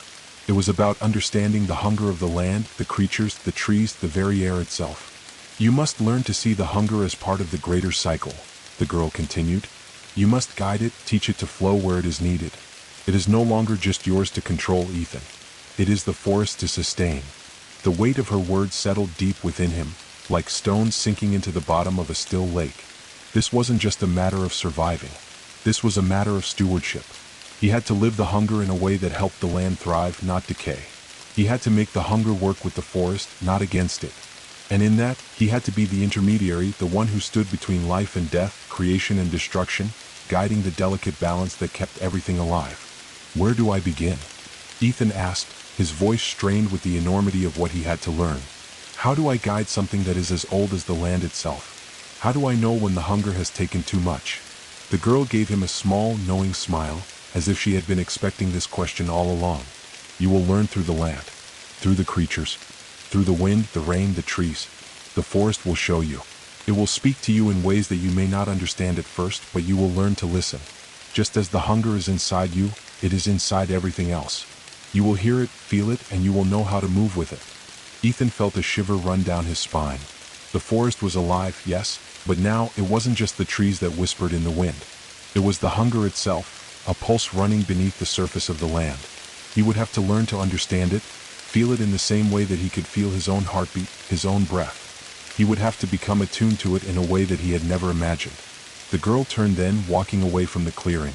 Ethan almost instinctively followed. The hunger inside him urged him forward, pulling him towards something he could not yet see. His mind swirled with questions, but now he felt a quiet sense of purpose settle within him. He was no longer the lost wanderer who had stumbled into this forest. He was its keeper. The first thing you must learn, the girl said without turning, her voice cutting through the quiet hum of the forest, is the breath of the land. Ethan blinked, confused. The breath of the land? Yes, she replied, stopping at the base of a massive oak tree, its bark twisted and ancient. The forest breathes just as you do. It has its own rhythm, its own life. The hunger is part of that rhythm. It feeds the forest, but it is also fed by the forest. The trees, the creatures, the earth itself, all of these things breathe together. They live together, they die together. It is all connected. Ethan felt a strange pull toward the tree as if it were calling to him. He stepped closer, his hand reaching out toward the rough bark. When his fingers made contact with the tree, a warmth spread through him, almost like a pulse of energy, a subtle vibration that was in sync with the rhythm of his own breath. He closed his eyes and let it wash over him, trying to feel the tree's heartbeat, the way it breathed with the land. The hunger within him stirred, but now, it wasn't an overwhelming force. It wasn't a thing of chaos. It was simply another part of the forest's rhythm, beating alongside his own. Ethan took a deep breath, and with it, the forest seemed to breathe with him, the air thick with the sounds of rustling leaves, distant calls of creatures hidden in the shadows, and the deep, slow thrum of the earth beneath his feet. The hunger is not a beast to be tamed, Ethan, the girl said softly, her voice carrying the weight of centuries. It is part of the song of the land. And you, as its keeper, must learn how to play that song. Ethan let the words settle into him. He had been so focused on the hunger as an enemy, as something that had threatened to consume him. But now he understood. The hunger wasn't something to be fought. It wasn't a thing to be defeated. It was a part of the forest's song, its rhythm. And he had to learn to dance with it. The girl's gaze lingered on him for a long moment before she spoke again. There will be those who will seek to disturb the balance. There are forces in the world, both within the forest and beyond, that would seek to tip the scales, to take more than their fair share. You must be ready to defend the forest, to protect its song. But you cannot do it with force alone. You must lead with understanding. The hunger can be guided, but it must be respected. And sometimes, the hardest part of guiding it is knowing when to step back and let the land breathe on its own. Ethan nodded, his chest tight with a new understanding of the responsibility that lay before him. The forest was not just a place. It was a living entity, and he was its steward. He would have to walk this path carefully, with a steady heart and a listening ear. The hunger was not something to fear, it was something to understand. The girl turned then, and without a word, she began walking deeper into the forest, the path ahead shrouded in mist. Ethan followed, his thoughts swirling as he prepared for the trials to come. The hunger, the forest, the balance, it was all interconnected. And now it was his duty to make sure the rhythm didn't falter. The first test had been only the beginning. Now the true journey was about to unfold. The fog seemed to press in on Ethan as he followed the girl deeper into the forest, the trees becoming denser and the path narrower with each step. The hunger, once a gnawing ache, now thrummed in the background like a heartbeat, steady, constant, almost comforting in its rhythm. Yet Ethan couldn't ignore the weight of what he had just learned. The forest was not just a sanctuary. It was a delicate, fragile thing, a living, breathing entity, and he was its keeper, its guide. The hunger was his responsibility. The balance was his duty. The girl walked ahead of him, her movements fluid and graceful, as if the forest were an extension of her own being. She had become one with it, just as he now was, and Ethan could see that the hunger didn't disturb her. She was a part of it, not something that fought against it. "You're thinking too much," the girl said, breaking the silence that had stretched between them. Her voice was light, almost teasing, yet there was a seriousness to it. The hunger isn't something you control like a beast in a cage. It's not a force that bends to your will. It moves with you, alongside you. You have to listen to it, feel it, and understand when to guide it and when to let it move on its own. Ethan nodded, his brow furrowed. He had thought of the hunger as something to master, something to bend to his will. But now, with every step he took deeper into the forest, he was beginning to understand that the hunger was not something to conquer. It was a force that had always been there, just waiting for him to learn how to move with it, as part of a larger, natural cycle. And in a way that was far more difficult than controlling it. It meant surrendering to something much greater than himself. They walked for what seemed like hours, the shadows of the trees stretching long in the dying light of day. The air grew colder, and the forest seemed to grow quieter, as if holding its breath.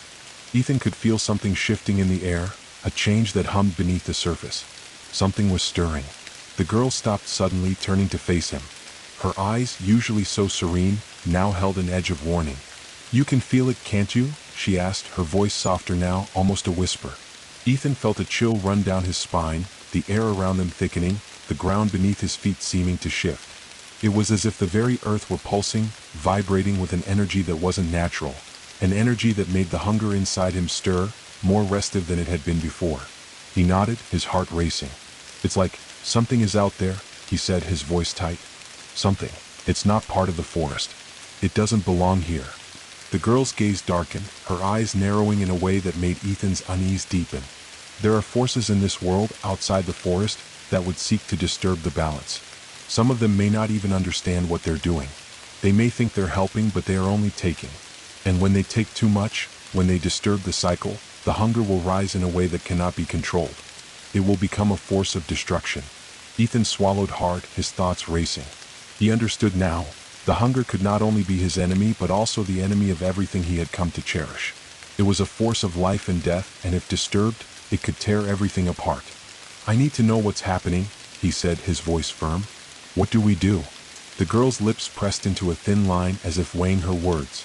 She turned slowly, walking toward a large, gnarled oak tree. "There is something you need to see," she said. "The forest is reacting. There's a rift, something from the outside world, something that has crossed the boundary of the land. It is calling to the hunger, trying to control it. But if the hunger is pushed too far, it will lose its balance and nothing will be able to stop it." Ethan's pulse quickened as he followed her, his mind spinning with the implications. If the hunger could be manipulated in such a way, if someone or something from the outside world could twist it, he feared what might happen. The hunger was not a force to be controlled, it was a natural part of the cycle. But what if someone tried to harness it, weaponize it? When they reached the oak, the girl placed her hand on the tree's bark, closing her eyes. Ethan felt the familiar pulse of energy radiating from her touch, but this time it was different. The pulse was erratic, unstable. It felt like something was pulling, tugging at the very fabric of the forest. He could feel it deep in his chest. The hunger was restless, like a beast trying to break free from its chains. The girl spoke again, her voice low and serious. "This is the rift. The hunger has been disturbed. You have to go beyond the forest, to where the source of the disturbance lies. Only by confronting it can you restore balance. You will need to seek out those who have caused this, humans, perhaps, or other forces that are beyond our understanding." Ethan's mind raced. He had never imagined that his journey would lead him beyond the borders of the forest. The forest had always been his sanctuary, his home, his responsibility. But now, it seemed the hunger was not confined to the trees, the earth, and the creatures within. It was spreading, reaching out, seeking something beyond the boundaries of the land. Something was trying to control it, and it was up to him to stop it. "Where do I go?" Ethan asked, his voice tight with resolve. "How do I find them?" The girl turned to him, her eyes filled with something that almost looked like sorrow. "There are places beyond this forest where the veil between worlds is thin. There are cities, towns, human settlements where the hunger has begun to creep in. It is there you will find the answers. But be warned, these places are not like the forest. They are unnatural, and the hunger will not be the only thing you must face. There are other forces at play, forces that would seek to control, to possess." Ethan felt a deep, unsettling pit form in his stomach. He had felt the hunger stir, the darkness rising within the land, but now it was clear, it was not just his burden to bear. Something from beyond the forest had found its way in, and if it wasn't stopped, the entire balance of the world could be undone. The hunger was not just something to guide anymore, it was something to protect, something to keep from being twisted and manipulated by outside forces. "I'll go," he said, determination settling in his chest. "I'll do what it takes to stop this." The girl nodded, her expression unreadable. "I will guide you as far as I can, but after that, you will be on your own. You must face whatever lies beyond the forest, and you must decide how to stop it. The hunger must remain undisturbed, or everything will fall apart." Ethan nodded, his heart heavy but resolute. The forest was no longer just his home. It was a part of him, and it was his responsibility to protect it, to ensure that the balance was maintained. The hunger was not just a part of the land, it was a part of the entire world, and if it was allowed to be corrupted, the consequences would be catastrophic. The girl turned and began to walk away, the path ahead dimming with the approaching night. Ethan followed, feeling the weight of what he had learned pressing down on him like a storm cloud. The journey ahead was unclear, but one thing was certain. The fate of the forest, and perhaps the world itself, rested on his shoulders. The journey from the heart of the forest to the edges of the land felt like crossing a boundary that separated two worlds. Ethan could feel the pull of the forest, the hunger, still thrumming deep within him. It had grown quieter, calmer, as if the forest itself was holding its breath, waiting for him to return with the answers it needed. The girl had given him no more guidance beyond this point. She had said her part, and now it was up to him to face what lay ahead. The trees, once so thick and close, began to thin as he walked, their gnarled branches no longer crowding the path. The soft, moss-covered ground beneath his feet turned to dirt and gravel, and the air grew colder. The smell of damp earth and leaves gave way to something harsher, a scent of dust and rust, of the world beyond the forest, a world Ethan had not known, but one he had always sensed, lingering at the edges of his awareness. With each step, the forest felt farther and farther away, like a distant memory he could almost touch but could not fully grasp. The hunger within him stirred uneasily, its pull deepening as if the land itself were reluctant to let him go. But he had no choice. The girl's warning echoed in his mind. The hunger has been disturbed. You must go beyond the forest. It was a long, winding path that led him to the edge of the world he knew. The trees gave way to a sprawling landscape that stretched endlessly before him. The forest's dense canopy, which had once seemed like an impenetrable veil, was now a thin line in the distance. Beyond it, the land stretched outward, vast and barren. The soil was cracked, the sky above a murky gray, as if the sun itself had given up on this place. This was not the natural world. This was a scar, a wound in the land where the forest's embrace had not reached. As Ethan stepped forward, the first signs of human habitation became apparent. Small, run-down structures stood at the edge of the barren land, shacks, dilapidated barns, and rusted fences, all half submerged in the dry, cracked earth. A faint smell of smoke lingered in the air, mixing with the tang of decay. This was the world that had disturbed the balance. These were the people who had ventured too far, who had sought to harness the hunger and twist it to their will. The hunger inside Ethan stirred, restless, as if it sensed something here that it had not encountered in the forest. It was no longer a quiet thrum in the background. It was sharper now, like the edge of a blade. The hunger was not just his. It was the land's. It was the earth's. It was the hunger of life and death, and it was being tampered with. He pressed on, his steps growing heavier with each passing minute. The closer he came to the heart of this forsaken place, the more the hunger within him seemed to pulse. The land here was tainted, barren, and desolate. The earth felt dry, almost dead, as if something had drained it of its life force. As he entered a small clearing, Ethan's heart sank. There, standing in the center of the wasteland, was a structure unlike anything he had ever seen. It was a tower, tall and jagged, constructed from twisted metal and jagged stone, rising up against the gray sky like a monument to something unnatural. The air around it shimmered with a faint, almost electric hum, as though the very atmosphere was alive with energy. This was the source of the disturbance. Ethan could feel it deep in his bones. The hunger was here, its presence radiating from the tower like an invisible storm, threatening to break the delicate balance of life that still clung to the land. As he approached, the hunger within him twisted, pulled tighter, as if it were being drawn toward the tower. He knew now what he had to do. He had to stop whatever was happening here before the hunger grew out of control. But how? The tower was a thing of power, dark and mysterious, and Ethan had no idea what he would find inside. He paused for a moment, standing at the base of the tower, feeling the weight of the task ahead of him. He could hear faint whispers, voices carried on the wind. They were soft at first, like a distant murmur. But as he focused, the whispers grew clearer, sickly, distorted words that echoed in his mind, calling him to enter. "You are the one who has come to stop us," one voice hissed. "You are the one who thinks he can control it. But the hunger belongs to us now." The sound of the voice made Ethan shiver. He could feel it, the hunger, but not as it had been in the forest. This was different. It was twisted wrong. It had been warped by whatever force was controlling the tower, and he knew that if it wasn't stopped, it would spiral out of control, consuming everything in its path. He took a deep breath and stepped forward, the door to the tower creaking open as he approached. The air inside was thick with the scent of metal and burnt earth, and the dim light cast long shadows that seemed to move of their own accord. The hunger pulsed again, stronger now, drawing him deeper into the tower's dark interior. The tower was a labyrinth, its hallways twisting in impossible directions, the walls adorned with strange symbols and runes. The air was heavy with the weight of magic, something ancient and powerful. As Ethan moved deeper into the tower, the whispers grew louder, the voices now a constant drone in his mind. "You are too late," the voices whispered.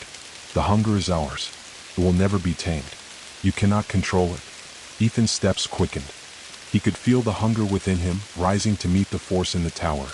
It was no longer a part of him, but a separate entity, a creature that had taken on a life of its own. It was calling to him, begging him to let it free. But he resisted. He had come too far. He couldn't let it consume him now. Finally, he reached the heart of the tower, a vast, open chamber, illuminated by an eerie, unnatural light. At the center of the room stood a large stone altar, and upon it lay a figure. The figure was shrouded in shadow, but Ethan could feel its presence, like a cold, oppressive weight pressing down on him. The whispers intensified, swirling around him like a storm. "It is too late," the voices cried. "The hunger has been unleashed. You cannot stop what has already begun." Ethan took a step closer to the altar, his heart pounding. He could feel the hunger now coursing through the tower, through the very walls. It was like an ocean, endless and relentless. But there was something else, something beneath the hunger. A flicker of recognition. A pulse of life, a heartbeat. It was faint, but it was there. His eyes focused on the figure on the altar, and for the first time he saw it clearly. The figure was not human. It was something else, something ancient, its body twisted and malformed like a creature caught between worlds. Its eyes glowed with a terrible, unnatural light, and its mouth was a jagged slit, twisted in a permanent sneer. It was the source of the hunger. The creature had been feeding on the land, feeding on the forest, manipulating the balance to gain power. It was not merely a force of nature. It was a parasite, a predator feeding off the hunger itself. Ethan stepped forward, his hand reaching out. The hunger inside him surged, but now he understood. This was not his hunger to bear. This was the hunger of the land, twisted and broken, fed by this creature. He had to stop it. He had to sever the link between the hunger and the creature. With a final, determined breath, Ethan stepped forward, his hand connecting with the altar. The room erupted in a blinding flash of light, and the hunger screamed in fury, its cry echoing in Ethan's mind. The creature's form writhed, its body convulsing as if in pain. But Ethan stood firm, his mind focused on one thing, restoring the balance. The creature howled in agony as Ethan's hand pressed down harder, the hunger beginning to shift, to pull away.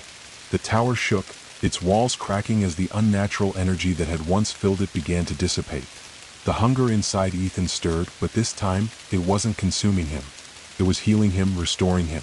With a final, deafening crack, the creature's form collapsed, disintegrating into a cloud of shadow. The hunger within the tower vanished, and the land outside began to settle. The whispers ceased. Ethan stood alone in the heart of the tower, breathing heavily, his heart still racing. The hunger inside him was quiet now, but he knew it was far from gone. It was a part of him, and it always would be. But now it was a force he could guide, a force he could lead. He had stopped the creature, but the war was far from over. There were other forces in the world, other places where the hunger could be manipulated. And Ethan knew, deep in his bones, that his journey was just beginning. Ethan stood amidst the rubble of the tower, his breath still heavy in his chest, the adrenaline from the confrontation slowly ebbing away. The eerie glow that had once filled the chamber was now gone, leaving behind a silence so deep it felt like the world itself had paused. The air had cleared, and the oppressive weight of the hunger was no longer pressing on him, but he knew it wasn't gone. It was still inside him, a part of him, a companion he could never rid himself of. Yet something else had shifted too. The tower, once a monument of darkness, was now crumbling, its stone walls cracked and splitting. The oppressive hum that had once filled the air had gone silent, replaced by the whisper of the wind outside. The balance had been restored, but at a cost. The land, though no longer under the creature's sway, was now forever scarred. There would be no simple healing, no easy return to the way things had been. Ethan took a step back, his feet crunching on the broken stone floor as he looked around the chamber. The altar, where the creature had lain, was now empty, its dark energy dissipating into the air, leaving only an echo behind. The hunger still thrummed within him, but it was different now. It was no longer an overwhelming force that threatened to consume him. It was a quieter presence, a constant undercurrent that he had to learn to live with. The hunger was a part of the land, a part of him. It was not something to fight, but something to guide. And yet, in the stillness of the room, Ethan knew that this victory, though significant, was not the end. The hunger had been manipulated, twisted by the creature, but the forces that had disturbed the balance were still out there. There were others who would seek to control it, to harness its power for their own ends. The battle he had fought was just one skirmish in a much larger war. He couldn't do this alone. The thought hit him with the force of a thunderclap. The girl, he hadn't seen her since he left the forest. She had guided him to this point, but now, as he stood in the aftermath of the battle, he realized how much he still didn't understand. He needed answers. He needed guidance. The hunger had been set loose, and the forest was no longer just his responsibility. The world beyond the trees had been tainted, and Ethan knew he had to learn to protect it too. With a deep breath, he turned and made his way to the tower's crumbling entrance. The wind picked up, biting at his skin as he stepped outside. The barren land stretched before him, the air thick with the scent of decay. There was no turning back now. The girl had warned him of the forces that lingered in the world beyond the forest, but he had never imagined it would feel so empty, so broken. The hunger was a part of everything. He could feel it in the soil beneath his feet, in the sky above. It was a wound in the land, a deep scar that would take far more than one person to heal. As he walked away from the wreckage of the tower, a thought nagged at him. If the hunger was a cycle, one that fed on life, one that gave life, then what else had been disturbed by the creature's manipulations? What had been taken from the land, from the balance, that would not so easily be returned? What would the forest and the world beyond need to heal? He could feel it then, deep in his chest. The faintest pulse, the subtle echo of something ancient and powerful, far more powerful than he could comprehend. It was a presence that lingered in the corners of his mind, the shadow of something larger than him, something that watched the land with eyes older than time. His thoughts were interrupted by the distant sound of something moving in the wasteland, the faintest rustle in the dry, cracked earth. Ethan paused, his senses sharpening. The hunger within him stirred, restless and alert, as if it too had felt the disturbance. From the dust and the fog, a figure appeared, cloaked in a dark, flowing garment. The air around it shimmered with an unnatural energy, as though the very atmosphere was bending and warping with its presence. Ethan's heart skipped a beat. He had never seen this figure before, but he could feel the power radiating from it, a cold, calculating energy that chilled him to his core. The figure stepped forward, its cloak billowing around it like smoke, its face obscured in shadows. Yet even in the dim light, Ethan could feel its eyes on him, piercing, knowing. "You have done well, Ethan." The voice came low and smooth like velvet, but with a sharp edge. It was a voice that seemed to reach into his very soul, making him recoil instinctively. "But you've only scratched the surface. The hunger is not something that can be tamed by one person. It is an ancient force, one that has been controlled for millennia. But it has been disturbed, and now it will need to be managed." Ethan's instinct screamed at him to move, to get away from this figure, but his feet stayed rooted to the ground. He was no longer just an observer. He was no longer just a keeper of the forest. This creature, this presence, had come to speak to him, to test him. "Who are you?" Ethan demanded, his voice steady despite the fear building in his chest. "What do you want?" The figure took another step closer, its cloak swirling like smoke, and for a moment Ethan could feel the hunger rise within him. It was no longer a whisper. It was a roar, an overwhelming surge of energy that surged through his veins, shaking him to the core. But he fought it down. He was its keeper. He was its guide, and he would not let it control him. The figure tilted its head as if amused by Ethan's defiance. "I am a shadow," it replied, its voice darkening, "a reflection of what is coming. I have walked the edges of the hunger for far longer than you can understand, and I know its true nature. You think you have control over it, that you have stopped it. But you have only delayed its inevitable rise." Ethan's heart raced. He could feel the hunger growing again, pushing against him. The figure's words stirred something deep within him, a primal fear that he couldn't ignore. What did it mean? What was coming? And how was he supposed to stop it? "You will need more than yourself to manage the hunger, Ethan," the figure continued, stepping even closer. "It is a force beyond comprehension, a cycle that must be balanced. But balance is a fragile thing. And now, with the creature gone, the hunger will seek its true master. And it will come for you. It will come for the land. And no one will be spared." The words hung in the air, thick and heavy. Ethan's mind raced, his thoughts spiraling out of control. What was this being? What did it mean by true master? Was this figure the one behind the disturbances, the one who had manipulated the hunger to begin with? But before he could respond, the figure stepped back, its cloak swirling around it like a storm. "You will learn soon enough, Ethan. You are not the only one with power over the hunger. And when it rises again, you will have to choose what kind of leader you want to be." With that, the figure turned and vanished into the swirling fog, leaving Ethan standing alone once more in the wasteland. The hunger within him stirred violently as though reacting to the figure's words. But this time it felt different. It felt like a warning. Ethan stood alone in the wasteland, the weight of the figure's words pressing down on him. He had been given a glimpse of something larger than himself, something that went beyond the forest, beyond the hunger. The balance was fragile, and the battle had only just begun. He could feel it now, the shadow of what was to come. And he knew that his journey was far from over. The figure's warning echoed in Ethan's mind long after it had vanished into the fog. It wasn't just the words, it was the feeling that had followed him, like an unseen hand on the back of his neck. A chill that refused to go away. The hunger inside him, once a steady, quiet pulse, was now thrumming erratically, surging and pulling at the edges of his consciousness. The land around him, the air, even the very ground beneath his feet seemed to shift and vibrate with an unnatural energy.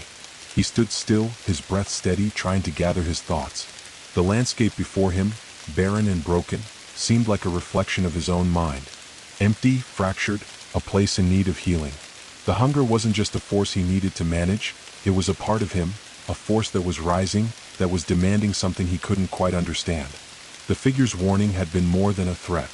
It had been a statement. The hunger was more than a force of nature. It was a living thing with a will of its own, and it had been disturbed. And that disturbance had rippled through the fabric of the world. Ethan could feel it now, that undeniable truth. There were forces greater than him. Forces that existed beyond the realm of the forest, beyond the reaches of his understanding. And they were coming for the hunger, for the balance. They were coming for him.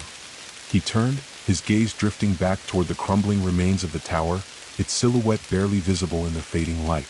The remnants of the creature, the one that had sought to control the hunger, were no more. But Ethan knew the hunger wasn't gone. It wasn't vanquished.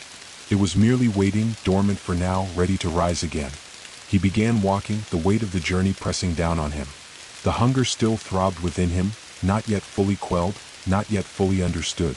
He needed to return to the forest. He needed to feel the land again, to reconnect with it, to learn how to listen to the hunger in a way that would not break him. The forest had been his home, his sanctuary. But the world beyond it, this wasteland, the human settlements, and now this mysterious figure, had introduced something darker, something far more complex. And he had to face it.